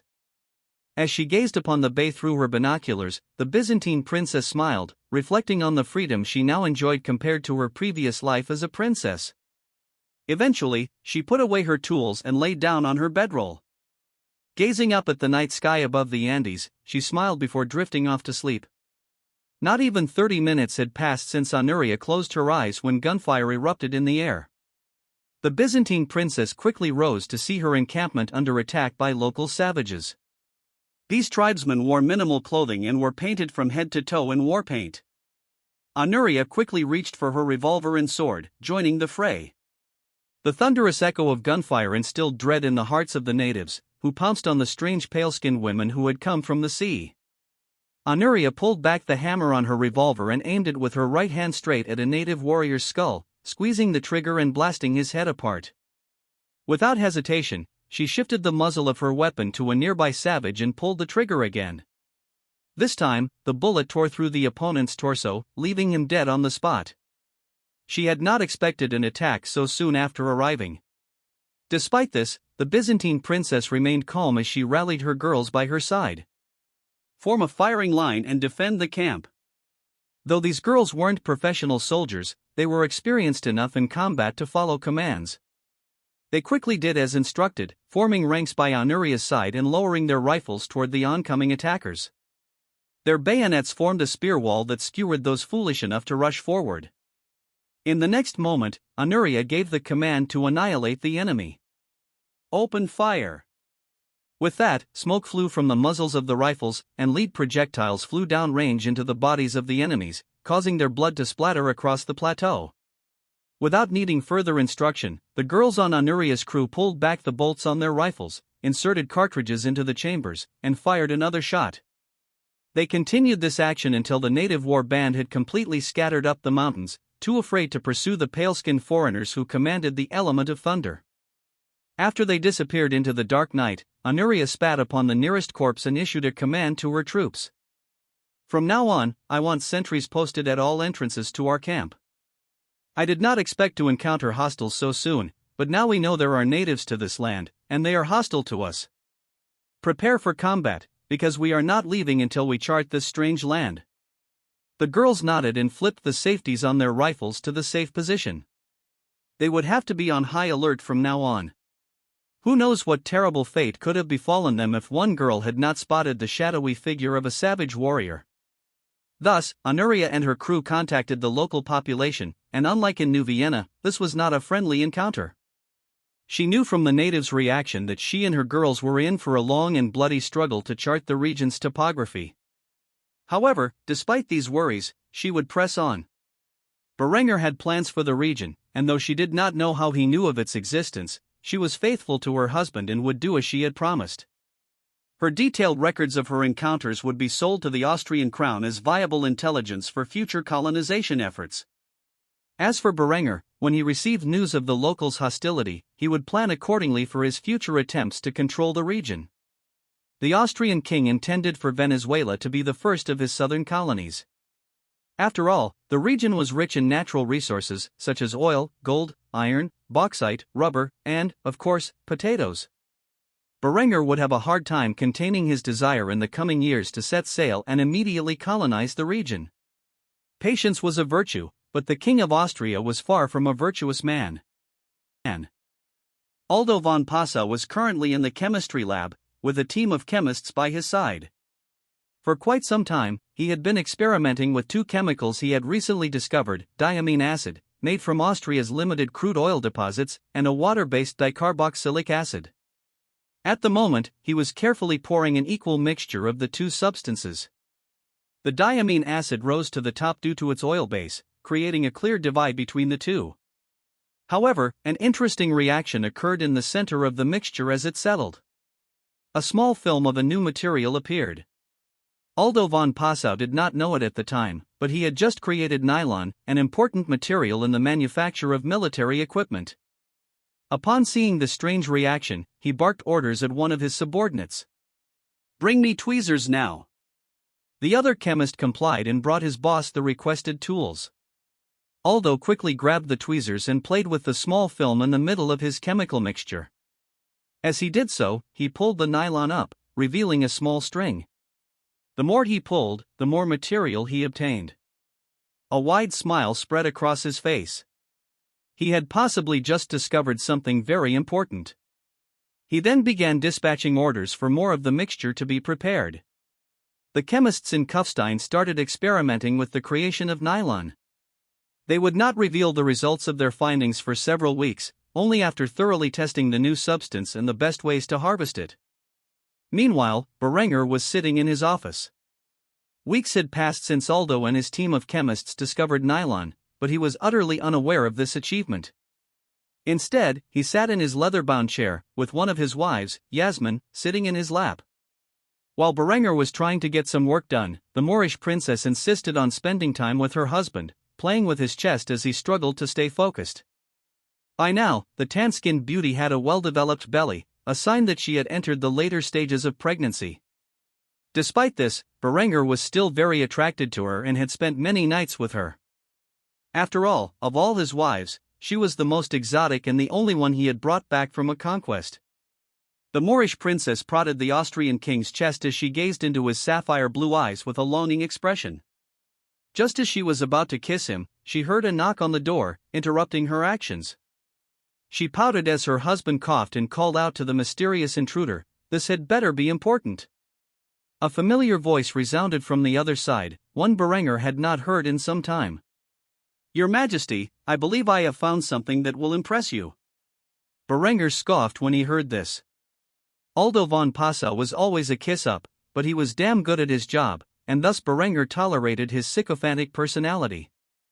With a heavy sigh, the King of Austria allowed entry into his office. "Very well. It is open. Do not waste my time." When Aldo entered the room, he had a humble smile on his face and instinctively bowed before his king. "I wouldn't dream of it." In the next moment, he noticed the intimate nature of Berengar and his Moorish bride. He realized why the king was in such a foul mood. Perhaps he had intruded on something he shouldn't have. Despite this, he was here now, and he would not waste the monarch's precious time. The middle-aged chemist immediately withdrew a large spool of nylon from his jacket and handed it to the king. Berengar did not immediately notice the substance until Aldo boasted about his achievements. "Your Majesty, this is a synthetic fiber that my lab has created from a mixture of diamine and dicarboxylic acid. It appears to be quite flexible and resilient, at least when compared to fibrous materials found in nature. We can also use it in things other than fabric. I suspect this product will be very useful for many applications in our kingdom's future." Berengar was shocked to see that his chemists had accidentally discovered plastic so soon. He truthfully knew little about chemistry, and because of this, he could not contribute much more than an undergraduate's understanding of the subject to his people. However, in every generation, there were exceptional geniuses who, when taught properly, could create things beyond imagination. Clearly, Aldo von Passau was one of these geniuses. As for the application of this technology, Berengar had a very specific use in mind. Despite its discovery, the production of the material would remain limited for a very long time, at least until Berengar could produce enough chemical manufacturing facilities and chemical engineers to operate them. However, in the meantime, he could make use of his limited supply of the newfound material to ensure a new generation of body armor was issued to his special forces. Thus, he was quite pleased with his chemistry department's results. With a wide smile on his face, Berengar nodded his head before giving the man his approval. "Aldo, you never cease to amaze me with your ingenuity. I want as much of this synthetic fiber as you can produce within the next year. I have plans for it that will benefit our special forces and ensure improved survivability among their ranks." Though Aldo did not know what Berengar had planned for the fabric, he could tell by the expression on the king's face that he had earned himself another massive bonus. Thus, he wore a humble smile as he bowed before his king once more. "I thank you for your compliments. I can always rely on you to know how best to use my resources." After saying this, Berengar dismissed the chemist and got to the drawing board. Truthfully, the body armor currently issued to his special forces was plagued with a variety of issues. Trench armor was a stopgap in Berengar's plans until he could develop synthetic fibers. Now that such a material existed, he could create far superior body armor for his soldiers. With the creation of nylon, Berengar could develop Velcro, which was instrumental in the establishment of lightweight, sleek plate carriers. Plate carriers were a form of modern armor that could use ceramic, steel, or composite plates to protect against not only primitive arrows and bolts but also modern gunfire. As for other uses, he could create a more modern set of camouflage webgear to go over these sleek plate carriers, replacing the use of leather for this application. There were plenty of other applications for nylon that could apply to both the civilian and military sectors. However, for now, Berengar planned to use the limited supplies he had to ensure that his best troops were protected against all threats. After all, the cost to raise Jaegers and Jagd commandos was no small expense. Years of training were required to produce a single Jagd commando, and Berengar was willing to spend whatever it took to ensure their safety on the battlefield. Thus, he quickly jotted down the details on the creation of Velcro and plate carriers. Though it would take some time before such equipment was crafted, tested, and fielded to his troops, it was better to start working on such designs early rather than later. The future was looking up for the Kingdom of Austria, and Berengar fully intended to make use of the latest inventions. As for Yasmin, she continued to play with her husband, interrupting his work every so often to get some sign of affection. Berengar was happy to entertain her, and thus, his work for the day progressed rather slowly. Ultimately, he finished his designs for improved body armor and tactical equipment late in the evening. Then, he took his bride to the harem room to enjoy some alone time together. By the time the couple emerged from their solitude, dinner was already prepared, and Berengar and his newest wife joined the rest of their family. As for the chemistry department, they would be hard at work producing nylon in as vast a quantity as they could manage for the foreseeable future. With so few chemists available, they would need a small but dedicated team for the research and development of synthetic materials. It would take some time before the production levels of nylon fabric were high enough to begin constructing Berengar's newest body armor. In the meantime, his special forces and other advanced troops were forced to endure the limitations of their trench-style armor. Deep within the Andes Mountains, the privateers of Queen Honoria's Revenge were camped. Weeks had passed since they first landed, and they had faced constant ambushes throughout their journey. For some reason, the native peoples of this strange land seemed more inclined toward violence than a peaceful approach to the foreign intruders who trespassed on their soil. Without a means of communication, Honoria and her crew were forced to endure constant onslaughts. Despite this, they were well supplied and had brought enough ammunition to endure a long campaign of discovery and exploration. At that moment, Honoria held 3.45-70 cartridges in her fingers and one in her mouth as she rapidly reloaded her rifle and fired at a nearby enemy. The sound of gunfire echoed through the air as the bullet tore through the torso of her opponent, dropping him to the ground. She mercilessly finished him with the 10-inch steel blade of her bayonet. So far, her crew had suffered limited casualties, as it was more common for the enemy to break ranks than to fight to the bitter end. Still, the weeks had not been easy. As women, they were not as physically strong as their male counterparts, who would normally handle the heavy lifting on this mountainous trek. Exhaustion had set in, and with each assault, her privateers' morale sank. Until now, they had discovered no treasure. Thus, in the eyes of many who had taken this job in search of fortune, things had become desperate.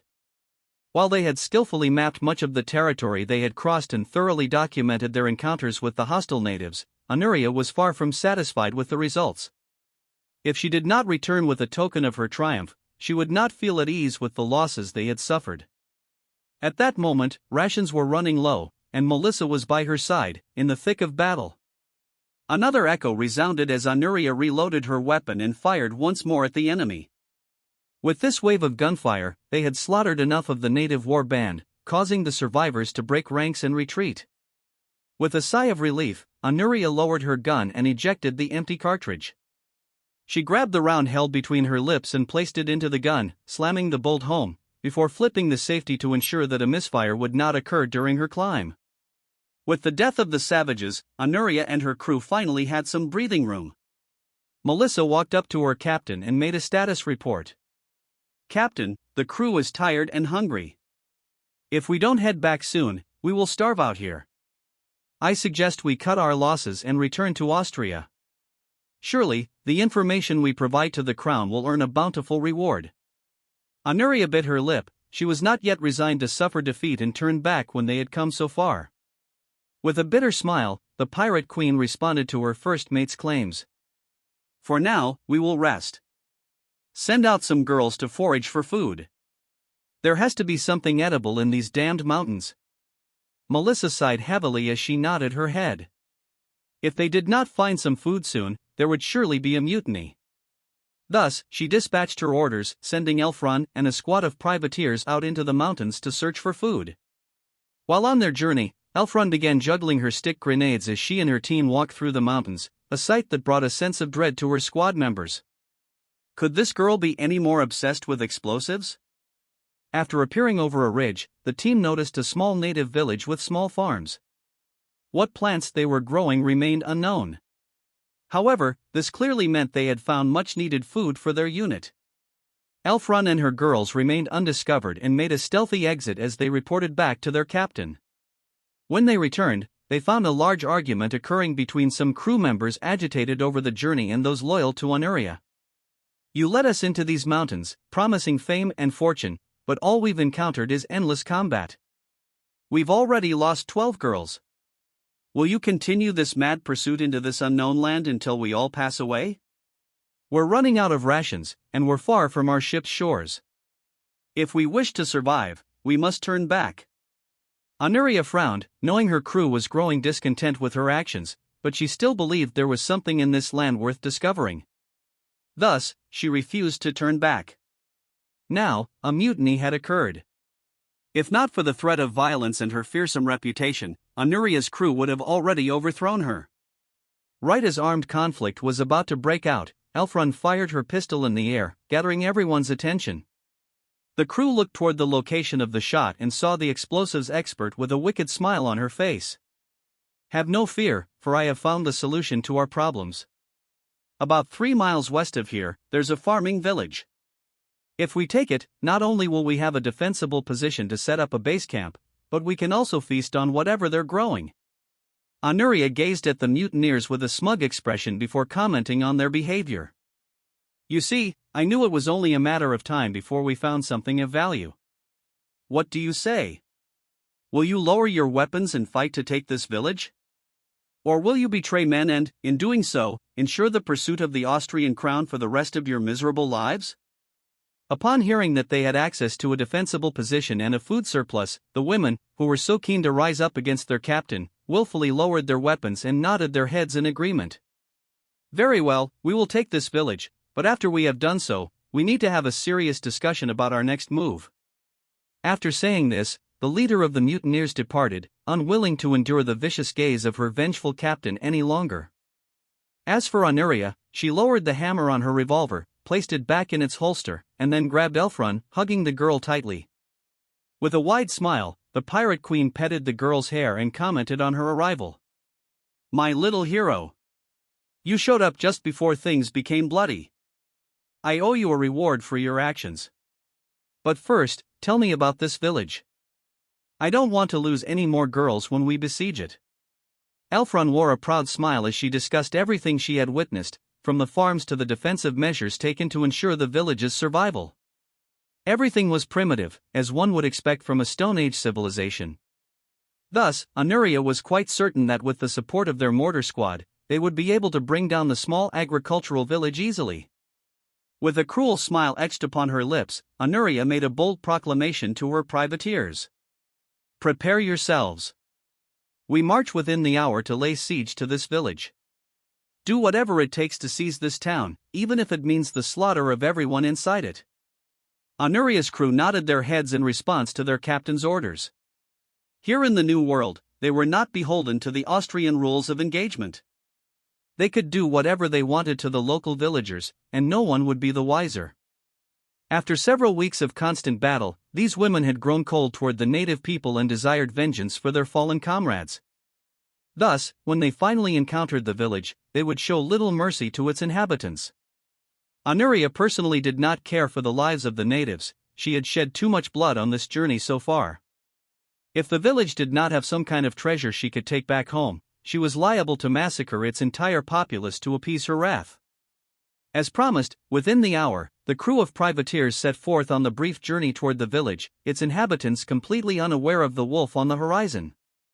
If they knew that an enemy force of roughly 100 women, armed with firearms and mortars, was about to descend on their village, they would likely abandon their homes and flee with their lives intact. Unfortunately, they were unaware of Honoria's presence, or the might she and her crew of salty lasses commanded. Thus, it would be a bloody and ruthless conquest, the first of many that Austrian explorers and privateers would engage in once knowledge of the New World became public. Such things were unavoidable when men and women alike were held unaccountable for their actions.